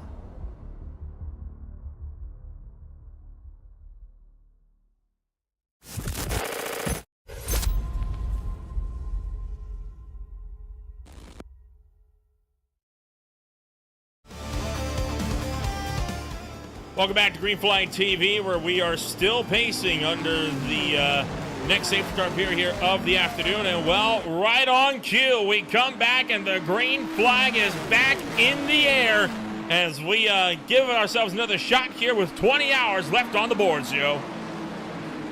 20 hours left on the boards. Hour 4 down, hour 5 starting up. Hour number 5 in the final hour, Joe, that both you and I are in the booth here for at least the time being here on this one as the field makes their way into turn number 1. The GTP is able to get through with little impact here this time through. No major moves being made for positions here. LMP2's same story. No drivers going for any major slides, so that means a lot of the fights will be up to the GT field.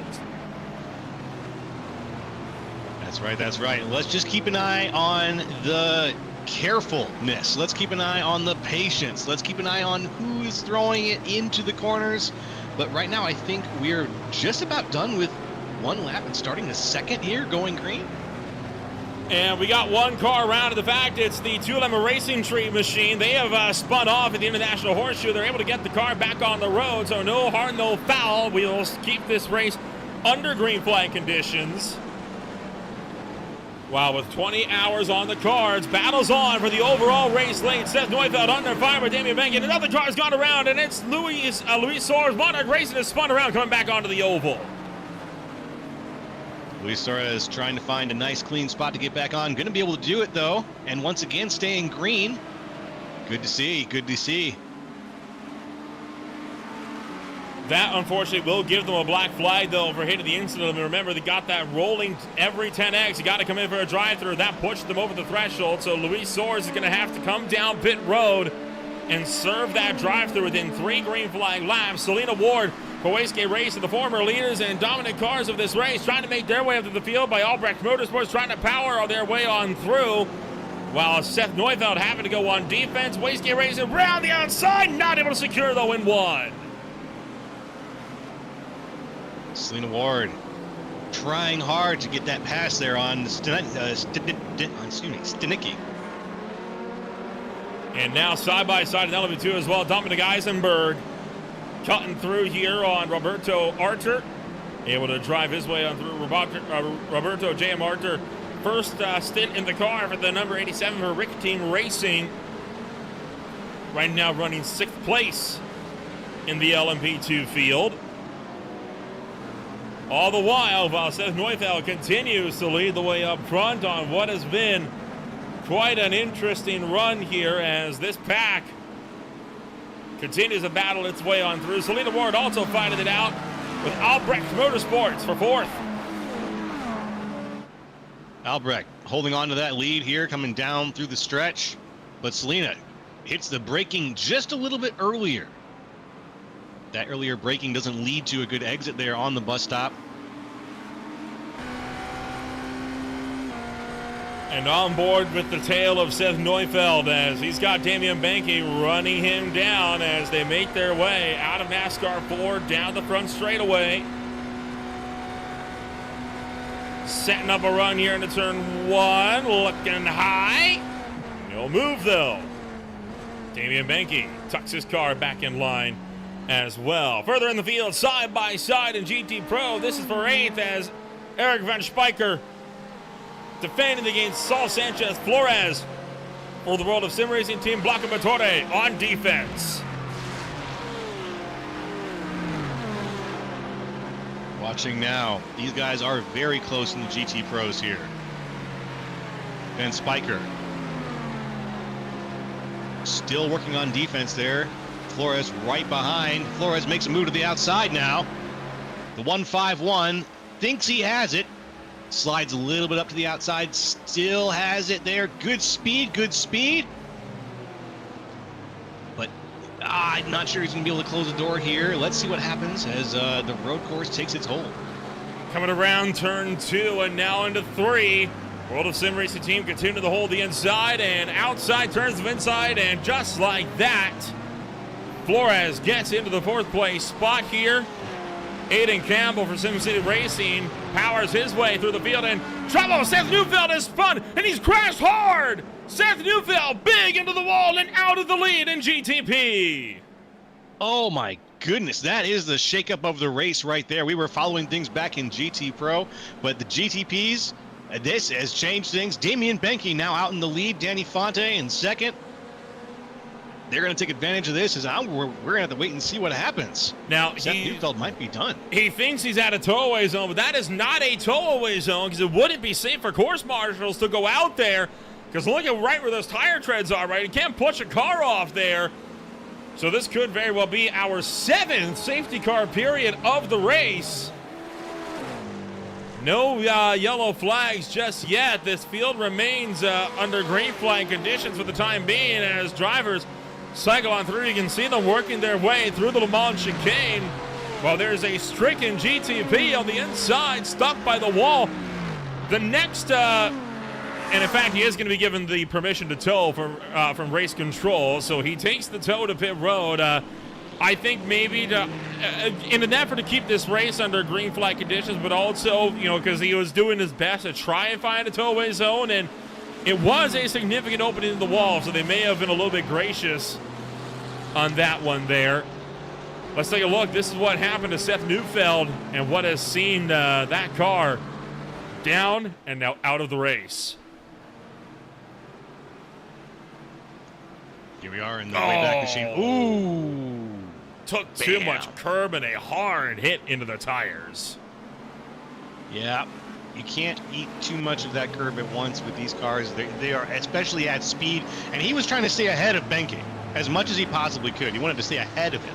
And so trying to do that, you're going to cut a couple corners. But if you fly over those bumps, they get bigger and bigger the faster you go.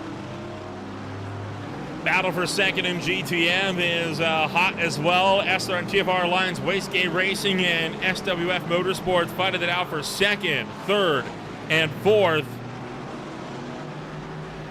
as they continue to dogfight, making their way back onto the oval as what little daylight remains continues to fade.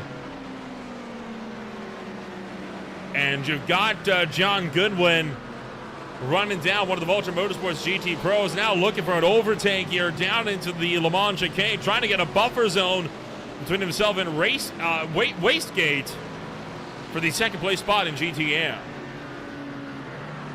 That's a lot of close racing going on right now there in the GT class, as we look to see some passes potentially being made. Meanwhile, the fight for the lead in GT Pro also hotly contested. Matco Fisher Motorsports fighting it out with VSR Competition Nero.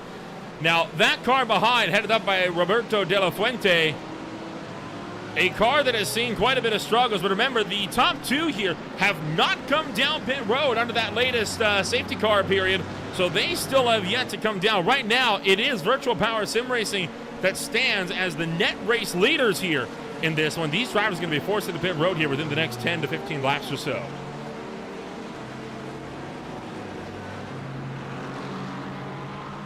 That's right. And coming down, they're going to need, that's going to change things a lot for Christian and Roberto if they have to come down pit road, and they're the only 2 that do at the top of the GT Pros. It's they're going to be sacrificing a lot in that situation. So I'm not sure, maybe their strategy is going to pay off in the long run here, but right now it's going to be something that's going to set them back a little bit. Right now, 4th and 5th place keeping up the battles here while Kyle Allen and Dylan Babcock going side by side here for third place and a turn number 1 for LMP2.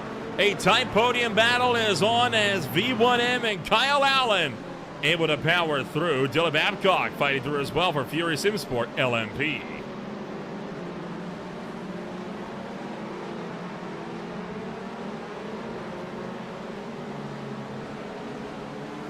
That battle at the top. Benke, Danny Fonte. These guys are, just trying not to do exactly what happened earlier. Don't want them to go flying off the track as well. That would be really unfortunate if that were to happen.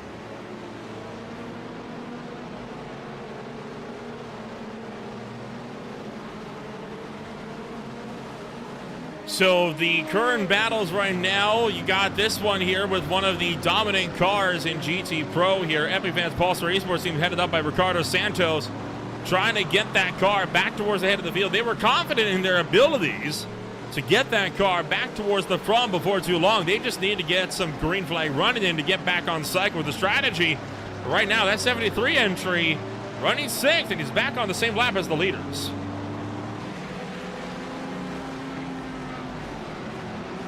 Just trying to stay up there. Trying to stay on that lead lap. And for the overall lead, World of Sim Racing Team's Danny Fonte gets around Damian Benke for V1M. And remember, Benke has not come down pit road yet either, and he is due for a pit stop. So this was an expected pass as the Cadillac of Danny Fonte drives through and takes over the lead of the race. Cycling through the traffic. Now that's going to make it a fight between Selena Warnow and Danny Fonte for the lead of this race. Although, how about this? Tim Benke fighting back for the lead and into Le Mans chicane. He's back through for the top spot. What a push. Incredible jump there for the number 10. Good moves as he's in the middle of dodging lap traffic and other car classes. He's still able to make that push in a dangerous spot. That was a really fantastic move from Damian Benke.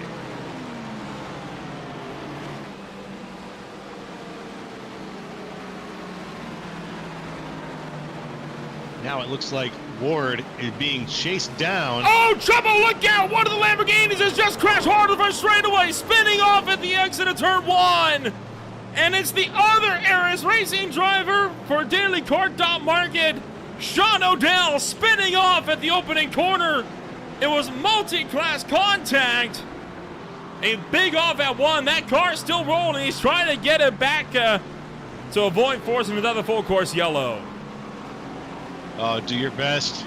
I know it was a sad situation, but if we can avoid that full course yellow, we can keep some momentum going. Up here at the front, we've got some more very, very tight racing. And this is, of course, a fight as GTPs are trying to battle their way around through lap traffic, and we'll wait to see if we get ourselves any major issues with that full course yellow. Still looming. Sean O'Dell still sitting at the exit of turn 1. Huge fight for third is on here in LMV2 as Kyle Allen trying to fend off Dylan Babcock for Fury Sims, where you got Dominic Eisenberg still in the mix as well. Racing back at the 5th place spot, trying to make a run as well. Three-way battle for third here in LMP2. That three-way battle for third is a close race right now. Everybody very tight, everybody close, trying to take advantage of whatever passing zones they can. As we see right now, the 11 of Kyle Allen. And we will get a look of what happened to Sean O'Dell here in just a moment. But right now, obviously, it is a big story as to what's going on elsewhere here in the field.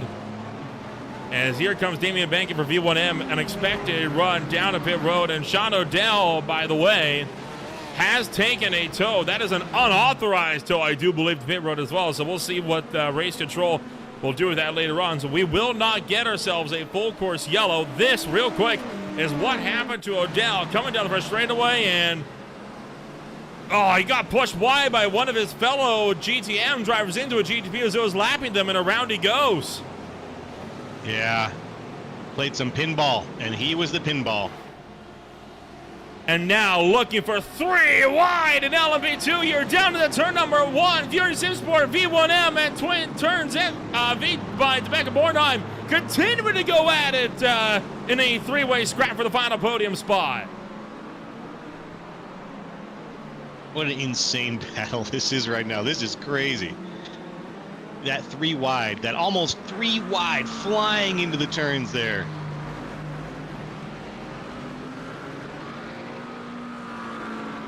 That's very impressive stuff. The number 11, Kyle Allen in the drive there, Dylan Babcock. And in the 23, Dominic Eisenberg. Kyle Allen, Fury Simsport LMP, and of course Twin Turns SR-V by Rebecca Bornheim continue to scrap it out amongst themselves. And then of course you still have your battle for the GT Pro race lead as well, which is showing no signs of going away anytime soon. 2 teams that are still on extended pit run or extended strategy runs here as they try to scrap it out for the GT Pro race lead. But all of this with less than an hour to go before we get ourselves into our first full swap of the race in terms of a full crew switch as well. And Part 2 will be going up in about 40 minutes here. You will be able to get redirected to that second part of our 24-hour broadcast. The link, of course, will be posted when we get a little bit closer once it does go live.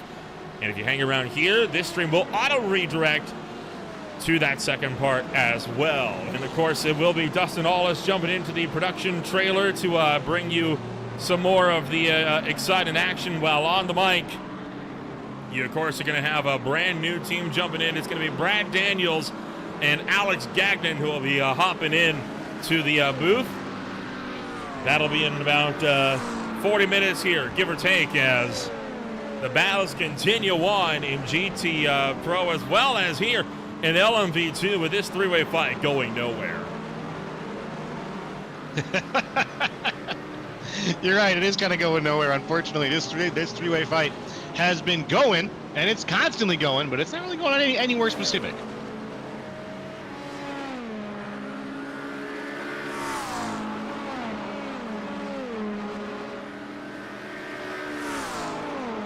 The LMP2 fight is interesting to me, though. Oh, go on.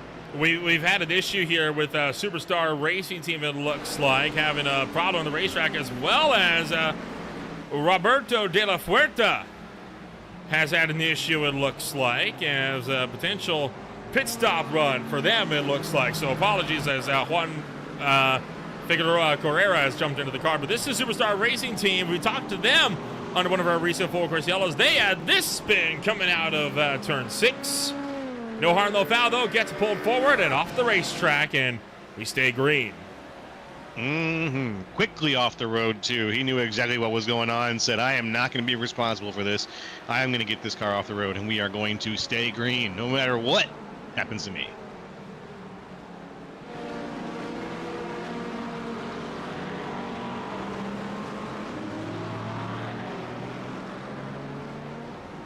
And we're still looking at the 23 here.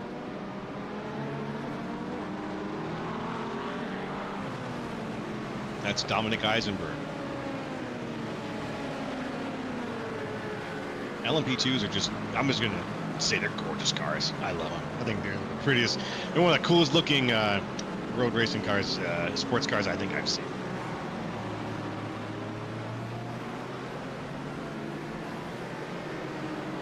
So far, SimCity Racing leading the way in this 3-way battle in GT Pro. Aiden Campbell behind the wheel. Benjamin Fisher jumping to the wheel for Unitronic Fisher Motorsports. Then Saul Sanchez Flores in the 151 for the World of Sim Racing team. Also in a fight here. This is 4th, 5th, and 6th in the GT Pro field. Right behind them, we got this fight, 7th through 11th.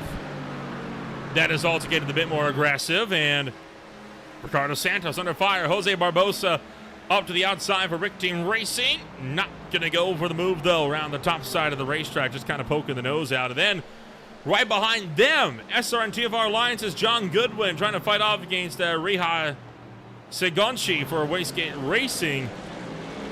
Still under fire as well for the second place spot. This is all the way back in GTM. So a lot of drivers are showing a lot of aggression here. And I think that safety car has kind of ignited a lot of the fires in drivers here as they want to get rolling after quite a long green flag run where we just fell into a rhythm.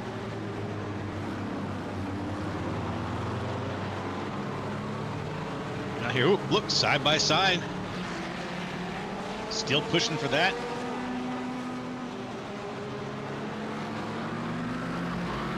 Pass gets cleanly made.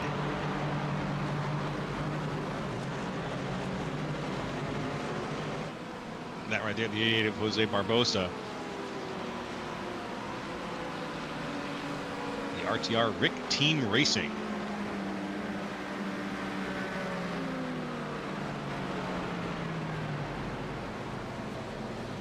Marco Silva trying to fight his way back through the order as well and gotten around Ricardo Santos. That was for 7th place in GT Pro.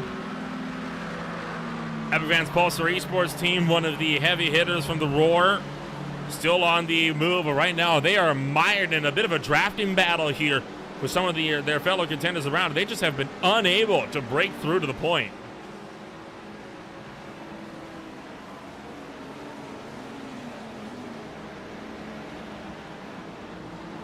And if they can break through, it's going to change the game for them. I want to see where things are going right now. Follow along at the front of the field. Things have definitely stretched out. Not many battles going on in that class right now. Danny Fonte out ahead by about 2 seconds. And this is, I think, where the top of the field wanted to see themselves over the course of this race. They wanted to have things spread out a little bit, whereas the middle of the pack, all the battles are happening there. And right now, the fight is on in the middle of this race right now. The 68 Marco Silva leading things with the cars behind him. Right behind Marco Silva, you've got Ricardo Santos and the Epic Vans Pulsar Esports team trying to lead an even tighter set of cars. He's about a half second behind Marco, but just behind him, you've got Curtis Tribert and Jose Barbosa, all in line. Yes, sir, all in a line. Well, the GTP battles getting a little bit closer here between Albrecht Motorsports and VSR Competizione Bianco. This is Mike Stanecke and Samuel Aragon that are starting to fight it out with one another. This is for 3rd in your overall field. 5 seconds up the road is Selena Ward from Wastegate Racing, while it is about a lap back to Mario Capellucci for V1M. So these are two drivers that are just embroiled in a fight of their own. The only cars around them are lap traffic. That's right. A man on an island trying to get this battle done. Ooh, a little bit of loss of traction there out of the 96 of Mike Stanecke. Just a little bit of loss of traction, and I'm not sure if that's going to be indicative of further issues later on in this run, but definitely a little bit wiggly through that turn, more than you probably wanted to see. Let's watch for him as he hits the brakes here and see how his car might be getting affected by this run. It looks pretty tight right now.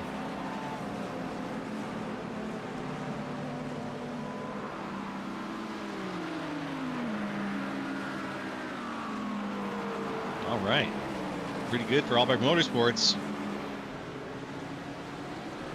Yeah, Albrecht Motorsports continuing to have a forward-facing run with their Cadillac as they seek to hold on against VSR Competizione Bianco right behind them. Most of the LMP2 battles are starting to drop off here as well. And, well, this fight for the GTP podium just got broken up as well, courtesy of some GT car traffic. No surprise there. That's going to happen in these 24-hour races, right? The battles always ebb and flow, and this is where we see some of the battle packs that Justin was alluding to earlier in the opening hours of this race. You know, when you get into these longer green flag runs, you're going to have that where fights just settle into their own little battle packs, and those packs, they're going to stay pretty close together even through pit stop windows.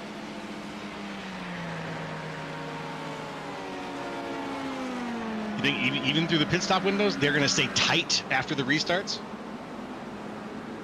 Or after the green flag pit stops here?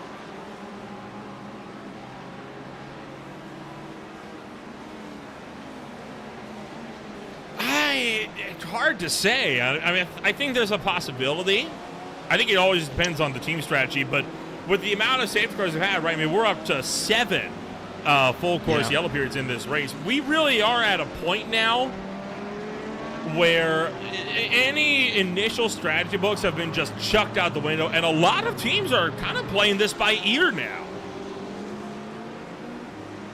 Yeah, that might be it. Yeah. And honestly, if they're playing it by ear, I think the pit stop could be the place that strategies do change. You can change them on the fly, but sometimes when you get that quick moment of thought and that moment to get the car relaxed, you just approach the next couple of laps a little bit differently. As we see right now, looking into the GTs here. Who is that? That is the 34, 84.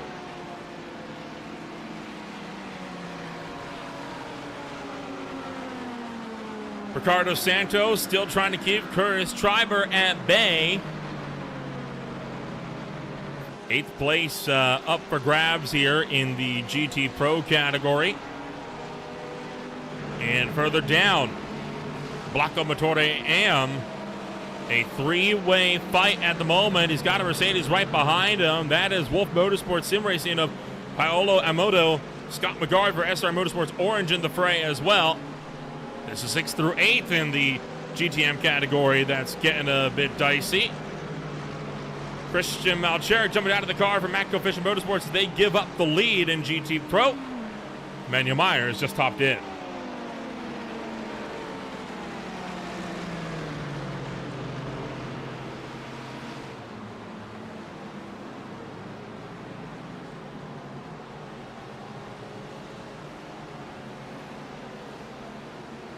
And still side by side here now between the pair as Amoto fights his way around the outside. And boy, Joe, I was kind of holding my breath for a moment because you saw it as well as I did, right? They got awful close to making contact there coming down to turn 1.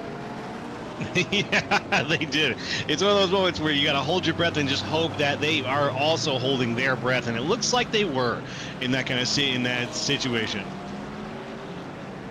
But man, it's there's a lot of we're holding our breath extra hard during this race because we really don't want to see another yellow come out. And right now we've been in pretty good shape, keeping these guys clean. Now we had 2 during my broadcast stint here so far, so anything's possible. But let's see seeing the drivers react to those yellows and seeing them really try to drive in a way that's kept us green has been encouraging. And right now we've got just a few more challenges coming their way. Obviously playing with you got the lights out now. As we talked about, though, things are still pretty bright here at Daytona, but you've got tires that are starting to get a little bit more tired as the night rolls on, and the pit stops are going to be starting pretty soon. But I'm just anxious to see how long we can go green. That's what I want to find out. I believe the longest point we ran green when we had random yellows during the 2024 version of this race was around 8 hours, give or take. Longest run we've had so far today has been about 1 hour and 40 minutes or so. As there's the look here. This is for 3rd in GTP. And boy, you thought Samuel Aragon, he wanted to have a look down the outside of Mike Stanecke, but got cut off at the pass by a GT Pro, setting himself up for the turn. So once again, fighting his way back from about 1.5 seconds back to within 2/10, only to be shut down again by another GT car.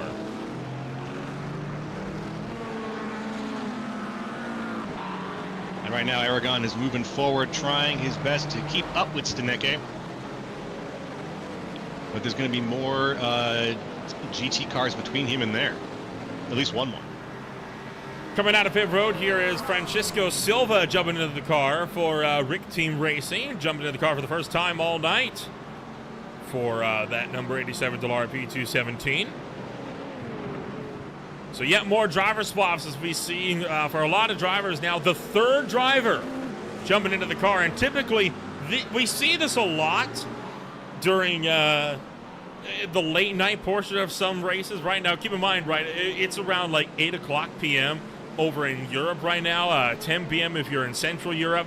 a lot of these teams, what they'll always have, right? They'll have their daytime team, and then they have their overnight team. And a lot of the times, the overnight, the graveyard teams, as it was put by one of the drivers we were interviewing earlier on, they're usually on the other side of the globe, right? It's daylight for them, while the main team is getting their usual rest during the night hours. And it's those overnight drivers that often can be the make or break, even though they're usually the ones just settling the rhythm, because while yes, it's oftentimes the main team that starts and finishes the race, it's all up to that graveyard team to ensure that car is still there for the main team to take back over when it gets into the final hours of the race. Absolutely.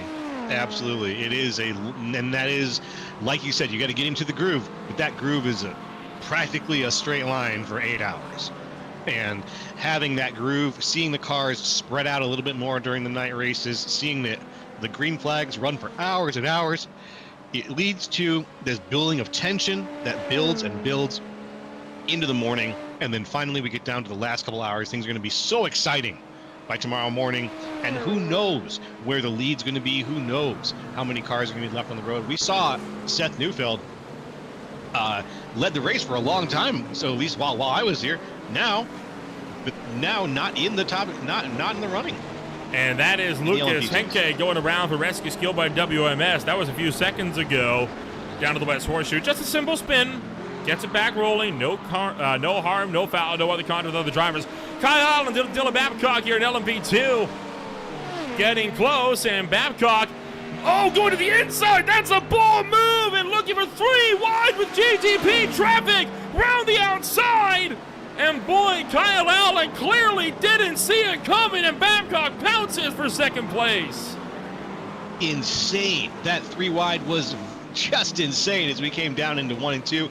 Just really impressive moves and very, very, very good car control out of Dylan Babcock. We saw that earlier in the race with an LMP2 car that tried to go for a run coming out of the Le Mans chicane on the apron. It didn't quite work out, though, and almost caused a massive accident. That was almost a massive accident right there. Good job, though, on these drivers for being able to fight through it and facilitate a clean pass. Kyle Allen clearly got ambushed by that one. He had no idea that pass was about to happen. Or at least not from the inside, because you saw him starting to track up to set himself up for turn 1. Mm-hmm. He had no idea. He had no idea. He got pounced on.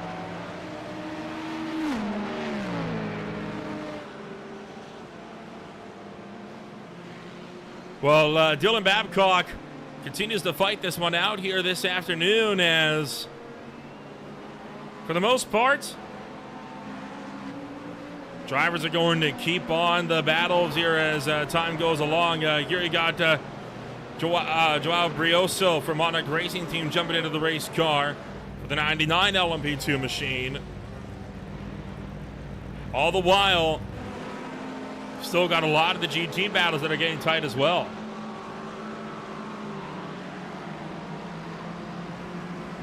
Yes, sir.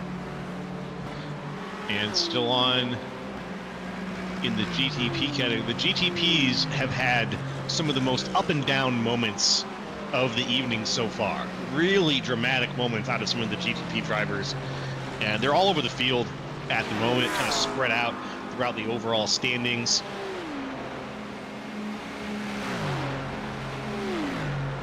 Gustavo Eduardo Silva still there and holding on to last place in the GTPs, but he's down in 33rd overall.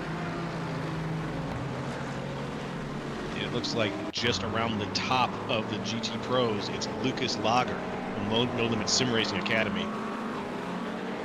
And whoa, look out. That was Adam Joseph Mailhot going off the road a little bit earlier on in this stint. And here comes a big group of prototypes coming out of pit road. That's a good set right there. Thiago in the front, Aaron Broderick, Rico Kohlmeyer, and Renee Thalasinos.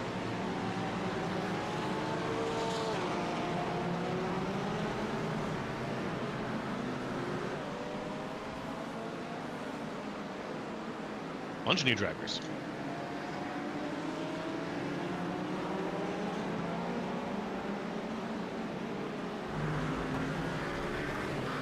Eric Van Spijker deeper in the field, trying to fight it out here with Jose Barbosa for the 9th place position. All the while, drivers continue to come down to pit road as the latest pit stop window is taking us an intense drive here down to the pit road. And there goes Selena Ward jumping out of the car, and Jason Burney jumping into the car for the first time this race. Kyle Burney, of course, one of the other drivers in the car, the driver, the fact that started the race. So Jason Burney now into the race car. So their third different driver as well.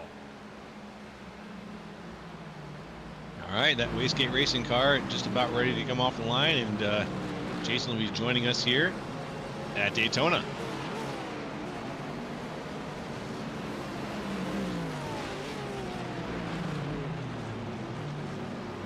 Still getting ready a little bit. Will be just a moment. There we go.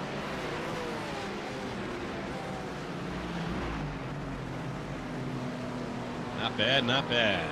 Now looking to see how much they can do or how far they can go. That Wastegate Racing team is going to rejoin the fray here and look to try to close that gap back up to Stanicki. It's going to take a pretty big moment though for Stanicki to pull that off.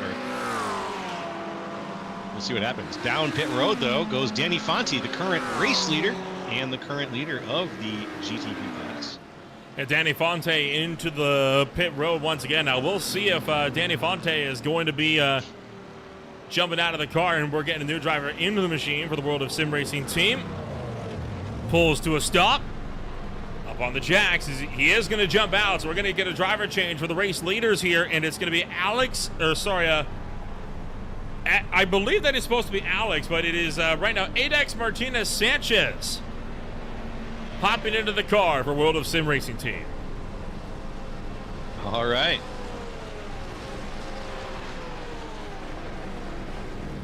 And Stanicki makes the pass for first as Sanchez is getting into this driver's seat.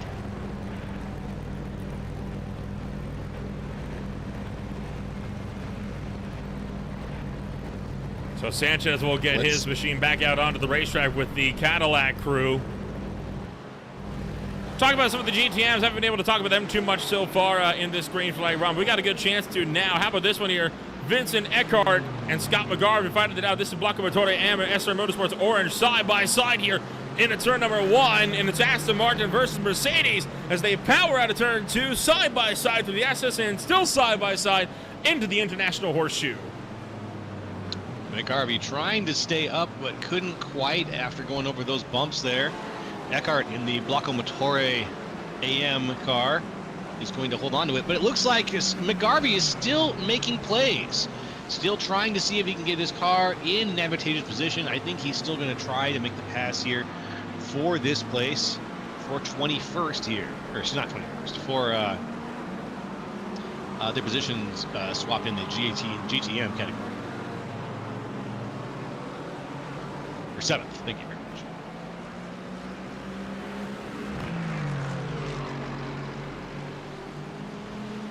Looks like that fight might be over, unfortunately. McGarvey falling back now just a little ways.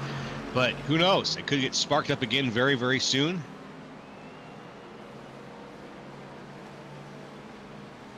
Yeah, still. All it's going to take is one bad braking zone. Yes, sir. Still trying to make something happen here. Vincent Eckhart and Scott McGarvey.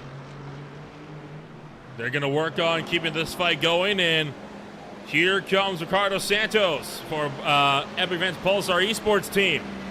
Down into the pits as well. They were running, I believe, about 6th place in GT Pro. So into the car.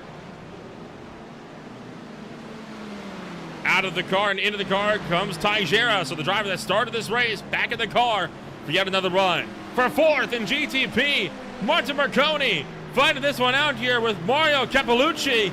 V1M against VSR Competizione Bianco side by side. It's V1M going around the outside of the one to make the pass.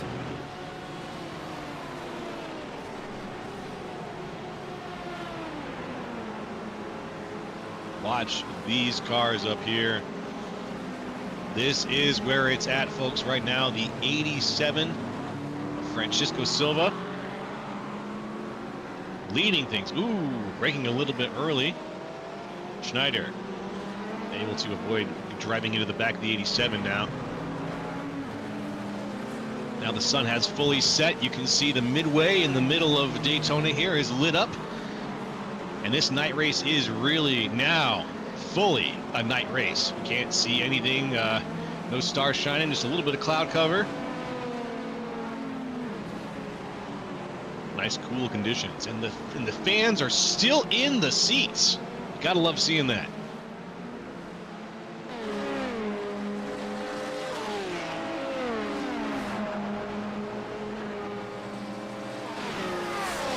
And so we make our way on in, and oh boy, a hard stop on the marks for Marco Silva. Really getting a good job to get that car down to the marks and making the absolute most out of pit entry there. That was for Telemetry Racing. And we look like we may have had an incident with No Limit Sim Racing Academy as well. Lucas Lager may have had a problem here. This is coming through the bus stop chicane. Seen a couple of big impacts here before. Oh, and took too much curve. Shot the car aside with No Limit Sim Racing. Great job to lock it down, though. Yeah. Really good read on where to point the tires. Got the car settled. Rolled smoothly off the track when he needed to. Really nicely done.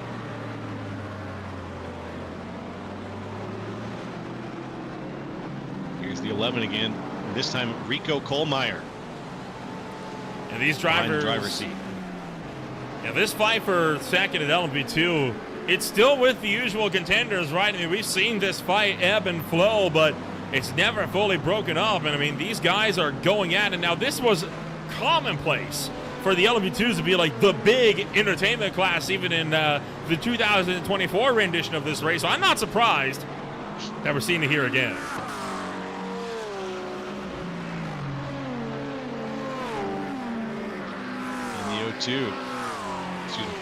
The 11 making a pass here on some of the GTs, trying to see, ooh, traffic almost causing trouble, but are we going to see a pass there? No pass for position, just lap traffic getting around one another. And this is, again, the problems of multi-class. Oh, hold on, man, a massive stack up coming out of the Le Mans chicane. Everyone's able to get through it. Yeah, well, still 3 wide. Keep in mind, you got that GTB that's trapped behind these guys. It can't get through. This is a very tight situation, but you got side by side for the number 2 spot here in LMP2, and V1M is going to lift and allow for twin turns to get back in the line.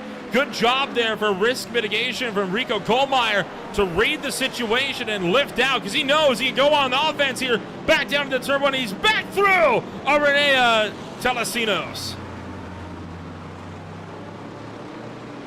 Makes the pass on Telesinos. The 23 falling back into 3rd in the LMP2 category. But these LMP2s are they're like rabid wolverines right now. They are fighting. And the fight has been constant for these guys in this position. Whereas we've seen some things spread out here and there for some of the other categories.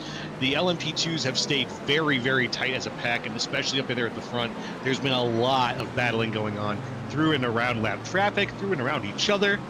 It's been crazy.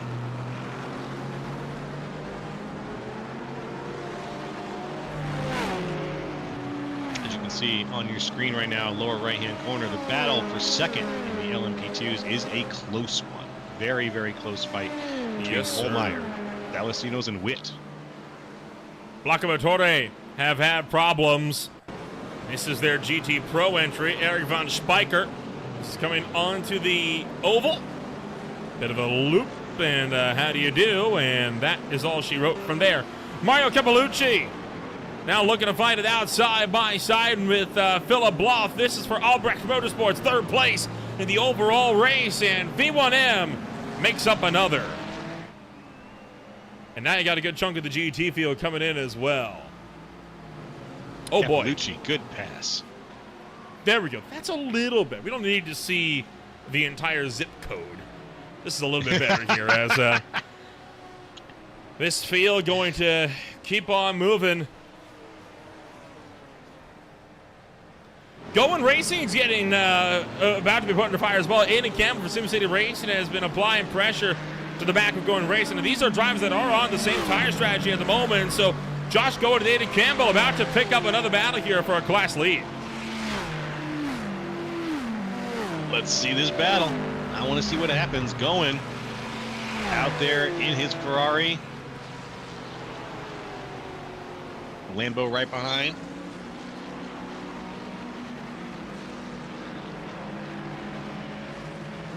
Into the Le Mans and out. Good exit there for Josh Going. And Fisher Motorsports having yet another issue with their intercomp machine this time by. So all of a sudden, the mistakes are starting to rack up for quite a few teams throughout the grid. This is in GTM. And out of the International Horseshoe. Whoops. Spins up the wheels, gets into the grass. And once again, we keep it rolling forward.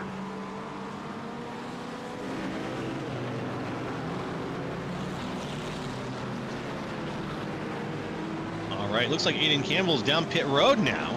So Josh Going is not getting challenged directly at this time anymore from that second place spot. And Eric Von Spiker also down pit road after that spin.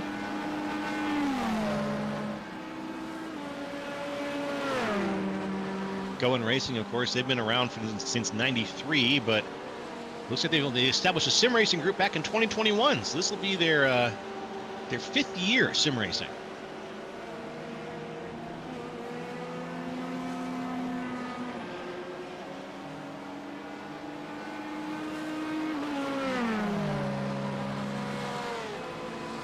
So far, Eric Van Spiker, after that spin, they bring their car to pit road. Now, we heard earlier on, right, quite a few of the GT cars are, in fact, looking to double and perhaps even triple stint, and that's a lot more viable now that we get into the evening stints here, where the track temps are a little bit cooler, the tire wear isn't as severe. So I think, at least in the GT classes, we can expect to see a lot more double stinting of the tires. Still not going to see that in the prototypes, but in the GTs, it seems to be a viable strategy to at least go for a double stint. A triple stint is there, but it's risky. Triple stint, that's 3 times on the same tires for the pit stops, right? I'm just throwing it out there. So you don't hear a lot of triple stint talk when we're talking about NASCAR races. So I want to make sure I'm on the same page here. That would be a lot of driving on one set of tires.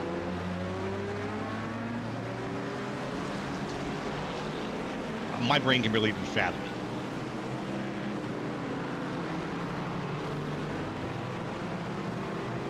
And while the fights are still present, most of the side-by-side started to taper off here in favor of a lot more of the kind of midfield running that we can expect to see from a lot of the teams here. And, now we're settling into, the calm of the race. And this is what we saw right before you jumped into the booth as well here, Joe. We saw a lot of drivers here. They were all kind of just running their rhythm. Everyone was in their own pockets, running their own races, being respectful. But it doesn't even take, a case of careless driving. Just one tiny mistake can bring all that to a close, as we saw with the GTP lockup into turn 1 about an hour ago. Make that almost 2 hours ago now. Yes, sir. That's right. It is just one mistake, one little pebble on the tracks can derail a plan. It can derail a whole strategy for the rest of the night. And we've seen little pebbles hit a number of guys over the course of the evening. We saw the same guy hit pebbles twice, and we're still bouncing back from that pretty resiliently, I gotta say. And so let's just hope that this long stretch that we talked about, we're getting into the groove, we're getting into the night. Let's hope it stays quiet. Let's hope that for the guys coming in that there is smooth racing, not too much to worry about, because there is this sort of energy in the air of pushing it right now. And even though things are getting into that groove, we're seeing passes get made too. And we sure are. Quite a few drivers actually picking up some penalties here. This is going to be, of course, 4 incident points as well with that rolling 10x limit. Rene Talasinos for the number 23 LMP2 is coming down to pit road. They had a drive that they have to serve. Same story for Johannes Witt for Rescue Skill by WMS. Also with a black flag that they're going to be coming in to serve this time by as well. 2 on the same lap. That is a lot. Yeah, and yeah, these moments are happening left and right, where passes are still occurring within classes. The lap traffic is becoming a major issue for these guys with 55 cars out in the field. It's always a major issue. And seeing them deal with it and contend with it now that we've got everybody fully spread throughout all of Daytona here, it has been an exciting time. Just a really exciting time for this race, as we're trying to see who is going to eventually become the king of the night. Side by side here between Going Racing and World of Sim Racing team with Luis Diaz and Eugene Maltsev in a turn 1. That'll be a run for Diaz, and Maltsev going to drop back. Got one of the BMW M2 machines. This is the TSR GTM car, headed up by Chris Cadiz, who has had an issue. One of the BMWs, and too much curbing in Le Bon. Man, what an avoidance from the Ferrari right behind, right on board. With a close moment. This is with Dylan Johnson for the Superstar Racing team.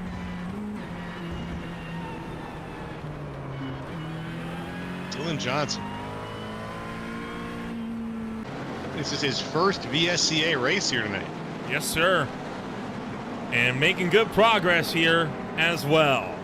A lot of drivers still with a lot to contend with here this afternoon. We got to look on board with one of the GT cars earlier on. Let's jump up to the front. We'll ride on board with the World of Sim Racing team with Adex Martinez Sanchez currently leading the way overall. You're watching the Maconi Center Shop VSCA 24 Hours of Daytona. Part 1 here going to draw to a close, and we'll send you over to part number 2 here from the World Center of Racing. Stay with us.